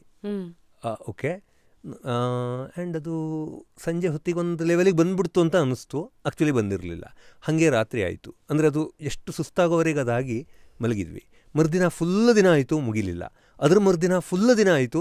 ಈ ದಿನ ನಾವು ಮಲಗೋಕ್ಕೆ ಅವಕಾಶ ಇರಲಿಲ್ಲ, ಮುಗಿಸ್ಲೇಬೇಕು ಅಂತ ಅದು ಒತ್ತಡ ಆಯಿತು. ಯಾಕೆಂದರೆ ನಾವು ಚೇಸ್ ಮಾಡ್ತಾ ಇದ್ದ ಡೇಟ್ ಹತ್ತಿರ ಬರ್ತಾಯಿತ್ತು, ಅದಂತೂ ಆರ್ಟಿಸ್ಟ್ಗಳಿಗೆ ಕೊಡಬೇಕು, ಹಿಂಗೆ. ಸೊ ಆವತ್ತು ಹಾಗೆ ಆಗಿ ಬೆಳಿಗ್ಗೆ 4:15 ಅಥವಾ 5 ಗಂಟೆಗೆ ಆ ಸ್ಕೆಡ್ಯೂಲಿಂಗ್ ಮುಗೀತು. ಆ್ಯಂಡ್ ಅದೊಂದು ಎಕ್ಸೆಲ್ ಶೀಟ್ ಆಯಿತು. ಅದು 1 ಪೇಜ್ ಇತ್ತು. 1 ಪೇಜ್ ಅಂದರೆ ಎಕ್ಸೆಲ್ ಶೀಟ್ ಗೊತ್ತು ನಿಮಗೆ, ಅದು ಎಷ್ಟು ಬೇಕಾದ್ರೂ ದೊಡ್ಡದು ಇರ್ಬೋದು. ಬಟ್ ಒಂದು ಸ್ಕ್ರೀನಲ್ಲಿ ಫಿಟ್ ಆಗುವ 1 ಪೇಜ್ ಇತ್ತು ಅಷ್ಟೇ. ಹಾಗೆ ಸ್ಕೆಡ್ಯೂಲ್ ಆಯಿತು. Wow, nice. 1 ಪೇಜಿಗೆ 4 ದಿನ ಒದ್ದಾಡಿದ್ವಾ ಅನ್ನೋದು ಒಂದು. ಆ್ಯಂಡ್ ಅದಕ್ಕೊಂದು ಜರ್ನಿ ಇದೆ. ಆ ಜರ್ನಿಯನ್ನು ನಾನು ಭಾಳ ಬ್ಯೂಟಿಫುಲ್ ಜರ್ನಿ ಅಂತ ಹೇಳ್ತೀನಿ. ಅದು ಆವತ್ತೇನೂ ಅನಿಸಲಿಲ್ಲ. ಅವತ್ತು ಖುಷಿ ಆಯಿತು, ಓಕೆ ಈಗ ಮುಗಿಸಿದ್ದೀವಿ, ಶೂಟಿಗೆ ಹೋಗ್ತೀವಿ ಅಂತ. ಸೊ ಎಷ್ಟೋ ಸಿನಿಮಾಗಳು ಸ್ಕೆಡ್ಯೂಲ್ ರಾಂಗ್ ಮಾಡಿಕೊಂಡ್ರೆ ಹೋಗ್ಬಿಡುತ್ತೆ ಅಂತ ನನಗೆ ಶೂಟ್ ಮಾಡೋಕ್ಕೆ ಶುರು ಮಾಡಿದ್ಮೇಲೆ ಗೊತ್ತಾಯಿತು. ಅದರ ಮಹತ್ವ ಗೊತ್ತಾಗಿದ್ದೇ ಶೂಟ್ ಮಾಡೋಕ್ಕೆ ಹೋದಾಗ. ಅದು ಬೇರೆ ವಿಷಯ ಅಂತ ಅಂದ್ಕೊಳ್ಳಿ. ಸಿನಿಮಾ ಶೂಟಿಂಗ್ ಮುಗೀತು 85 ದಿನ ಆಗಿ. ಒಂದಿನ ಸುಮ್ಮನೆ ನಮ್ಮ ಟೀಮ್ನ ಮಾತುಕತೆ ನಡೀತಿದ್ದಾಗ, ಪೋಸ್ಟ್ ಪ್ರೊಡಕ್ಷನ್ ನಡೀತಾ ಇದ್ದಾಗ ಆ ಸ್ಕೆಡ್ಯೂಲ್ ಮತ್ತೆ ಸಿಕ್ತು. ಆ ಸ್ಕೆಡ್ಯೂಲ್ ಅದ್ರ ಪ್ರಕಾರ ಏನೂ ಆಗಲಿಲ್ಲ ಶೂಟು. ಅದು ಹಿಂದೆ ಮುಂದೆ ಆಗಿ ಏನೋ ಆಗಿ ಕೊನೆಗೂ ಒಂದು ಫೈನಲ್ ಶೂಟ್ ಸ್ಕೆಡ್ಯೂಲ್ನ ಒಂದು ಶೀಟ್ ನನ್ನ ಹತ್ರ ಈಗಲೂ ಇದೆ. ಆ್ಯಕ್ಚುಲಿ ಅದರಲ್ಲಿ ಏನೂ ಇಲ್ಲ. ಅದು ಎಕ್ಸೆಲ್ ಒಂದು ಶೀಟ್. ಅದರಲ್ಲಿ ಸೀನ್ಗಳು ಯಾವಾಗ ಶೂಟ್ ಆಗಿವೆ ಅಂತಿದೆ, ಅಷ್ಟೇ ಇದೆ. ನನಗೆ ನೀವು ಮೆಮೊರಿ ಅಂತ ಕೇಳಿದ್ರಲ್ಲ, ಅದು ನನ್ನ ಮೆಮೊರಿ. ಆ ಶೀಟ್ ನನ್ನ ಮೆಮೊರಿ. ಯಾಕೆಂದರೆ ಅದನ್ನು ನೋಡಿದರೆ ಬಿದ್ದಿರೋ ಮಳೆ, ನಾವು ಒದ್ದಾಡಿರೋದು, ಶಾರ್ಟ್ಗಳು ಹಾಳಾಗಿರೋದು, ನಾನು ಕೋಪ ಮಾಡ್ಕೊಂಡಿರೋದು, ಮನಸ್ಸು ಹಾಳಾಗಿರೋದು, ಮನಸ್ಸು ಸರಿಯಾಗಿರೋದು, ಖುಷಿಯಾಗಿರೋದು ಎಲ್ಲ ಬಂದ್ಬಿಡುತ್ತೆ. If you want to pin point ಒಂದು ಮೆಮೊರಿ ಯಾವುದು ಅಂತ ಕೇಳಿದರೆ ಆ ಎಕ್ಸೆಲ್ ಶೀಟ್ ನನ್ನ ಮೆಮೊರಿ. ನಾನು ಅದನ್ನು ಫ್ರೇಮ್ ಹಾಕಿ ಇಟ್ಕೊಳ್ಳೋಣ ಅಂತಿದ್ದೀನಿ. ಅದಕ್ಕೆ ಅದು ಯಾವ್ಯಾವುದೋ ಡೇಟ್ ಇದೆ ಅದರಲ್ಲಿ. ಒಂದು ಫೈನಲ್ ಶೀಟ್ ಆಗಿದೆ ಅದು. ಆ ಶೀಟು ನಾವು 4 ಗಂಟೆಗೆ ಫೈನಲ್ ಮಾಡಿದ್ವಲ್ಲ, ಅದಕ್ಕೆ ಹತ್ತಿರದಲ್ಲೂ ಇರಲಿಲ್ಲ ಅದು. ಅಂದರೆ ನಾನು 70 ದಿನ ಶೂಟ್ ಮಾಡ್ತೀನಿ ಅಂತಿದ್ದೆ. ನಮ್ಮ ಟೀಮ್ ಅವರು ಇಲ್ಲ, ಇದು 87 ದಿನ ಆಗುತ್ತೆ ಅಂತ ಹೇಳಿದರು. ಕೊನೆಗೆ ಅದು 85 ದಿನ ಆಯಿತು. ನನಗೆ ಪ್ರತಿ ಸೀನು ಇದು 1 ದಿನದಲ್ಲಿ ಮುಗಿದೋಗುತ್ತೆ ಅಂತ ನನ್ನ ಆಸೆ, ಹೋಪು, ಯಾಕಂದರೆ ದುಡ್ಡು ವೇಸ್ಟ್ ಆಗ್ತಿರುತ್ತೆ, ವೆರಿ ಕಾಸ್ಟ್ಲಿ ಮೀಡಿಯಮ್ ಇದು. So what I would say is, so ಇದರಲ್ಲಿ ನನಗೆ ತುಂಬ ಖುಷಿಯಾಗಿರುವ ಒಂದು ಮೂಮೆಂಟ್ ಇದ್ದರೆ ಆ ಸ್ಕೆಡ್ಯೂಲ್ ಮುಗಿದಿದ್ದ 4:30 ಬೆಳಿಗ್ಗೆ, ಮತ್ತು ಈಗ ಯಾವಾಗ ನನ್ನ ಫೋಲ್ಡ್ರಲ್ಲಿ ಸಿಗುವ ಆ ಫೈನಲ್ ಸ್ಕೆಡ್ಯೂಲಿಂಗ್ನ ಶೀಟ್, ಅದಕ್ಕೇನು ಇಮೋಷನ್ ಬೇರೆಯವ್ರಿಗೆ ಕಾಣಿಸಲ್ಲ, ಬಟ್ ನನಗೆ ಎಲ್ಲ ಇಮೋಷನ್ಗಳು ಆ ಒಂದು ಶೀಟಲ್ಲಿದೆ. ಅದು ಒಂದು ಕ್ಯಾಪ್ಸುಲ್, ಅದು ಎಲ್ಲನೂ ನಿಮಗೆ ಮಾತ್ರ ಅದು ಕೊನೆಯವರೆಗೂ ಶುರುವಿಂದ ಗೊತ್ತು. ಟಿ ವಿ ಮನುಷ್ಯ, ಜರ್ನಲಿಸಮ್, ಟಿ ವಿ ಆ್ಯಂಡ್ ನಾವು ಮೂವಿ ಎಲ್ಲವೂ ಒಂದು ಪಾಠನ ಕಲಿಸತ್ತೆ. ಸೊ ಈಗ ಟಿ ವಿ ಆಡಿಯನ್ಸನ್ನು ಒಂದು ರೇಂಜಿಗೆ ನೀವು ಅರ್ಥ ಮಾಡ್ಕೊಂಡಿದ್ದೀರಾ ಅಂತ ನಿಮ್ಗೆ ಅನ್ಸತ್ತಾ? ಅದು ಹೆಂಗೆ ಸಾಧ್ಯ ಅಂದರೆ, ಪ್ರತಿ ಸರಿ ಶೋ ಲಾಂಚ್ ಮಾಡಿದಾಗಲೂ ಗುರುವಾರ ರೇಟಿಂಗ್ ಬರುತ್ತೆ ಅಂದರೆ, ಅಥವಾ ರೇಟಿಂಗಿಂದ ಹೆಚ್ಚಾಗಿ ಶೋ ಆನ್ ಏರ್ ಹೋಗೋದಕ್ಕೆ ಮೊದಲು ಒಂದು ಒದ್ದಾಟ ಆಗುತ್ತೆ. ಶೋವನ್ನು ಶೂಟ್ ಮಾಡೋಕ್ಕೆ ಮೊದಲು ತುಂಬ ಒದ್ದಾಟ ಆಗುತ್ತೆ. ಯೂಶ್ವಲಿ ನಿದ್ದೆ ಆಗಿರಲ್ಲ. ಸೊ ಅಂದರೆ ನಿಮಗೆ ನಿದ್ದೆ ಮಾಡೋಕ್ಕೆ ಕೊಡಲ್ಲ ಅದು. ಆ್ಯಂಡ್ ಅದರಲ್ಲೊಂಥರ ಸುಖ ಇದೆ, ಆ ನಿದ್ದೆಗೆಡೋದ್ರಲ್ಲೂ ಒಂಥರ ಸುಖ ಇದೆ. ಸೊ ಜನಕ್ಕೆ ಇದು ಬೇಕು ಅಥವಾ ಇವರಿಗೆ ಇದು ಇಷ್ಟ ಆಗುತ್ತೆ ಅಂತ ಗೊತ್ತಾಗಿದ್ದಿದ್ರೆ ಆ ಒದ್ದಾಟ ಇರ್ತಾ ಇರಲಿಲ್ಲ. ನನಗೆ ಒಂದೇ ದಿನ ಏನು ಗೊತ್ತಿರಲಿಲ್ವೋ ಅದು ಈಗಲೂ ಗೊತ್ತಿಲ್ಲ. ಆ್ಯಕ್ಚುಲಿ ಗೊತ್ತಿರೋದು ಒಂಚೂರು ಏನು ಅಂದರೆ, ಒಂದು ಸಣ್ಣ ಕಾನ್ಫಿಡೆನ್ಸ್, ಓಕೆ ಹಿಂಗೆ ಮಾಡಿದರೆ ಹಿಂಗೆ ಆಗಿದೆ ಲಾಸ್ಟ್ ಟೈಮು, ಈ ಸತಿಯೂ ಆಗಬಹುದೇನೋ, ಈ ಥರದ್ದೇನೋ ಮಾಡಬೇಕು ಅನ್ನೋದಕ್ಕೆ ಒಂಚೂರು ಒಂದು ಟಾರ್ಚ್ ಲೈಟ್ ಇದೆ. ಆದರೆ ನಯಾ ಪೈಸೆನೂ ಗೊತ್ತಾಗಿಲ್ಲ. ಸೊ ದಯವಿಟ್ಟು ಅದನ್ನೊಂದು ಅಂದ್ಕೊಂಬಿಡ್ಬೇಡಿ, ಓಕೆ 10 ವರ್ಷ ಕೆಲಸ ಮಾಡಿದ್ದೀರಾ ನಿಮ್ಗೊಂದು ಗೊತ್ತಿರತ್ತೆ ಅಂತ. ಎಂಥ ಮಣ್ಣಂಗಟ್ಟಿನೂ ಇಲ್ಲ. ಅದು ಯಾಕೆ ಬಂತಂದರೆ, ಇಲ್ಲಿಷ್ಟು 10 ವರ್ಷ ನೋಡಿರೋದು ಒಂದು ಲೆಕ್ಕ ಆದರೆ, ಈಗ ಕೋಟಿ ಮೂಲಕ ಈಗ ಸಿನಿಮಾ ಆಡಿಯನ್ಸನ್ನು ಅವ್ರನ್ನ ಯಾವ ಲೆಕ್ಕಕ್ಕೆ, ಐ ಡೋಂಟ್ ನೋ, ಒಬ್ಬೊಬ್ರದ್ದು ಒಂದೊಂದಿರುತ್ತೆ. ಕೆಲವರು ಆಡಿಯನ್ಸಿಗೆ ಸಿನಿಮಾ ಮಾಡೋರು ಇದ್ದಾರೆ, ಕೆಲವರು ಅವ್ರ ಹುಚ್ಚಿಗೆ ಸಿನಿಮಾ ಮಾಡಿರೋರು ಇದ್ದಾರೆ. ಸೊ ಅದಕ್ಕೆ ನಿಮ್ಮ ಕ್ಯಾಟಗರಿ ಆಗಲೇ ಹೇಳಿದ್ರಿ, ಆ ಕಥೆನ ಹೇಳಬೇಕು ಅನ್ನೋ ಒಂದು ಆಸೆ ಯಾಕೆ ಬಂತು, ಸಿನಿಮಾ ಮೂಲಕ ಏನಾಗಬೇಕಂತ. ಸೊ ಆಡಿಯನ್ಸ್ ಲೆಕ್ಕಾಚಾರಗಳನ್ನು ಈಗ ಸಿನಿಮಾ ರಿಲೀಸಿಗೆ ಮುಂಚೆ ಹೇಗೆ ನೋಡ್ತಾ ಇದ್ದೀರಾ ಅನ್ನೋ ಒಂದು ಕುತೂಹಲ ಇತ್ತು. ಗೊತ್ತಿಲ್ಲ ರಶ್ಮಿ, ಅಂದರೆ ಇದನ್ನು ಒಂದು, ಈ ಕತೆ ನೋಡೋ ಜನರನ್ನು ಎಂಗೇಜ್ ಮಾಡಿ ಇಟ್ಕೊಳ್ಳುತ್ತೆ ಅನ್ನೋ ಒಂದು ಹುಚ್ಚು ನಂಬಿಕೆಯಿಂದ ಈ ಕತೆ ತುಂಬ ಎಂಟರ್ಟೈನ್ ಮಾಡುತ್ತೆ, ಅಥವಾ ಈ ಕತೆ ನಿಮ್ಮನ್ನು ಏನೋ ಒಂದು ಇಮೋಷನನ್ನು ಇವೋಕ್ ಮಾಡೋಕ್ಕೆ ನಾವು ಪ್ರಯತ್ನ ಪಡ್ತೀವಲ್ವ, ಎಲ್ಲ ಬರಹಗಾರರಿಗೂ ಅದೊಂದಿರುತ್ತೆ, ಏನೋ ಒಂದು ಇಮೋಷನನ್ನು ಇವೋಕ್ ಮಾಡಬೇಕು ಅನ್ನೋದು. ಈ ಇನ್ಸೈಟನ್ನು, ಈ ಹೊಳಹನ್ನು ನಾನು ಟ್ರಾನ್ಸ್ಫರ್ ಮಾಡಬೇಕು ಅನ್ನೋದು, ಈ ಒಳಗಡೆ ಸಿಕ್ಕಾಕ್ಕೊಂಡಿರುವ ಈ ಒದ್ದಾಟವನ್ನು ಹೊರಗಡೆ ಹಂಚಿಕೊಂಡು ಖುಷಿ ಪಡಬೇಕು ಅನ್ನೋದು, ಈ ವಿಷಯಕ್ಕಾಗಿ ಈ ಕತೆಗಳಾಗೋದು, ಸಿನಿಮಾಗಳಾಗೋದು. ಆ್ಯಂಡ್ ಯಾವ ಕತೆಗಳು ಅದು ಯಾವ ಮಾಧ್ಯಮದಲ್ಲಿದ್ದರೂ ಅದು ಸುಲಭ ಅಂತೂ ಅಲ್ಲ. ಸಿನಿಮಾದಲ್ಲಿ ಸುಲಭ ಅಲ್ಲವೇ ಅಲ್ಲ, ಯಾಕೆಂದರೆ ಇದರಲ್ಲಿ ಎಲ್ಲ ಮಾಧ್ಯಮಗಳು ಸೇರಿರುವ ಒಂದು ಮಾಧ್ಯಮ ಇದ್ದರೆ ಅದು ಸಿನಿಮಾ. ಅದು ಸಂಗೀತ ಇರ್ಬೋದು, ಸೌಂಡ್ ಇರ್ಬೋದು, ಚಿತ್ರ ಇರ್ಬೋದು, ಪೇಂಟಿಂಗ್ ಇರ್ಬೋದು, ಆ್ಯಕ್ಟಿಂಗ್ ಇರ್ಬೋದು, ಲೈಟ್ ಇರ್ಬೋದು. ಅಂದರೆ ಒಂದು ಶಾರ್ಟಲ್ಲಿ 20 ನಿರ್ಧಾರಗಳಿವೆ.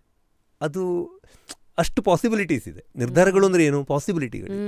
ಸೊ ಇದೊಂದು ಕಾಂಪ್ಲೆಕ್ಸ್ ಎಂಜಿನಿಯರಿಂಗ್ ಅಂತ ನನಗೆ ಅರ್ಥ ಆಗಿದೆ. ಆ್ಯಂಡ್ ಈ ಇಂಜಿನಿಯರಿಂಗ್ ಖಂಡಿತವಾಗೂ ನನಗೆ ಗೊತ್ತಿಲ್ಲ, ನಾನು ಹಾಫ್ ಎಂಜಿನಿಯರೂ ಅಲ್ಲ.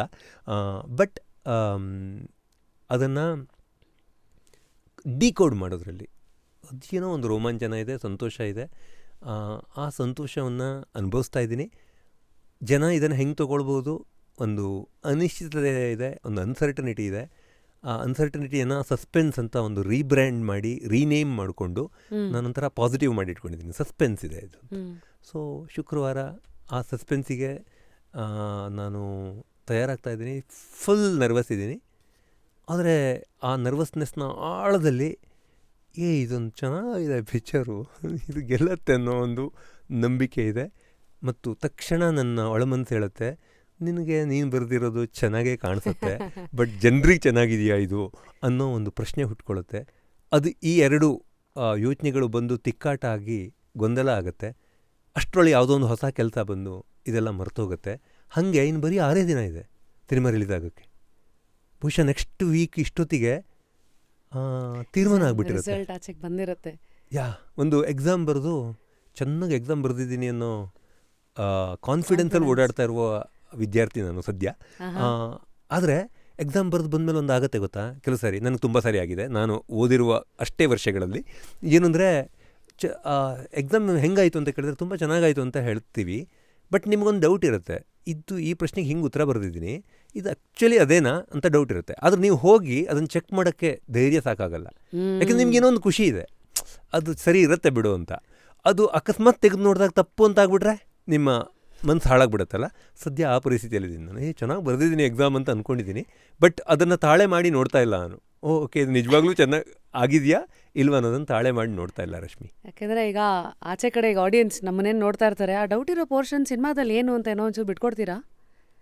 ಇಲ್ಲ, ಇಡೀ ಸಿನಿಮಾನೇ. ಅದರಲ್ಲಿ ಸಪೋಸ್ ನೀವು ಇಡೀ ಕಥೆನೇ ನೀವು ಒಂದು ಕ್ಷಣದಲ್ಲಿ ಈ ಕತೆಗೆ ಸಬ್ಸ್ಕ್ರೈಬ್ ಆದರೆ, ಅದು 1 ನಿಮಿಷವೋ 10 ನಿಮಿಷವೋ 28 ನಿಮಿಷವೋ ನನಗೆ ಗೊತ್ತಿಲ್ಲ, ಯಾವುದೋ ಒಂದು ಪಾಯಿಂಟಲ್ಲಿ ನೀವು ಸಬ್ಸ್ಕ್ರೈಬ್ ಆಗೇ ಆಗ್ತೀರಾ ಆ ಪಾತ್ರಕ್ಕೆ.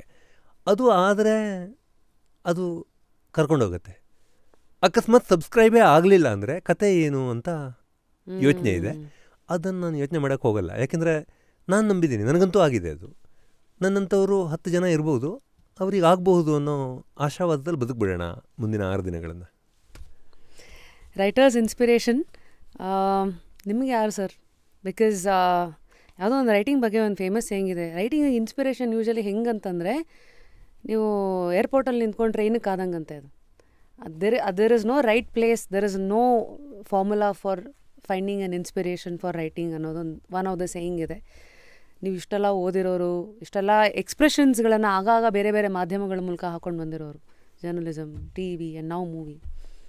So who are the writers who are inspiring? ನಂಗೆ ಗೊತ್ತು ನೀವು ತುಂಬ ಓದ್ತೀರಾ ಅಂತ, ತುಂಬ ಬರಹಗಾರರನ್ನ ಹತ್ತಿರ ಇಟ್ಕೊಂಡಿದ್ದೀರಾ ನಿಮ್ಮ ಓದಿನ ಇದರಲ್ಲಿ ಅಂತ.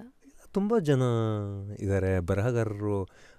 ಅಂದರೆ ಕನ್ನಡದಲ್ಲಿ ತೊಗೊಂಡ್ರೆ ಪೂರ್ಣಚಂದ್ರ ತೇಜಸ್ವಿ ಇರ್ಬೋದು, ಪಿ ಲಂಕೇಶ್ ಇರ್ಬೋದು, ಭೈರಪ್ಪ ಇರ್ಬೋದು, ದೇವನೂರು ಮಹಾದೇವ ಇರ್ಬೋದು, ಅನಂತಮೂರ್ತಿ ಇರ್ಬೋದು, ತುಂಬ ಜನ, ಜಯಂತ್ ಕಾಯ್ಕಿಣಿ, ಜೋಗಿ. ಸೊ ತುಂಬ ಜನ ಅಂದರೆ ಅವರು ಬರೆದಿದ್ದನ್ನೆಲ್ಲ ವಿವೇಕ್ ಶಾನ್ಭಾಗರು. ಸೊ ಅವ್ರು ಬರೆದಿರೋದನ್ನು ಅಷ್ಟು ಪ್ರೀತಿಯಿಂದ ಕನ್ನಡದಲ್ಲಿ ಪುಸ್ತಕಗಳನ್ನು ಓದೋಕ್ಕಾಗಿದೆ. ಅವರೆಲ್ಲನೂ ಒಂದಲ್ಲ ಒಂಥರ ನಮ್ಮನ್ನು ಪ್ರಭಾವಿಸ್ತಾನೆ ಇರ್ತಾರೆ ಓದುಗರನ್ನು. ಸೊ ಇವರಂತೂ ಇದ್ದೇ ಇದ್ದಾರೆ. ಅದಲ್ಲದೆ ಅದು ಒಂದು ಜುಂಪಾ ಲಹಿರಿ ಥರದವರು, ಅರುಂಧತಿ ರಾಯ್ ಥರದವರು, ಅಂದರೆ ಅವರು ಒಂದು ಬರವಣಿಗೆಯಿಂದ ಅವ್ರು ಕಂಡುಕೊಂಡ ಕರಿಯರಿಂದಾಗ ಒಂಥರ ಇನ್ಸ್ಪೈರ್ ಮಾಡ್ತಾ ಇರ್ತಾರೆ. ಇವರು ಇಷ್ಟು ಮಜಾ ಬರೆದ್ರಲ್ಲ, ಬರೆದು ಅದನ್ನು ಈ ಲೆವೆಲಿಗೆ ತೊಗೊಂಡು ಹೋದ್ರಲ್ಲ ಅನ್ನೋ ಕಾರಣಕ್ಕೆ. ಇನ್ನು ಅದ್ರ ಮಧ್ಯದಲ್ಲಿ ಒಬ್ಬ ಮಿಲನ್ ಕುಂದೇರಾ ಇರ್ಬೋದು, ಮಾರ್ಕೆಸ್ ಇರ್ಬೋದು, ಅಥವಾ ಹೆಮಿಂಗ್ವೇ ಇರ್ಬೋದು. ಇವರ ಅಂದರೆ ಇಷ್ಟು ಅದ್ಭುತವಾಗಿ ಯಾರಾದರೂ ಬರೀಬಹುದಾ ಅಂತ ಒಂದೊಂದು ಸಾರಿ ಹೊಟ್ಟೆ ಕಿಚ್ಚು, ಖುಷಿ, ಇನ್ಯಾವಾಗೂ ನಮ್ಗೆ ಬರೆಯೋಕ್ಕಾಗಲ್ಲ ಅನ್ನೋ ಒಂದು ಗೊಂದಲವನ್ನು ಹುಟ್ಟಿಸುವಷ್ಟು ಅಗಾಧವಾದ ಪ್ರತಿಭೆಗಳನ್ನು ನೀವು ನೋಡ್ಬೋದು. ಅದು ಲಿಮಿಟ್ ಇಲ್ಲ ಅದಕ್ಕೆ, ನೀವು ನೋಡ್ಕೊಂಡು ಹೋದರೆ ಅದು ದೊಡ್ಡ ಜಗತ್ತದು. ಸಿನಿಮಾ ವಿಷಯಕ್ಕೆ ಬಂದರೆ ಇನ್ಸ್ಪಿರೇಷನ್, ಬರವಣಿಗೆಗೆ ಅಂತ ಫಸ್ಟ್ ಇನ್ಸ್ಪಿರೇಷನ್ ನನಗೆ ಸಿನಿಮಾದಲ್ಲಿ ಕಥೆಯನ್ನು ಹಿಂಗೂ ಹೇಳ್ಬೋದು ಅಂತ ತೋರಿಸ್ಕೊಟ್ಟ ಉಪ್ಪಿ ಸರ್. So wonderful. ನನಗೆ ಓಂ ಇರ್ಬೋದು, ಇರ್ಬೋದು, ಉಪೇಂದ್ರ ಇರ್ಬೋದು. ಮತ್ತು ಉಪೇಂದ್ರ ಮೋಸ್ಟ್ ಇಂಪಾರ್ಟೆಂಟ್ಲಿ, ಅಂದರೆ ಅದರ ನೆರೇಷನ್ ಟೆಕ್ನಿಕ್ ಇರಲಿ, ಅಥವಾ ಅದನ್ನು ಬರೆದಿರುವ ರೀತಿ ಇರಲಿ, ಸೀನ್ಗಳನ್ನು ಕನ್ಸೀವ್ ಮಾಡಿರುವ ರೀತಿ ಇರಲಿ, ಐ ಥಿಂಕ್ ಇನ್ಕ್ರೆಡಿಬಲಿ ಒರಿಜಿನಲ್ ರೈಟಿಂಗ್. ಯಾರೂ ಯೋಚನೆ ಮಾಡೋಕ್ಕೆ ಸಾಧ್ಯ ಇಲ್ಲ ನಾನು ಅನ್ನೋ ಒಂದು ಕಾನ್ಸೆಪ್ಟನ್ನು, ಅಥವಾ ನೆರೇಷನ್ ಟೆಕ್ನಿಕನ್ನು ನೋಡಿ ನೀವು. ಅಂದರೆ ಅದು ಸೌಂಡು, ವಿಜುವಲ್ಸು ಮತ್ತು ಇಂಟ್ರಡಕ್ಷನ್ನು, ಅದರ ಪವರನ್ನು ನೋಡಿ. ಅಂದರೆ ಎಕ್ಸಲೆಂಟ್ ನನ್ನ ಪ್ರಕಾರ. ಆ ಥರ ಅದು ಈಗಲೂ ಮಾಡೋಕ್ಕಾಗಿಲ್ಲ, ಯಾರಿಗೂ ಮಾಡೋಕ್ಕಾಗಲ್ಲ. ಯಾಕಂದರೆ ಅದು ಒಂದು ಹುಚ್ಚು ಮನಸ್ಸಿನ ಪವರ್ ಅದು. ಸೊ ಹಾಗೆ ಇನ್ಸ್ಪೈರ್ ಮಾಡಿದ್ದಾರೆ. ಅಂದರೆ ಈಗ ಒಂದು ಗರುಡ ಗಮನ ಥರದ ಸಿನಿಮಾದಲ್ಲಿ ಬರವಣಿಗೆ ನನ್ನನ್ನು ವಾವ್ ಹಿಂಗೂ ಬರಿಬೋದು ಅಂತ ಅನಿಸಿದೆ. ಅಥವಾ ಸೂರಿ, ನಮ್ಮ ಡೈರೆಕ್ಟರ್ ಸೂರಿ, ಅವರ ಬರವಣಿಗೆ ಬಹಳ ಪ್ರೀತಿ ಕೊಡುತ್ತೆ, ಮತ್ತು ಹೊಟ್ಟೆ ಕಿಚ್ಚು ಹುಟ್ಟಿಸುತ್ತೆ, ಖುಷಿ ಕೊಡುತ್ತೆ. ಹಿಂಗೂ ಬರಿಬೋದು ಅಂತ ಖುಷಿ ಪಡ್ತೀವಿ. ಸೊ ಓದುಗರು ಎಲ್ಲರೂ ಖುಷಿ ಪಡ್ತಾರೆ, ನೋಡುಗರು ಎಲ್ಲರೂ ಖುಷಿ ಪಡ್ತಾರೆ ಅಂತ ಅನ್ಕೋತೀನಿ. ಸುಮಾರು ಜನ ಸೂರಿ ಫ್ಯಾನ್ಗಳನ್ನು ನಾನು ಭೇಟಿಯಾಗಿದ್ದೀನಿ, ಅವರಿಗೆಲ್ಲರಿಗೂ ಇದೇ ಫೀಲಿಂಗ್ ಇದೆ. ಯೋಗರಾಜ್ ಭಟ್ರು ಹಾಡೋದನ್ನು ಬರೆಯೋಕ್ಕೆ ಕೂತ್ರೆ ಮನುಷ್ಯರೇ ಅಲ್ಲ ಅನ್ನೋದು ನನ್ನ ನಂಬಿಕೆ.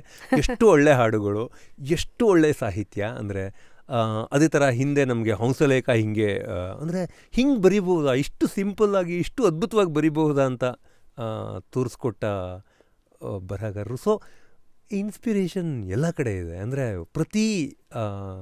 ಪ್ರತಿ ವ್ಯಕ್ತಿಯ ಅಂದರೆ ಕೆಲಸದಲ್ಲೂ ನೀವು ಅದನ್ನು ನೋಡ್ಬೋದು. ಅಂದರೆ ಅದು ನಮಗೆ ನೋಡೋಕ್ಕಾಗಬೇಕಷ್ಟೆ. ಸೊ ಹಾಗಾಗಿ ಅದೇನು ವಿಶೇಷ ಇಲ್ಲ. ಇವರೆಲ್ಲ ಇನ್ಸ್ಪೈರ್ ಮಾಡಬೇಕಾಗಿರುವ ಜನಗಳೇ, ಆ್ಯಂಡ್ ನನ್ನನ್ನು ಇನ್ಸ್ಪೈರ್ ಮಾಡಿದ್ದಾರೆ. ಸೊ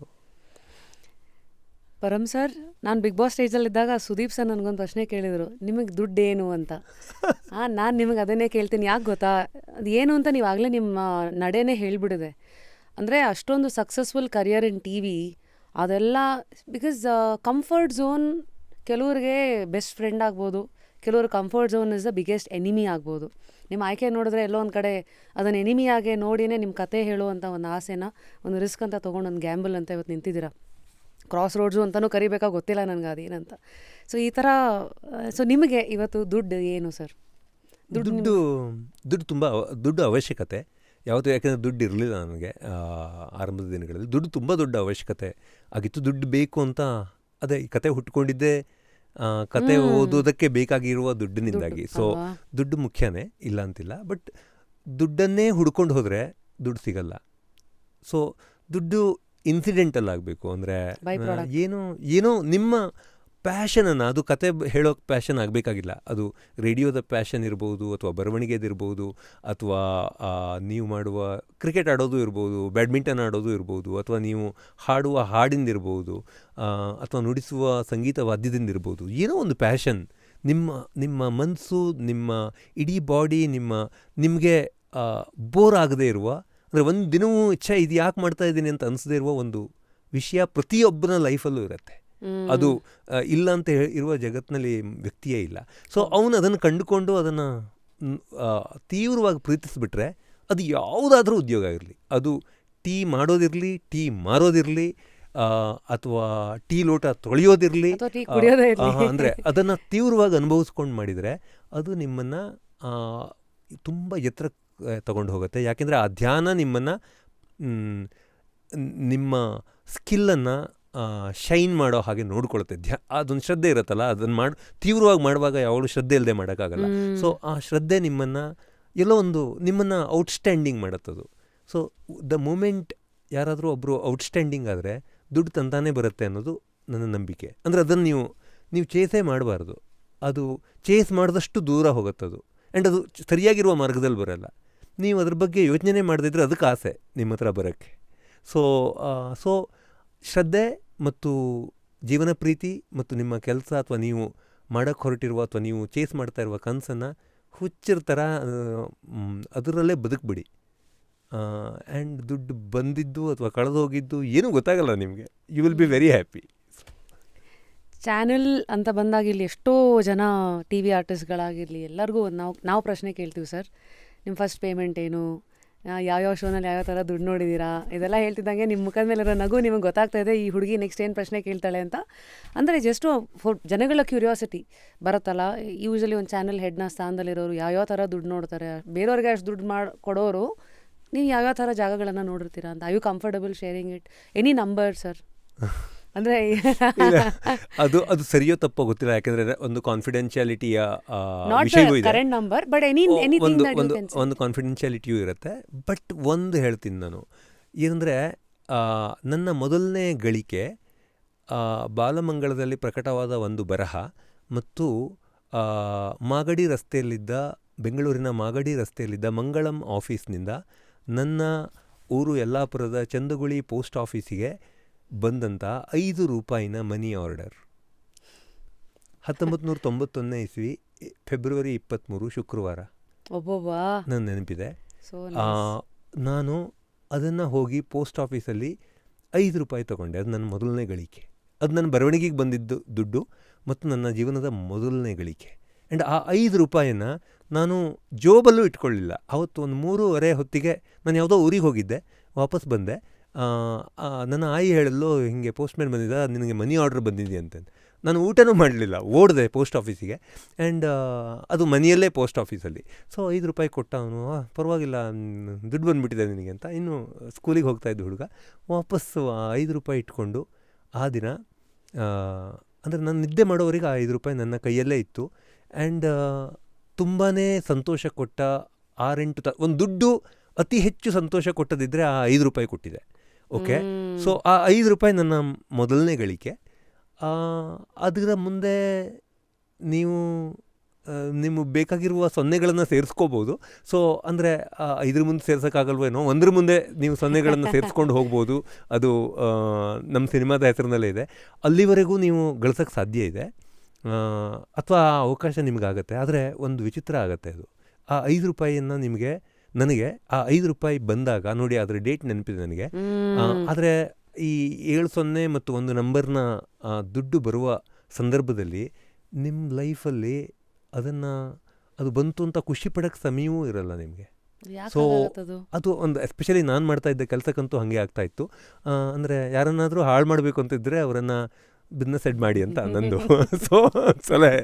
ಅಂದರೆ ಏನಾಗುತ್ತೆ, ಅಲ್ಲಿ ಅಷ್ಟು ಕೆಲಸಕ್ಕೆ ಬರದೇ ಇರುವ ವಿಷಯಗಳು ನಿಮ್ಮನ್ನು ಹಾಂಟ್ ಮಾಡ್ತಾ ಇರುತ್ತೆ, ಪ್ರಾಬ್ಲಮ್ ಕ್ರಿಯೇಟ್ ಆಗ್ತಾ ಇರುತ್ತೆ. ಅದನ್ನು ನೀವು ಅಡ್ರೆಸ್ ಮಾಡ್ತಾ ಇರಬೇಕು. ಮ್ಯಾರಥಾನ್ ಅದು ಓಡ್ತಾ ಇರಬೇಕು. ನಿಮಗೆ ಓಡ್ತಾ ಇರೋದ್ರಲ್ಲಿರುವ ಖುಷಿ ಏನು? ನೀವು ಸುತ್ತಮುತ್ತಲಿನ ಜಾಗವನ್ನು ನಿಮ್ಗೆ ಅನುಭವಿಸೋಕ್ಕಾಗಬೇಕು. ಹಕ್ಕಿ ಹಾರೋದನ್ನು ನೋಡಬೇಕು, ಗಾಳಿ ಬೀಸೋದನ್ನು ಅನುಭವಿಸ್ಬೇಕು, ಜೊತೆಗೆ ಎಲ್ಲೋ ಒಂದು ಕಡೆ ನಿಲ್ಲಬೇಕು, ನಿಂತು ನೀವು ಅಥವಾ ಕುತ್ಕೋಬೇಕು, ಕಾಫಿ ಕುಡಿಬೇಕು, ಮತ್ತೆ ಓಡಬೇಕು. ಇದು ಆಗಬೇಕು. ಬಟ್ ಒಂದು ಬಿಸ್ನೆಸ್ ಹೆಡ್ಡಿಗೆ ಇದು ಸಾಧ್ಯವೇ ಇಲ್ಲ. ಅಂದರೆ ಸಾಧ್ಯ ಇರ್ಬೋದು, ನನಗಾಗಲಿಲ್ಲ. ನಾನು ಬರೀ ಓಡ್ತಾ ಇದ್ದೆ. ನಾನು ಗಾಳಿಯನ್ನು ಗಮನಿಸಲಿಲ್ಲ, ಹಕ್ಕಿಗಳನ್ನು ನೋಡಲಿಲ್ಲ, ಕೂತು ಕಾಫಿ ಕುಡಿಲಿಲ್ಲ, ಖುಷಿ ಪಡಲಿಲ್ಲ, ಬರೀ ಓಡ್ತಾ ಇದ್ದೆ. ಬಟ್ ಆ ಓಡೋದು ಅಷ್ಟು ತೀವ್ರವಾಗಿ ಪ್ರೀತಿಸಿದ್ದೆ, ಹಾಗಾಗಿ ಅದು ಬೇಸರ ಕೊಡಲಿಲ್ಲ, ನನಗೆ ಖುಷಿನೇ ಕೊಡ್ತು. ಬಟ್ ನಾನು ಕುತ್ಕೊಳ್ಬೇಕಾಗಿತ್ತು ಕೂಡ. ಒಂದಿನ ಮಳೆ ಬಂದಾಗ ಮಳೆ ಬೈಕೋಬಾರ್ದಾಗಿತ್ತು ಕೂಡ. ಮಳೆಯಲ್ಲಿ ಓಡೋದಕ್ಕೂ ಒಂದು ಖುಷಿ ಇದೆ, ಓಕೆ, ಅಥವಾ ಬಿಸಿಲಲ್ಲಿ ಓಡೋದಕ್ಕೂ ಒಂದು ಖುಷಿ ಇದೆ. ಬಿಸಿಲನ್ನು ಬೈಕೊಳ್ಬಾರ್ದಾಗಿತ್ತು, ಮಳೆಯನ್ನು ಬೈಕೋಬಾರ್ದಾಗಿತ್ತು. ಅಲ್ಲಿ ಸಿಗ್ತಾ ಇದ್ದ ಬೆಂಚ್ ಮೇಲೆ ನಾನು ಕುತ್ಕೋಬೇಕಾಗಿತ್ತು, ಕೂತು ಕಾಫಿ ಕುಡಿಬೇಕಾಗಿತ್ತು, ಅಥವಾ ಕಾಫಿ ಕುಡಿಯೋರನ್ನು ನೋಡಬೇಕಾಗಿತ್ತು, ಅಥವಾ ಸುಮ್ಮನೆ ನಿಂತ್ಕೊಂಡು ಒಂದು ಸ್ವಲ್ಪ ಸಮಾಧಾನ ಮಾಡ್ಕೋಬೇಕಾಗಿತ್ತು. ಯಾವುದೂ ಆಗಲಿಲ್ಲ, ಓಡ್ತಾ ಇದ್ದೆ. ಸೊ ದುಡ್ಡು ಬಂದಾಗ ನಿಮಗೆ ಅದು ಹೋಗ್ಬಿಟ್ರೆ ಅನ್ನೋ ಭಯ ಕೊಡುವ ತೊಂದರೆ ಇದೆಯಲ್ಲ, ಅದು ಈ ₹5 ಸಿಗುವ ಸಂತೋಷದ ಮುಂದೆ ಏನೇನೂ ಅಲ್ಲ. So if at all I want to share something, ಅದು ಆ ₹5 ಗಳಿಸಿರುವ ಕ್ಷಣ, ಅದು ನನ್ನ ನಿಜವಾಗ್ಲೂ ಒಂದು important moment of my life ಅಂತ ಹೇಳೋಕ್ಕೆ ಇಷ್ಟಪಡ್ತೀನಿ ನಾನು. ಇದು ದುಡ್ಡು ಒಂದು ಸಾರಿ ಜಾಸ್ತಿ ಬಂದಾಗ, ಈ ಥರ ಒಂದು ಚಾನಲ್ಲು, ಈ ಥರ ಇಷ್ಟು ಜನಗಳು, ಇದೆಲ್ಲ ಬಂದಾಗ ಅದನ್ನು ಅನುಭವಿಸುವ ಮನಸ್ಥಿತಿ ನೀವು ತಗೊಳ್ಳೋದೇ ಇದ್ದರೆ ಅದು ನಿಮ್ಗೆ ಗೊತ್ತೇ ಆಗಲ್ಲ. ಕೊನೆಗೆ ಹೊಡ್ತಾ ಇರ್ತೀರ ಅಷ್ಟೆ. ಭಾಳ ಚೆನ್ನಾಗಿ ಹೇಳಿದ್ರಿ ಸರ್. ಸೊ ಈ ಮಧ್ಯ ನಿಮ್ಮ 3AM ಫ್ರೆಂಡ್ಸ್ ಯಾರು? ಅಂದರೆ ನಿಮಗೋಸ್ಕರ ಅಂತ ಓಡಿ ಬರುವಂಥ, ನಿಮ್ಮ ನೋವುಗಳಿಗೆ ಸ್ಪಂದಿಸುವಂಥ ಒಂದು ಭುಜ ಇದ್ದಾರೆ. ಅದನ್ನು ಐ ಆಮ್ ವೆರಿ ಫಾರ್ಚುನೇಟ್. ಹೌದು, ನನ್ನ ಜೊತೆಗೆ ತುಂಬ ಜನ ಏನಿಲ್ಲ, 2-3 ಜನ ಇದ್ದಾರೆ, ಬಟ್ ಇದ್ದಾರೆ.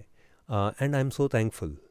ಆ್ಯಂಡ್ 3 ಗಂಟೆಯ ಫ್ರೆಂಡ್ಸ್ ಅಂತ ಹೇಳಿದ್ರಿ, ನಾನು 5 ಗಂಟೆ ಫ್ರೆಂಡ್ಸ್ ಅಂತ ಹೇಳೋಕ್ಕೆ ಇಷ್ಟಪಡ್ತೀನಿ. ಯಾಕೆಂದರೆ ಯಾವುದೋ ಸಂದರ್ಭದಲ್ಲಿ ನಾನು 5 ಗಂಟೆಗೂ ಫೋನ್ ಮಾಡಿ ಎಬ್ಸಿ ಅವ್ರನ್ನ ಕರೆದಿದ್ದೀನಿ. ನನಗೇನೋ ಒಂದು ಹುಷಾರಿಲ್ಲದೆ ಇರುವಾಗ, ತುಂಬ ಒದ್ದಾಟ ಆದಾಗ 5 ಗಂಟೆಗೂ ಅವ್ರನ್ನ ಎಬ್ಸಿದ್ದೀನಿ.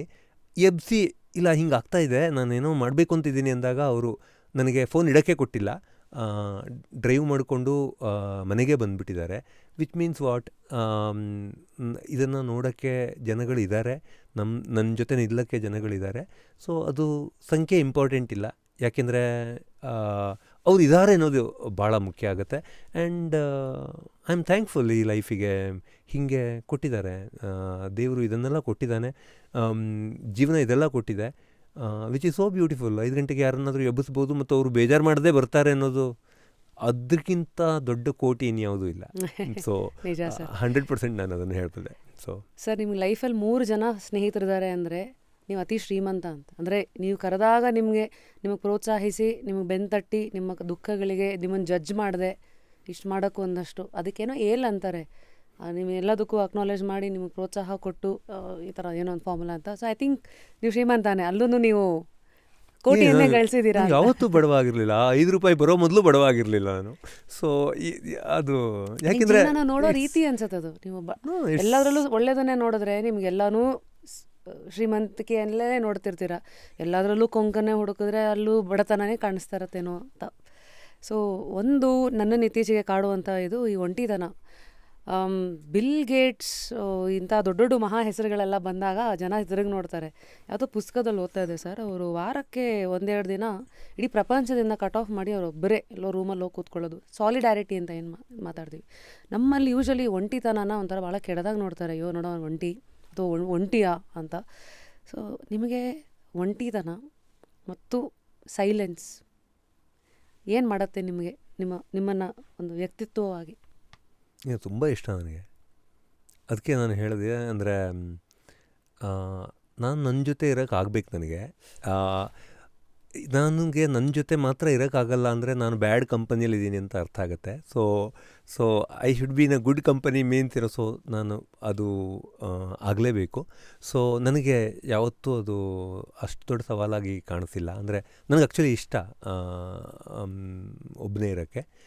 ಸೈಲೆನ್ಸ್ ಮುಖ್ಯವಾಗಿ ಅದು ಯೂಶ್ವಲಿ ಆಗೋದು ನನಗೆ ನಾನು ದಿನ ಓಡುವ 8 ಕಿಲೋಮೀಟರ್ಗಳಲ್ಲಿ. ಅದು ತುಂಬಾ ಸೈಲೆಂಟ್ ಆಗಿರುವ 1 ಗಂಟೆ, ಸುಮಾರು 55 ನಿಮಿಷದಿಂದ 60 ನಿಮಿಷ ತೊಗೋತೀನಿ ನಾನು 8 ಕಿಲೋಮೀಟ್ರ್ ಓಡೋಕ್ಕೆ. ಆ್ಯಂಡ್ ಅದು ಬ್ಯೂಟಿಫುಲ್ ಆಗಿರುತ್ತೆ. ರೋಡಲ್ಲೇ ಓಡೋದು ನಾನು.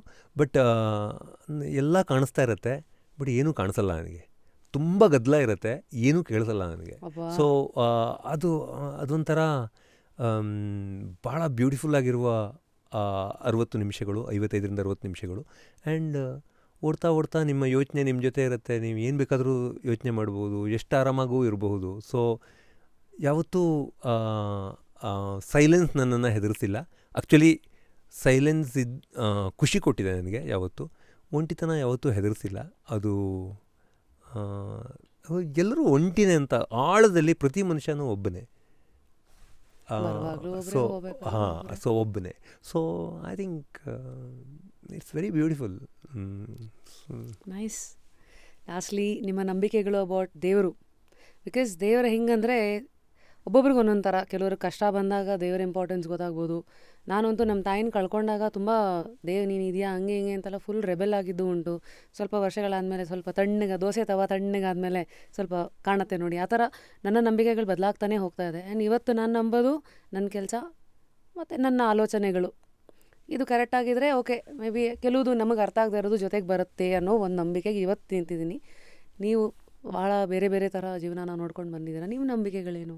ದೇವರು ದಿಂಡ್ರು ಅಂದರೆ ಅದಕ್ಕೆ ಇವತ್ತು ಯಾವ ಲೆಕ್ಕ ಹಾಕ್ತಾಯಿದ್ದೀರಾ? ಅದಕ್ಕೆ ಯಾವ ಸ್ಥಾನ ಕೊಟ್ಟಿದ್ದೀರಾ? ದೇವರು ನನಗೆ ಬೇರೆ ಬೇರೆ ರೂಪದಲ್ಲಿ ದೇವರು ಕಾಣಿಸಿದ್ದಾರೆ ಅಂತ ಅನ್ಕೋತೀನಿ. ಅಂದರೆ ಮೊದಲನೇ ಸಾರಿ ದೇವ್ರ ಜೊತೆ ಒಂದು ಭೇಟಿಯಾಗಿದ್ದು, ಕಾನ್ವರ್ಸೇಷನ್ ಆಗಿದ್ದು ಬಹುಶಃ ನಾನು 3ನೇ ಕ್ಲಾಸಲ್ಲೋ 4ನೇ ಕ್ಲಾಸಲ್ಲೋ ಇದ್ದಾಗ ಅಂತ ಅನ್ಸುತ್ತೆ. ನನ್ನ ಒಂದಿನ ಹೀಗೆ ಗೋಕರ್ಣ ಅಂತ ಒಂದು ಊರು, ಅಲ್ಲಿಗೆ ಹೋಗಿದ್ವಿ. ನನ್ನ ಆಯಿಗೆ ಸಿಕ್ಕಾಪಟ್ಟೆ ಹುಷಾರಿರಲಿಲ್ಲ. ನನ್ನನ್ನು ಎಬ್ಬಿಸ್ಲೂ ಇಲ್ಲ. ಬೆಳಿಗ್ಗೆ 5 ಗಂಟೆಗೋ 4 ಗಂಟೆಗೋ ಆಗಿದ್ದಿದ್ದು. ಡಾಕ್ಟ್ರ್ ಹತ್ರ ಹೋಗಬೇಕು, ಎಲ್ಲ ಆಗಬೇಕು. ನನಗೆ ಭಾಳ ಅಂದರೆ ಅವಳು ಬದುಕ್ತಾಳೋ ಇಲ್ವೋ ಅನ್ನುವಷ್ಟು ಅವಳಿಗೆ ಹುಷಾರು ತಪ್ಪಿಬಿಟ್ಟಿತ್ತು. ಅದು ಬೇರೆ ಊರು, ಬೇರೆ ನಮ್ಮನ್ನು ಇನ್ನೊಂಚೂರು ಹೆದರ್ಸತ್ತದು. ನನ್ನನ್ನು ಯಾರೋ ಎಬ್ಬಿಸಿದ್ರು 5 ಗಂಟೆ ಹೊತ್ತಿಗೆ. ಆಯಿ ಒದ್ದಾಡ್ತಾ ಇದ್ದಾಳೆ, ಇದೆಲ್ಲ ಆಯಿತು. ಆ ಪಾಯಿಂಟಲ್ಲಿ ನನಗೆ ಒಂದು ಅನ್ನಿಸ್ತು. ನಾನು ಆ ದಿನ ಮೊದಲನೇ ದಿನ ಗೋಕರ್ಣದ ಬೀದಿಯಲ್ಲಿ ನಡ್ಕೊಂಡು ಹೋಗುವಾಗ ಒಂದು ರಾಮ ಲಕ್ಷ್ಮಣ ಸೀತೆ ಇರುವ ಒಂದು ಫೋಟೋ ನೋಡಿದ್ದೆ. 20 ರೂಪಾಯಿ ಇತ್ತು ಅದಕ್ಕೆ. 20 ರೂಪಾಯಿ ಅನ್ನೋ ಕಾರಣಕ್ಕೆ ಆ ಫೋಟೋವನ್ನು ತೊಗೊಂಡಿರಲಿಲ್ಲ. ಅದು ಯಾಕೆ ನನ್ನ ತಲೆಗೆ ಬಂತು ಅಂತ ಗೊತ್ತಿಲ್ಲ. ಆಯಿ ಬದುಕಬೇಕು ನನ್ನ ಆಯಿ ಅಂತ ನನಗೆ ಅಲ್ಲಿ ಕುತ್ಕೊಂಡು ಆ ನಿದ್ದೆಗಣ್ಣಲ್ಲಿ ಈ ಚಿತ್ರ ಅಂತೂ, ಈ ಫೋಟೋ ಅಂತೂ ತೊಗೊಳ್ತೀನಿ ಇವತ್ತು, ಬಟ್ ನೀನು ಬದುಕಿಸ್ಬೇಕು ಆಯಿನ ಅಂತ. ಸೊ ಏನೂ ಆಗಲಿಲ್ಲ, ಆಯಿ ಬದುಕಿದ್ಲು. ಮತ್ತು ನಾನು ಆ ಫೋಟೋ ತೊಗೊಂಡೆ. ಇವತ್ತಿಗೂ ಆ ಫೋಟೋ ನಮ್ಮ ಮನೆಯಲ್ಲಿದೆ. ಸುಮಾರು ಎಷ್ಟೋ ವರ್ಷಗಳಿಂದ ಅದು 20 ರೂಪಾಯಿಗೆ ತೊಗೊಂಡಿರುವ ಒಂದು ರಾಮ ಲಕ್ಷ್ಮಣ ಸೀತೆಯ ಫೋಟೋ. ಅದು ನನಗೆ ಭೇಟಿಯಾದ ಮೊದಲನೇ ದೇವರು. ಅದಾದಮೇಲೆ ಈ ದೇವರು ಬದಲಾಗ್ತಾ ಹೋಗಿದ್ದೂ ಇದೆ. ಅದಾದಮೇಲೆ ಸಿದ್ಧಿವಿನಾಯಕ ನನಗೆ ದೇವರು ಅಂತ ಅನಿಸಿದ್ದಿದೆ, ಅದಾದಮೇಲೆ ದುರ್ಗಿ ನನಗೆ ದೇವರು ಅಂತ ಅನಿಸಿದ್ದಿದೆ. ಈಗ ನೀವು ನಮ್ಮ ಮನೆಗೆ ಬಂದರೆ ಅನ್ನಪೂರ್ಣೇಶ್ವರಿಯ ವಿಗ್ರಹ ಇದೆ.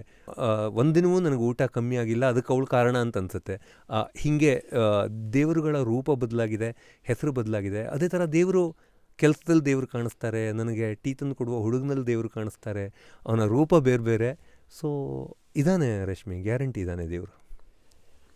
Amazing sir. ನಿಮ್ಮ ನಂಬಿಕೆಗಳು, ನಿಮ್ಮ ಕುತೂಹಲಗಳು ಹೀಗೆ ನಿಮ್ಮನ್ನು ಕಾಯ್ತಾ ಇರಲಿ. ಕೊನೆಯದಾಗಿ ಎಷ್ಟೋ ಜನ ಅವರ ಕುತೂಹಲ ಕಣ್ಣುಗಳು ನಿಮ್ಮಿಂದ ಒಂದಷ್ಟು ಅಡ್ವೈಸನ್ನು ಬಯಸ್ತಾ ಇರ್ಬೋದು.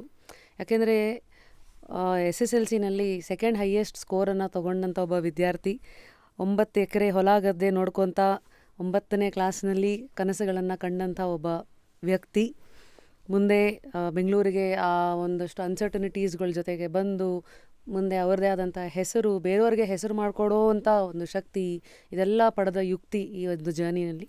ಟಿ ವಿಗೆ ಬರೋರಿಗೆ ಏನು ಹೇಳೋಕ್ಕೆ ಇಷ್ಟಪಡ್ತೀರಾ? ಏನಾದ್ರು ಒಂದಷ್ಟು ಅಡ್ವೈಸ್ ಅಂತ ಇದ್ದರೆ, ನೋಡ್ರಪ್ಪ ನಾನು ಇದ್ರ ರುಚಿ ನಾನು ಹೀಗೆ ನೋಡಿದ್ದೀನಿ, ನಿಮಗೆ ನಾನು ಇದನ್ನು ಹೇಳೋಕ್ಕೆ ಇಷ್ಟಪಡ್ತೀನಿ ಅನ್ನೋದಾದರೆ. ಟಿ ವಿಗೆ ಬರೋದಕ್ಕೆ ಅಂತಲ್ಲ, ಯಾವುದಕ್ಕೆ ಬರೋದು, ಈಗ ರೇಡಿಯೋಕ್ಕೆ ಯಾರಾದರೂ ಹೋಗೋದಿರಲಿ, ಎಲ್ಲೇ ಟಿವಿಗೆ ಬರೋದಿರಲಿ, ಟಿವಿಗೆ ಬರೋರಿಗೆ ಅಂತ ಹೇಳಕ್ಕೆ ನನಗೇನೂ ಇಲ್ಲ. ನಾನು ಏನೇನೋ ಹೇಳಿದೆ ಈಗ, ಅದರಲ್ಲಿ ಏನಾದರೂ ತೊಗೊಳ್ಳಿ ನೀವು, ನಿಮಗೆ ಸಿಕ್ಕಿದರೆ. ಸೊ ಇಲ್ಲ ಅಂದರೆ ಏನೋ ಮಾತಾಡ್ತಾನೆ ಅಂತ ಬಿಟ್ಬಿಡಿ, ಕ್ಷಮಿಸ್ಬಿಡಿ. ಬಟ್ ನಾನು ಒಂದೇ ಹೇಳೋಕ್ಕೆ ಇಷ್ಟಪಡೋದು ಅಂದರೆ, ಇದು ಮಾಡೋದು ಕಷ್ಟ. ಇದನ್ನು ತುಂಬ ಬ್ಯೂಟಿಫುಲ್ಲಾಗಿ ನಾನು ಹೇಳ್ಬಿಡ್ತೀನಿ ಹಿಂಗೆ ನೀವು ಕೇಳಿದಾಗ. ಬಟ್ ನನಗೆ ಇದನ್ನು ಫಾಲೋ ಮಾಡೋಕ್ಕೆ ಸಖತ್ ಕಷ್ಟ ಆಗುತ್ತೆ. ನಾನು ಇದನ್ನು 10 ಸಾರಿ ನನಗೆ ಹೇಳ್ಕೊತೀನಿ. ಆ ಥರದ ವಿಷಯ ಇದು. ಏನಂದರೆ ನಾವು ಇದಾಗಲಿ ಅದಾಗಲಿ ಹಿಂಗಾಗಲಿ ಅಂತ ಅಂದ್ಕೋತೀವಿ, ಬಟ್ ಅದರಿಂದ ಜೀವನ ಆಗಲ್ಲ. ಆ್ಯಂಡ್ ನೀವು ಹಂಗೆ ಅಂದ್ಕೊಂಡು ಮಾತ್ರಕ್ಕೆ ಅದು ಹಂಗೆ ಆಗೋದೂ ಇಲ್ಲ. ನಾವು ನಮಸ್ಕಾರ ಮಾಡುವಾಗ ಇದಾಗಲಿ ಅದಾಗಲಿ ಮತ್ತೊಂದಾಗಲಿ ಅಂತ ಕೇಳಲೇಬಾರ್ದು. ಈಗ ನಾನು ನೋಡಿರುವ ದೇವರಲ್ಲಿ ನಾನು ಕೇಳೂ ಇಲ್ಲ. ನಾನು ದೇವರಲ್ಲಿ ಕೇಳೋದು ಒಂದೇ, ನನಗೆ ಎಲ್ಲ ಥರನೂ ಆಗಲಿ ಅಂತ. ಅದು ಸನ್ಮಾನನ ಆಗಲಿ, ಅವಮಾನನ ಆಗಲಿ, ಖುಷಿನ ಆಗಲಿ, ಅಳುನ ಆಗಲಿ, ಬಟ್ ಆಗಲಿ ಅಷ್ಟೇ ಕೇಳ್ಕೊಳ್ಳೋದು. ಸೊ ನಾನು ಜನರಿಗೆ ಯಾವುದೇ ಫೀಲ್ಡಿಗೆ ಹೋಗೋದಕ್ಕೆ ಇಷ್ಟಪಡುವ, ಹೆಜ್ಜೆ ಇಡೋಕ್ಕೆ ಇಷ್ಟಪಡುವ ಜನರಿಗೆ ಕೇಳೋದಿಷ್ಟೇ. ಅದು ನೀವೇನಾದರೂ ಅಂದ್ಕೊಳ್ಳಿ, ಬಟ್ ಒಂದೇ ಕೇಳ್ಕೊಳ್ಳಿ ದೇವ್ರ ಹತ್ರ, ಏನಾದರೂ ಒಂದು ಆಗಲಿ ಅಂತ ಕೇಳ್ಕೊಳ್ಳಿ. ಅದು ಒಳ್ಳೆಯದೇ ಆಗಲಿ ಅಂತ ಕೇಳಬೇಡಿ. ಏನಾದರೂ ಇವೆಂಚುವಲಿ ಅದು ಒಳ್ಳೆಯದೇ ಆಗುತ್ತೆ. ಅದು ಜೀವನ. ಅಮೇಝಿಂಗ್. ಲೈಫ್ನ ಎಕ್ಸ್ಪೆಕ್ಟೇಷನ್ಸ್ಗಳು ಕರೆಕ್ಟಾಗಿ ಇಟ್ಕೊಂಡ್ರೆ ಏನೂ ಇಲ್ಲ ಅಲ್ಲಿ ನೀವು ಹೇಳೋ ಅರ್ಥದಲ್ಲಿ. ಏನಾದರೂ ಒಂದಾಗಲಿ, ಏನು ಬಂದರೂ ನಾನು ತೊಗೋತೀನಿ ಈ ಥರ. ತುಂಬ ಚೆನ್ನಾಗಿ ಹೇಳಿದ್ದೀರಾ. ಬಟ್ ಇಷ್ಟೆಲ್ಲ ಹೇಳಿದೆ ಅಲ್ಲ, ಶುಕ್ರವಾರ ಏನಾಗಲಿ ಅಂತ ಕೇಳಿ. ಹೌಸ್ಫುಲ್ ಆಗಲಿ ಅಂತ ಹೇಳೋದು ನಾನು. ಅಯ್ಯೋ ಹೌಸ್ಫುಲ್ ಆಗದಿದ್ರೇನೋ ಆತಂಕದಲ್ಲೇ ಬದುಕ್ತಾ ಇರೋದು. ಸೊ ಹೌಸ್ಫುಲ್ ಆಗದೇ ಇದ್ರೂ ಜೀವನ ಇದೆ, ಹೌಸ್ಫುಲ್ ಆದರೆ ತುಂಬ ದೊಡ್ಡ ಜೀವನ ಇದೆ ಅಂತ ಅನ್ಸುತ್ತೆ. ಆದರೆ ಬರೀ ಆಗಲಿ ಅಂತ ಅಂದ್ಕೊಳ್ಳೋಕ್ಕೆ ತುಂಬ ವಿನಯ ಮತ್ತು ಸಜ್ಜನಿಕೆ ಬೇಕು. ಬಟ್ ಹೌಸ್ಫುಲ್ಲೇ ಆಗಲಿ ಅನ್ನೋದೇ ನನ್ನ ಅನಿಸಿಕೆ. ಅಲ್ಲಿಗೆ ನನ್ನ ವ್ಯಕ್ತಿತ್ವ, ನಾನು ಇಲ್ಲಿವರೆಗೆ ಆಡಿರುವ ಮಾತು, ನಾನು ನಿಜ ಜೀವನದಲ್ಲಿ ಏನು ಅಂದ್ಕೋತೀನಿ ಅನ್ನೋದನ್ನು ನೀವೇ ಅರ್ಥ ಮಾಡ್ಕೋಬೋದು. ಅಂದರೆ ಯಾವ್ಯಾವುದಕ್ಕೆ ಏನೇನು ಬೇಕೋ, ಹಂಬಲ ಒಂದು, ಏನಾಗಬೇಕು ಅನ್ನೋ ಒಂದು ಮಾರಲ್ ಒಂದು, what you are applying, I am sure it will keep changing as per situation. And then end of the day ನೀವು ಹ್ಯೂಮನ್ನೇ ಅಲ್ವಾ. ಕೆಲವು ಸತಿ ಅದನ್ನು ಪಾಲಿಸಬೇಕು ಅಂತ ಅಂದ್ಕೊಂಡ್ರು ಎಲ್ಲೋ ಒಂದು ಕಡೆ ಆಸೆ ಬರ್ಬೋದು. ಬಟ್ ಸೋ ಓಪನ್ಲಿ ಎಷ್ಟು ಚೆನ್ನಾಗಿ ವಲ್ನರಬಿಲಿಟಿ ಆಗಿರಲಿ, ನಿಮ್ಮ ವ್ಯಕ್ತಿತ್ವ ಎಲ್ಲವನ್ನ ಸಿಕ್ಕಿರುವಂಥ ಸಮಯದಲ್ಲಿ ಕೇಳಿರುವಂಥ ಒಂದಷ್ಟು ವಿಚಾರಗಳ ಮೂಲಕ ಆಚೆಗಿಟ್ಟಿದ್ದಕ್ಕೆ ಥ್ಯಾಂಕ್ ಯು ಸರ್. ಆ್ಯಂಡ್ ನಿಮ್ಮ ಜೀವನದ ಕುತೂಹಲಗಳನ್ನ ಇನ್ನೂ ಹೆಚ್ಚು ಪೌಷ್ಟಿಕಗೊಳಿಸೋಕ್ಕೆ ಬರುವಂಥ ಪ್ರತಿಯೊಬ್ಬರು ಗೆಸ್ಟಿಗೂ ಒಂದು ಪುಸ್ತಕನ ಕೊಡ್ತೀವಿ ನಾವು. It is a self help book ಅನ್ನೋ ಒಂದು ಕ್ಯಾಟಗರಿ. ಸೊ ಇಲ್ಲಿ ಐ ಡೋಂಟ್ ನೋ ಯಾವ ಪುಸ್ತಕನ ನೀವು ಓದಿದ್ದೀರಾ ಅಂತ. ಇದು ಯಾವುದೋ ಎಂಡಲ್ಲಿ ಒಂದು ಸ್ವಲ್ಪ ಏನೇನೋ ಆಗೋಗಿದೆ, ಐ ಥಿಂಕ್ ಇದನ್ನು ಇಗ್ನೋರ್ ಮಾಡಿ. But this is a nice book. And also ಇವೆರಡು ತುಂಬ ವೆಲ್ ರೇಟೆಡ್ ಬುಕ್ಸ್. ಒಂದು ರ್ಯಾಂಡಿ ಪಾಶ್ ಅವ್ರದ್ದು ದ ಲಾಸ್ಟ್ ಲೆಕ್ಚರ್ ಅಂತ, ಲೆಸನ್ಸ್ ಇನ್ ಲಿವಿಂಗ್. ಅದು ಓಕೆ, ಇದು ಒಂದು. ಆಮೇಲೆ ಆಮೇಲೆ ಮುಂದಿಂದು the things you can see only when you slow down. ನೀವು ತುಂಬ ಓಡಿದ್ದೀರಲ್ಲ. ಎಕ್ಸಾಕ್ಟ್ಲಿ. ಅಂದರೆ ಅಲ್ಲಿ ಸ್ಲೋ ಡೌನ್ ಆಗಬೇಕಾಗಿತ್ತು ಅನ್ನೋದಷ್ಟೇ ವಿಷಯ. ನಾನು ಅದಕ್ಕೆ ನನಗೆ ಆ ಬೆಂಚ್ ಕಾಣಿಸ್ಲಿಲ್ಲ, ಕಾಫಿ ಶಾಪ್ ಕಾಣಿಸ್ಲಿಲ್ಲ, ಕಾಫಿ ಕುಡಿಬೋದು ಅನ್ನೋ ಅವಕಾಶ ಕಾಣಿಸ್ಲಿಲ್ಲ, ಗಾಳಿ ಬೆಳಕು ಏನೂ ಕಾಣಿಸ್ಲಿಲ್ಲ, ಓಡ್ದಾ ಇದ್ದೆ. ನಮ್ಮ ಧನಂಜಯ್ ಅವರು ಬಂದಾಗ ಅವ್ರು ಹೇಳಿದ್ರು ಬಡವ ರಾಸ್ಕಲ್ ಟೈಮಲ್ಲೇ ನಿಮ್ಮ ಅವರ ಫ್ರೆಂಡ್ಶಿಪ್ ಬೆಳೀತು ಅಂತ. ಅದ್ರ ಬಗ್ಗೆ ನಾನು ಏನೂ ಕೇಳಲೇ ಇಲ್ಲ. ಅಂದರೆ ಅವ್ರು ನಿಮ್ಮ ಹೀರೋ, ಬಟ್ ರಿಯಲ್ ಲೈಫಲ್ಲಿ ನಿಮ್ಮ ಮತ್ತು ಅವರ ಒಂದು ಸಂಬಂಧ ಹೇಗಿದೆ? ಗೆಳೆತನ. ಸೊ ನನಗೆ ಅಂದರೆ ಅವರು ಭಾಳ ಅದ್ಭುತವಾಗಿರುವ ಕಲಾವಿದ. ಸೊ ಅದ್ಭುತವಾಗಿರುವ ಕಲಾವಿದ ಅಂದರೆ ನನ್ನ ಕೆಲಸವನ್ನು ಅವರು ಈಸಿ ಮಾಡಿದ್ದಾರೆ. ನಾನು ಬರೀ ಅವರಿಗೆ ಈ ಪಾತ್ರ ಹಿಂಗೆ, ಇದು ಹಿಂಗೆ ಬದುಕ್ತು, ಹಿಂಗಾಯಿತು, ಅದಕ್ಕೆ ಹಿಂಗಿದೆ ಇಷ್ಟೇ ಹೇಳಿದ್ದು, ಇನ್ನೇನೂ ಮಾಡಿಲ್ಲ ನಾನು. ಅವರು ಒಂದು ಥರ ಆ್ಯಕ್ಟ್ ಮಾಡಿ ಕೊಡಬೇಕಾಗದಲ್ಲಿ 3 ಥರ ಕೊಟ್ಟು ನನ್ನನ್ನು ಕನ್ಫ್ಯೂಸ್ ಮಾಡಿ, ಸೊ ಅಂದರೆ ಒಂಥರ ಐ ವಾಸ್ ಪ್ಲೆಸೆಂಟ್ಲಿ ಸರ್ಪ್ರೈಸ್ಡ್. ಈ ವ್ಯಕ್ತಿ ಇಷ್ಟು ಪ್ರತಿಭೆ ಇದೆಯಲ್ಲ ಈ ವ್ಯಕ್ತಿಗೆ ಅಂತ. ಸೊ ಐ ಥಿಂಕ್ ಸೊ ಈ ಸಿನಿಮಾದಲ್ಲಿ ಒಂದಂತೂ ಗ್ಯಾರಂಟಿ ಇದೆ ರಶ್ಮಿ, ಅದು ಧನಂಜಯ್ ಅಭಿನಯ. ನೀವು ಕೊಡುವ ದುಡ್ಡಿಗೆ ಅವರು ಗ್ಯಾರಂಟಿ ಇದ್ದಾರೆ. ಇನ್ನು ಕತೆ ನಾನು ಹೇಳಕೊಟ್ಟಿರುವ ವಿಷಯ ಇದೆಲ್ಲ ನಿಮಗೆ ಇಷ್ಟ ಆದರೆ ಅದು ಬೋನಸ್ಸು. ಇಷ್ಟ ಆಗದೇ ಇದ್ದರೆ ಧನಂಜಯ್ ಅವರ ಆ್ಯಕ್ಟಿಂಗ್ ಅಂತೂ ಗ್ಯಾರಂಟಿ ಇದೆ. ಸೊ ಗ್ಯಾರಂಟಿ ಕೊಡ್ತಾ ಇರೋ ಡೈರೆಕ್ಟರ್ ನಾನು. ಸೊ ಧನಂಜಯ್ ಮೂಲಕ ಅಷ್ಟು ಅದ್ಭುತವಾಗಿ ಆ್ಯಕ್ಟ್ ಮಾಡಿದ್ದಾರೆ. ಕೊನೆಯದಾಗಿ 3 ವ್ಯಕ್ತಿತ್ವಗಳನ್ನು ನಾಮಿನೇಟ್ ಮಾಡಿ ಯಾರನ್ನು ನಾವಿಲ್ಲಿ ಮಾತಿಗೆ ಎಳಿಬೇಕು, ಯಾರ ಒಂದು ಜೀವನ ನೋಡಿರೋ ಶೈಲಿ, ಅವರ ಆಸೆಗಳು ಅಥವಾ ಅವರ ಅಂಡರ್ಸ್ಟ್ಯಾಂಡಿಂಗ್ಸನ್ನು ಮಾತಿಗೆ ಎಳಿಬೇಕು. ಇಲ್ಲಿ ಕರೆಯೋದಕ್ಕ ಯಾರನ್ನ ಗೆಸ್ಟ್ ಆಗಿ ನಾನು ಕರೆಸಬೇಕು. ಇದು ಹಿಂಗೊಂದು ಕಾನ್ಸೆಪ್ಟ್ ಇದೆಯಾ? ಸೂಪರ್ ಇದು. ಬಟ್ ಅದು ಅವ್ರು ಫೇಮಸ್ಸೇ ಆಗಿರ್ಬೇಕಾ ರಶ್ಮಿ? ನಾಟ್ ನೆಸೆಸರಿ, ಯಾವುದೇ ಕ್ಷೇತ್ರದವ್ರು ಬೇಕಾದ್ರೆ ಆಗಿರ್ಬೋದು. ಒಟ್ನಲ್ಲಿ ಅವರಲ್ಲಿ ವಿಷಯ ಇರುತ್ತೆ ಅಂತ. ನೀವು ಅಂದರೆ ಇದು ಯೂಶ್ವಲಿ ಚೆನ್ನಾಗಿದೆ. ಈಗ ಒಂದು ಬರಹಗಾರ ಆಗಿ, ನಿರ್ದೇಶಕ ಆಗಿ ನನಗೆ ಈ ವೇದಿಕೆ ಸ್ವಲ್ಪ ಸುಲಭವಾಗಿ ಸಿಗುತ್ತೆ. ನನಗೆ ನನ್ನ ತಂಡದಲ್ಲಿ ಸುಮಾರು ಜನ ಇದ್ದಾರೆ. ಫಾರ್ ಎಕ್ಸಾಂಪಲ್, ನಾನು ಮೊನ್ನೆ ಒಂದು ಪೋಸ್ಟ್ ಹಾಕಿದ್ದೆ ಪ್ರತೀಕ್ ಶೆಟ್ಟಿ ಅನ್ನೋ ಒಬ್ಬ ಹುಡುಗನ ಬಗ್ಗೆ. 28 ವರ್ಷ, ಕುಂದಾಪುರದವನು, ಎಡಿಟರ್. ಬರೀ ಎಡಿಟರ್ ಅಲ್ಲ, ಎಡಿಟರ್ ಹೌದು. ಅವನು ಎಡಿಟಿಂಗಿಗೆ ಅಂತ ಅವನ ಹತ್ರ ಹೋಗಿದ್ದು. ಆದರೆ ಆ ಮನುಷ್ಯ ಏನೆಲ್ಲ ತಿಳ್ಕೊಂಡಿದ್ದಾನೆ ಅಂದರೆ, ಕ್ಯಾಮ್ರಾ ಬೇಕಾ ಗೊತ್ತು, ಕಲರ್ ಗ್ರೇಡಿಂಗ್ ಬೇಕಾ ಗೊತ್ತು, ಈ ಎಡಿಟಿಂಗಿಗೆ ಈ ಮ್ಯೂಸಿಕ್ ಬೇಕು ಅಂತ ಕೇಳಿ ಗೊತ್ತು. ಗ್ರಾಮಿ ವಿನ್ನರ್ ಇದ್ದಾರಲ್ಲ ರಿಕ್ಕಿ, ಅವರಿಗೆ ಅವರು ವಿಡಿಯೋ ಶೂಟ್ ಮಾಡಿಕೊಟ್ಟಿದ್ದಾರೆ. ವಾರಿಜ ಇದ್ದಾರಲ್ಲ, ವಾರಿಜಾದೊಂದು ವಿಡಿಯೋ ರಿಲೀಸ್ ಆಯಿತು ಇತ್ತೀಚೆಗೆ. ಸೊ ಹಾಂ, ನೋಡಿ ಅದನ್ನು ಶೂಟ್ ಮಾಡಿರೋದು ಇದೇ ಮನುಷ್ಯ. ಗಂಧದ ಗುಡಿಯ ಸಿನಿಮಾಟೋಗ್ರಫರು ಅಪ್ಪು ಸರ್ ಜೊತೆ ಇದೇ ಮನುಷ್ಯ. ಸೊ ಕಾಂತಾರದ editor, one of the editors. Okay, so Charlie editor, ಸರ್ಕಾರಿನೂ ಅವರು ಎಡಿಟ್ ಮಾಡಿದ್ದಾರೆ ಅಂತ ಅನ್ಕೋತೀನಿ. ಸೊ 28 ವರ್ಷಕ್ಕೆ ಇಷ್ಟೆಲ್ಲ ಮಾಡೋದು ಇಲ್ಲೀಗಲ್ ಅಲ್ವಾ ಅಂತ ನಾನು ಅವರಿಗೆ ಕೇಳಿದ್ದೀನಿ. ಸೊ ನೀವು ಕರಿಬೇಕು ಅವರನ್ನು, ಮಾತೇ ಆಡಲ್ಲ ಅಂತಾರೆ ಪಾರ್ಟಿ. ಕರಿಬೇಕು ಅವರನ್ನು. ಅವರಿಗೆ ನಾನು ಹೇಳಿದೆ ಅಂತ ಹೇಳಬೇಡಿ, ಕರೀರಿ ಬಟ್ ಅವರನ್ನು. ಯಾಕೆಂದರೆ ತುಂಬ ವಿಷಯ ತಿಳ್ಕೊಳ್ಳಿಕ್ಕಿದೆ ಅಂಥವರಿಂದ. ಯಂಗ್ ಒಂದು ಹೊರಗಡೆಯವರು ಅಥವಾ ಯಂಗ್ ಮನಸ್ಸುಗಳು ಅಥವಾ ಹುಚ್ಚರು, ಇವರಿಂದ ಜೀವನದಲ್ಲಿ ಬದಲಾವಣೆಗಳಾಗಲಿಕ್ಕಿರೋದು. ಇವನು ಯಂಗೂ ಹೌದು, ಹುಚ್ಚನೂ ಹೌದು. ಸೊ 2 ಕ್ವಾಲಿಟೀಸ್ ಇದೆ ಸಿನಿಮಾ ಹುಚ್ಚ. ಸೊ ಕರೀರಿ ಇಲ್ಲಿಗೆ. ಆ್ಯಂಡ್ ಅವ್ರು ಮಾತೇ ಆಡಲ್ಲ ಅಂತಾರೆ, ಮಾತಾಡಿಸಿ ಪ್ಲೀಸ್. ಆ್ಯಂಡ್ ಆ ದಿನ ಅಲ್ಲಿಗೆ ಬಂದು ಕೂತು ನಾನು ಚಿಯರ್ ಲೀಡರ್ ಆಗಿ ಕೆಲಸ ಮಾಡ್ತೀನಿ. So definitely Prateek Shetty, I know him. ನಾನು ಬಿಗ್ ಬಾಸ್ ಇಂದ ಆಚೆಗೆ ಬಂದ್ಮೇಲೆ ಇಂಡಿಪೆಂಡೆಂಟ್ ಅಂತ ಒಂದು ರ್ಯಾಪ್ ಸಾಂಗ್ ಮಾಡಿದೆ. ನೀವು ಮತ್ತೆ ಸ್ಟೇಜಲ್ಲಿ ಕರೆಸಿದ್ರಿ ಗೊತ್ತಾ? ಕರೆಕ್ಟು ಅದನ್ನ ಎಡಿಟ್ ಮಾಡಿದ್ದು ಅವರೇ, ಪ್ರತೀಕ್ ಶೆಟ್ಟಿನ. Yes, so I know him. And ಅಮ್ಮ ಅಂತ ಒಂದು ಸಾಂಗ್, ಸಾರಿ ಅಮ್ಮ ನಿನ್ನ ಎದೆಯಾಳದಲ್ಲ. So I met him HSR ಲೇಔಟಲ್ಲಿ ಅವ್ರದ್ದು ಸ್ಟರ್ಲಿಂಗ್ ಇದು ಅಪಾರ್ಟ್ಮೆಂಟ್ ಇದೆಯಲ್ಲ, ಅಲ್ಲೇ ಆಗಿರೋದು ಈ Koti cinema. So I know him. ಅವರು ನಾನು 9:30 ಎಲ್ಲ ರೇಡಿಯೋ ಶೋ ಎಲ್ಲ ಮುಗಿಸ್ಕೊಂಡು ಹೋಗಿ ಕೂತ್ಕೊಂಡು ಅವ್ರು ಅವಾಗ ಎಡಿಟ್ ಮಾಡೋದು. So I know him. ಅವ್ರ ವ್ಯಕ್ತಿತ್ವ ಯಾವುದೋ ಎಡಿಟ್ ಆಗಿಲ್ಲ, ಇದು ಸೀನ್ ಚೆನ್ನಾಗಿಲ್ಲ ಅಂದರೆ ಅವ್ರ ಇನ್ವಾಲ್ವ್ಮೆಂಟ್ ಟು ದಿ ಎಕ್ಸ್ಟೆಂಡ್ ಇನ್ನೊಂದು ಸತಿ ತೆಗೋಣ, ಕ್ಯಾಮ್ರಾ ಇಲ್ಲಿದೆ, ಅದು ಮಾಡೋಣ. So I know what you saying. ಚಿಕ್ಕ ಲೆವೆಲಲ್ಲಿ ನೋಡಿದ್ದೀನಿ, ಮೇ ಬಿ ಸಿನಿಮಾ ಲೆವೆಲಲ್ಲಿ ನೋಡಿಲ್ಲದೆ ಇರ್ಬೋದು. Definitely I will get him sir. ಮತ್ತೆ ನೆಕ್ಸ್ಟ್ ರೆಕಮೆಂಡೇಶನ್ ರೈಟರ್ಗಳನ್ನು ಅಂದರೆ ಕನ್ನಡದಲ್ಲಿ ಜೋಗಿ ಸರ್ ಬಂದಿದ್ದಾರೆ ಅಲ್ಲ, ಚೆನ್ನಾಗಿ ಬರೆಯುವ ಹೊಸ ರೈಟರ್ಗಳನ್ನು ಕರಿಬೇಕು. ಈಗ ಅವರಿಗೆ ವೇದಿಕೆ ಸಿಗೋದು ಅಂದರೆ ಯಾರೋ ಒಬ್ರು ಕರೆದು ವೇದಿಕೆ ಕೊಡುವ ಸಂದರ್ಭವೂ ಬರಬೇಕು ಅಂತ. ಈಗ ಫಾರ್ ಎಕ್ಸಾಂಪಲ್ ಮಂಜು ನಾಯಕ್ ಅಂತ ಒಬ್ಬ ಫೂ ಅಂತ ಒಂದು ಪುಸ್ತಕ ಬರೆದವನು. ನನ್ನ ಜೊತೆ ಕೆಲಸ ಮಾಡಿದ್ದಾನೆ ಹುಡುಗ, 26-27 ವರ್ಷದ ಹುಡುಗ. ಅಗೇನ್ ಕತೆ ಬರೀತಾನೆ, ಅದ್ಭುತವಾಗಿರುವ ಕತೆ ಬರೀತಾನೆ. ಅದೇ ಥರ ನಾನು ಇತ್ತೀಚೆಗೆ ಓದಿರುವ ಒಂದು ಪುಸ್ತಕ, ರಾಜೇಶ್ ಶೆಟ್ಟಿ ಅಂತ ಕನ್ನಡಪ್ರಭದಲ್ಲಿ ಕೆಲಸ ಮಾಡ್ತಾರೆ ಅವರು. ಸೊ ಒಳ್ಳೆ ಕತೆಗಾರ. ಒಬ್ಬ ಎಡಿಟರು, ಇಬ್ಬರು ಕತೆಗಾರರನ್ನು ಕೊಟ್ಟಿದ್ದೀನಿ. ನಾನು ಕತೆಗಾರರ ವರ್ಗಕ್ಕೆ ಸೇರಿದವನಾಗಿ ಸ್ವಲ್ಪ ಅವರಿಗೆ ಸಪೋರ್ಟ್ ಮಾಡಬೇಕು. ಸೊ ತಪ್ಪು ತಿಳ್ಕೊಬೇಡಿ, ಇಬ್ಬರನ್ನ ಕೊಟ್ಟಿದ್ದೀನಿ. ಎಡಿಟರ್ ಅಂತ ನಾನು ಹೇಳಲ್ಲ ಆ ವ್ಯಕ್ತಿಯನ್ನು. ನೀವು ಕರೆದು ಸಿನಿಮಾ ಬಗ್ಗೆ ನೀವು ಮಾತಾಡಬೇಕು ಅಂತ ನನಗೆ ಆಸೆ, ಎಡಿಟಿಂಗ್ ಬಗ್ಗೆ ಮಾತಾಡಬೇಕು ಅಂತ ನನಗೆ ಆಸೆ. So definitely it will definitely help ಎಷ್ಟೊಂದು ಜನಕ್ಕಲ್ವಾ, ಹೆಂಗೆ ಎಡಿಟ್ ಮಾಡೋದು ಅಲ್ಲಿಂದ ಹಿಡಿದು ಅವ್ರ ಲೈಫನ್ನು ಹೇಗೆ ನೋಡ್ತಾರೆ, ಅವ್ರ ಕುತೂಹಲ ಎಲ್ಲ ನಾನೊಂದು ಪೋಸ್ಟ್ ಹಾಕಿದ್ದೆ ಅವ್ರ ಬಗ್ಗೆ ಮೊನ್ನೆ. ಸುಮಾರು ಜನ ಕಮೆಂಟಲ್ಲಿ ಅವ್ರು ಹೀರೋ ಆಗಬೇಕಾಗಿತ್ತು ಅಂತ ಹೇಳಿದ್ದಾರೆ. ಸೊ ಅಷ್ಟು ಚೆನ್ನಾಗಿದ್ದಾರೆ ನೋಡೋಕ್ಕೆ ಅಂತ. Definitely thank you sir. And ಹೇಗೆ ಅನ್ನಿಸ್ತು ಬಂದು, ಏನಂತ ಅಂದ್ಕೊಂಡು ಬಂದ್ರಿ ಅಥವಾ ಹೇಗಿತ್ತು? ತುಂಬ ಖುಷಿ ಆಯಿತು ನನಗೆ ಈ ಶೋಗೆ ಬರೋಕ್ಕೆ. Actually I wanted to come ಇಲ್ಲಿಗೆ, ಯಾಕೆಂದರೆ ಸ್ವಲ್ಪ ನಾನು ಕೇಳಿದ್ದೆ ನಿಮ್ಮ ಶೋವನ್ನು. ಅದಾದಮೇಲೆ ನಿಮ್ಮ ಜೊತೆ ಕೆಲಸ ಕೂಡ ಮಾಡಿದ್ದೀನಿ.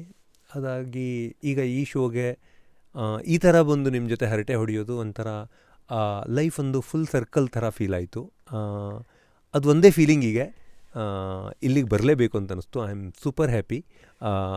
ತುಂಬ ಮಾತಾಡಿದೆ ಅಂತ ಅನಿಸ್ತು, ಅದು ಬೇಕಿರಲಿಲ್ವೋ ಏನೋ. ಸೊ ನೋಡ್ಕೊಳ್ಳಿ ಎಡಿಟಿಂಗಲ್ಲಿ. ಸೊ ಎಲ್ಲನೂ ಚೆನ್ನಾಗಿತ್ತು ಸರ್. ನಿಮ್ಮ ಜೀವನ ಮಾತಾಡಿದೆ, ಜೀವನದ ಮೂಲಕ ಒಳಗಿರೋ ಜೀವ ನಮಗೆ ನಿಮ್ಮೆಲ್ಲ ಜೀವನದ ಪುಟಗಳನ್ನು ತೋರಿಸಿದೆ. ಸೊ ಅದನ್ನು ನೋಡ್ಕೊಳ್ಳಿ ಅಷ್ಟೇ. I am very happy Rashmi. Thank you sir, thanks a lot. So I hope ಇವತ್ತು ಪರಮ್ ಸರ್ ಜೊತೆಗಿನ ಮಾತು, ಅವರ ಬೇರೆ ಬೇರೆ ಜೀವನದ ಹಂತಗಳಲ್ಲಿ ಅವ್ರು ನೋಡಿರೋದು, ಮುಂದೆ ನೋಡೋಕ್ಕೆ ಇಷ್ಟಪಡುವಂಥ ಎಲ್ಲ ವಿಚಾರಗಳನ್ನು ಏನು ನೀವು ಕೇಳಿದಿರ, ನಮ್ಮ ಈ ಸಂಭಾಷಣೆಯ ಯಾವ ಭಾಗ ನಿಮಗೆ ತುಂಬ ಇಷ್ಟ ಆಯಿತು ನಮಗೆ ಹೇಳಿ ಕಮೆಂಟ್ ಸೆಕ್ಷನ್ನ ಮೂಲಕ. ಸರ್ ಮರೆಯೋಕ್ಕೂ ಮುಂಚೆ ಪುಸ್ತಕ ಆ್ಯಂಡ್ ಅಫ್ಕೋರ್ಸ್ ಒಂದು ನಿದ್ದೆ ಮಾಡಿ ಎಷ್ಟು ದಿವಸ ಆಯಿತಾ ನಂಗೆ ಗೊತ್ತಿಲ್ಲ ಡೈರೆಕ್ಟ್ರಾಗಿ. ರೀಪೋಸ್ ಕಡೆಯಿಂದ ಒಂದು ಮ್ಯೂಸಿಕ್ ಪಿಲ್ಲೋ ಇದೆ ನೋಡಿ, ಇದನ್ನು ನೀವು ಫೋನಿಗೆ ಕನೆಕ್ಟ್ ಮಾಡಿದ್ರೆ ಅದು ಮೆತ್ತಿಗೆ ಸಾಂಗ್ ಬರುತ್ತೆ, white noise, whatever you want to listen that comes and then you can relax. Beautiful. ಹಿಂಗೆಲ್ಲ ಆಗುತ್ತಾ? ಈ ಇಂಟರ್ವ್ಯೂಗಳಿಗೆ ಬಂದರೆ ಈ ಥರ ಎಲ್ಲ ವಿಷಯಗಳು ಸಿಗುತ್ತೆ. ಛೇ, ಮೊದಲೇ ಕರಿಬೇಕಾಗಿತ್ತು ನೀವು. ನೀವು ಏನು ಮಾಡ್ತೀರಾ ಸರ್, ಬರೀ ಕಾಂಟ್ರಾಕ್ಟ್ಸ್ ಕೊಟ್ಟಿರೋ ಕೈ ನಿಮ್ಮದು. ಸೊ ಇವಾಗ ಥಿಂಕ್ ಸ್ವಲ್ಪ ನೆಮ್ಮದಿಯ ನಿದ್ದೆಗೆ ನಾವು ಪಿಲ್ಲೋ ಅಂತ ನೀವು ವಾಪಸ್ ಕೊಟ್ಟಿರೋದು. So thank you sir. Thank you. 2007 ಅನ್ಸುತ್ತೆ ನಿಮ್ಮ ಶೋ ಫಸ್ಟ್ ಕೇಳಿರೋದು ನಾನು. ಖುಷಿ ಪಡಬೇಕೋ ಭಯ ಪಡಬೇಕೋ ಗೊತ್ತಿಲ್ಲ. ಇನ್ನೂ ನಮ್ಮ ಸ್ಟೇಷನಲ್ಲಿ ನಮ್ಮ ಬಾಸ್ ಬಿಟ್ಟೋದ್ರು, ಆಫೀಸ್ ಚೇಂಜ್ ಆದರೂ ನಾನು ಇನ್ನೂ ಬಿಗ್ ಎಫ್ ಎಮ್ ಅಲ್ಲಿದ್ದೀನಿ. ಅದು ದಟ್ ಈಸ್ ಒನ್ ಜೋಕ್ ಪೀಪಲ್ಸೇ. ಅವರೇ ಬಿಟ್ಟೋದ್ರು ನೀನು ಇದೆಯಲ್ಲಮ್ಮ ಅಂತ. ದೆನ್ ಐಸೆ ಅವ್ರು ಬಿಟ್ಟೋಗಿದ್ದು ಅವ್ರ ಕನಸುಗಳನ್ನು ನೋಡಿಕೊಂಡು ನನ್ನ ಜಾಗ ನಾನು ಆರಾಮಾಗಿದ್ದೀನಿ, ಬೇರದು ಅಂತ. So super. One more book sir, 1 second. This is the book and thank you. Thank you Param sir. Until next time ಸಿಕ್ಕಿದಾಗ ಇನ್ಯಾವ ಹೊಸ ರೂಟನ್ನ ಎಕ್ಸ್ಪ್ಲೋರ್ ಮಾಡಿರ್ತೀರಾ, ಯಾವ ಹೊಸ ರೋಡಲ್ಲಿರ್ತೀರ, ಎಲ್ಲ ಒಳ್ಳೆ ರಸ್ತೆಗಳೇ ನಿಮಗೆ ಸಿಗಲಿ. ಅಥವಾ ಎಲ್ಲೂ ರಸ್ತೆ ಇಲ್ಲದ ಜಾಗದಲ್ಲಿ ನೀವು ರಸ್ತೆ ಹಾಕ್ಕೊಳ್ತೀರಾ ಅಂದರೂ ಒಳ್ಳೆ ಅನುಭವಗಳು ನಿಮ್ಮ ಮಡಿಲಿಗೆ ಬರಲಿ ಅಂತ ಹೇಳ್ತಾ ಐ ಗೆಸ್ ಇವತ್ತು I want to finish just curious. Rashmi, ನೀವು ಮಾತಾಡುವ ಭಾಷೆ ಕನ್ನಡ, ನೀವು ತರುವ ವಿಷಯ, ಅದನ್ನು ಪ್ರೆಸೆಂಟ್ ಮಾಡುವ ರೀತಿ, ಆ್ಯಂಡ್ ಎಲ್ಲದಕ್ಕಿಂತ ಮುಖ್ಯವಾಗಿ ರಶ್ಮಿಯಲ್ಲಿ ಯಾವತ್ತೂ ನೀವು ಬಿಟ್ಕೊಡದೇ ಜೀವನೋತ್ಸಾಹ ಆ್ಯಂಡ್ ಸೋಲೊಪ್ಕೊಳ್ಳದೇ ಇರುವ ಛಾತಿ, ಸೂಪರ್ ನೀವು. ಅದನ್ನು ಹೇಳಬೇಕಿತ್ತು ನನಗೆ. ಸೊ ತುಂಬ ಸಂತೋಷ ಕೊಟ್ಟಿದ್ದೀರಾ ರೇಡಿಯೋ ಮೂಲಕ. ಅಫ್ಕೋರ್ಸ್ ಏನೋ ಸ್ವಲ್ಪ ನಾನು ಬಯಾಸ್ಡು ಇದ್ದೀನಿ, ರೇಡಿಯೋ ಬಗ್ಗೆನೇ ನನಗೊಂದು ಅಬ್ಸೆಷನ್ ಇದೆ. ಅದು ಒಂದು ಕಾರಣ ಇರ್ಬೋದು, ನಿಮ್ಮ ಶೋವನ್ನು ಅಷ್ಟು ಖುಷಿ ಆಗ್ತಾಯಿತ್ತು ಅದನ್ನು ಕೇಳೋಕ್ಕೆ. ಸೊ ಥ್ಯಾಂಕ್ ಯು, ನೀವು ನನ್ನನ್ನು ಕರೆದಿದ್ದಕ್ಕೆ, ಈ ಮಾತುಕತೆ ಸಾಧ್ಯ ಆಗಿದ್ದಕ್ಕೆ. ಏನೇನೋ ಮಾತಾಡಿದೆ ಅಂತ ಅನಿಸ್ತು, ಬಟ್ ಐ ಆಮ್ ಹ್ಯಾಪಿ, ಏನೋ. So pleasure. ಮತ್ತೆ ಸಿಗ್ತಾ ಇರೋಣ. Until next time, continue to stay curious in life sir. No choice, no other choice. So ಅದು ಹಾಗೆ ಆಗುತ್ತೆ. Thank you. ಸೊ ನಮ್ಮ ಇವತ್ತಿನ ಈ ಸಂಭಾಷಣೆಯ ಯಾವ ಭಾಗ ನಿಮ್ಗೆ ತುಂಬ ಇಷ್ಟ ಆಯಿತು ಕಮೆಂಟ್ ಸೆಕ್ಷನಲ್ಲಿ ತಿಳಿಸಿ. ಮುಂದೆ ಯಾವ ಗೆಸ್ಟನ್ನು ಕರೆಸ್ಬೇಕು ಅದು ಕೂಡ. ಮತ್ತು ಮುಂದಿನ ಎಪಿಸೋಡಲ್ಲಿ ಸಿಗ್ತೀನಿ. ಅಲ್ಲಿವರೆಗೂ continue to stay curious in life. ನಾನು ನಿಮ್ಮ rapid Rashmi, signing out of just curious with one and only Param sir, who is ಹೆಸರಿಗೆ ಪರಮ್ ಗುನ್ಕಲ್ ಅವರು, ಬಟ್ ಬಹಳಷ್ಟು ಉಳಿಪೆಟ್ಟುಗಳನ್ನು ತಿಂದು ಒಂದು ಒಳ್ಳೆ ಶಿಲೆಯಾಗಿ, ನಿರ್ದೇಶಕನಾಗಿ ಇವತ್ತು ಜೀವನದ ಮುಂದಿನ ಹಂತನ ಎಕ್ಸ್ಪ್ಲೋರ್ ಮಾಡ್ತಾ ಇರೋ ಪರಮ್ ಸರ್. Thank you. ನಾನು ಹೇಳಿದಿಷ್ಟು ನಿಜ, ಯಾವುದೂ ನನ್ನ ಹೆಸರನ್ನು ಹಿಂಗೆಲ್ಲ ಬಳಸ್ಕೋಬೋದಾ? ಏನಾದ್ರು ಬೇರೆ ರೋಡಲ್ಲಿ ಹೋದ ಇಲ್ಲ ಅಲ್ಲ. ಗುಂಡ್ಕಲ್ ಅಂದರೆ ನನಗೆ ಊರು ನೆನಪಾಗುತ್ತೆ, ನಿಮಗೆ ಕಲ್ಲು ನೆನಪಾಗಿದೆ. ಸೊ ವಿಚ್ ಇಸ್ ಬಿಕಾಸ್ ನಮ್ಗೆ ಆಡು ಭಾಷೆನಲ್ಲಿ ಹಿಂಗೆ ಅಲ್ಲ ಸರ್ ಹೇಳೋದು, ಏನು ಗುಂಡ್ಕಲ್ ಕುದೋಣ ಪ್ರೂಫ್ ಮಿಸ್ಟೇಕ್ ಥರ ಇದೆ ನಮ್ಮ ಊರು ಹೆಸರು. ಗುಂಡ್ಕಲ್ ಅಂತ ನಾನು ಹೇಳಿದ್ರೆ ಗುಂತ್ಕಲ್ಲ ಅಂತ ಕೇಳ್ತಾರೆ. ಯಾಕೆಂದರೆ ಗುಂಡ್ಕಲ್ ಅನ್ನೋ ಹೆಸರು ಇರ್ಬೋದು ಒಬ್ಬರಿಗೆ ಅಂತ, ಒಂದು ಊರಿಗೆ ಅಂತ ಅವರು ಒಪ್ಕೊಳ್ಳೋಕೆ ತಯಾರಾಗಲ್ಲ. ಅದೊಂದು ಪ್ರೂಫ್ ಮಿಸ್ಟೇಕ್ ಇರ್ಬೋದು, ಇದು ಒಂದು ತಪ್ಪಾಗಿರ್ಬೋದು ಇದು ಅಂತ ಅಂದ್ಕೋತಾರೆ. ಆಗಿದೆ ನನಗೆ. Thank you.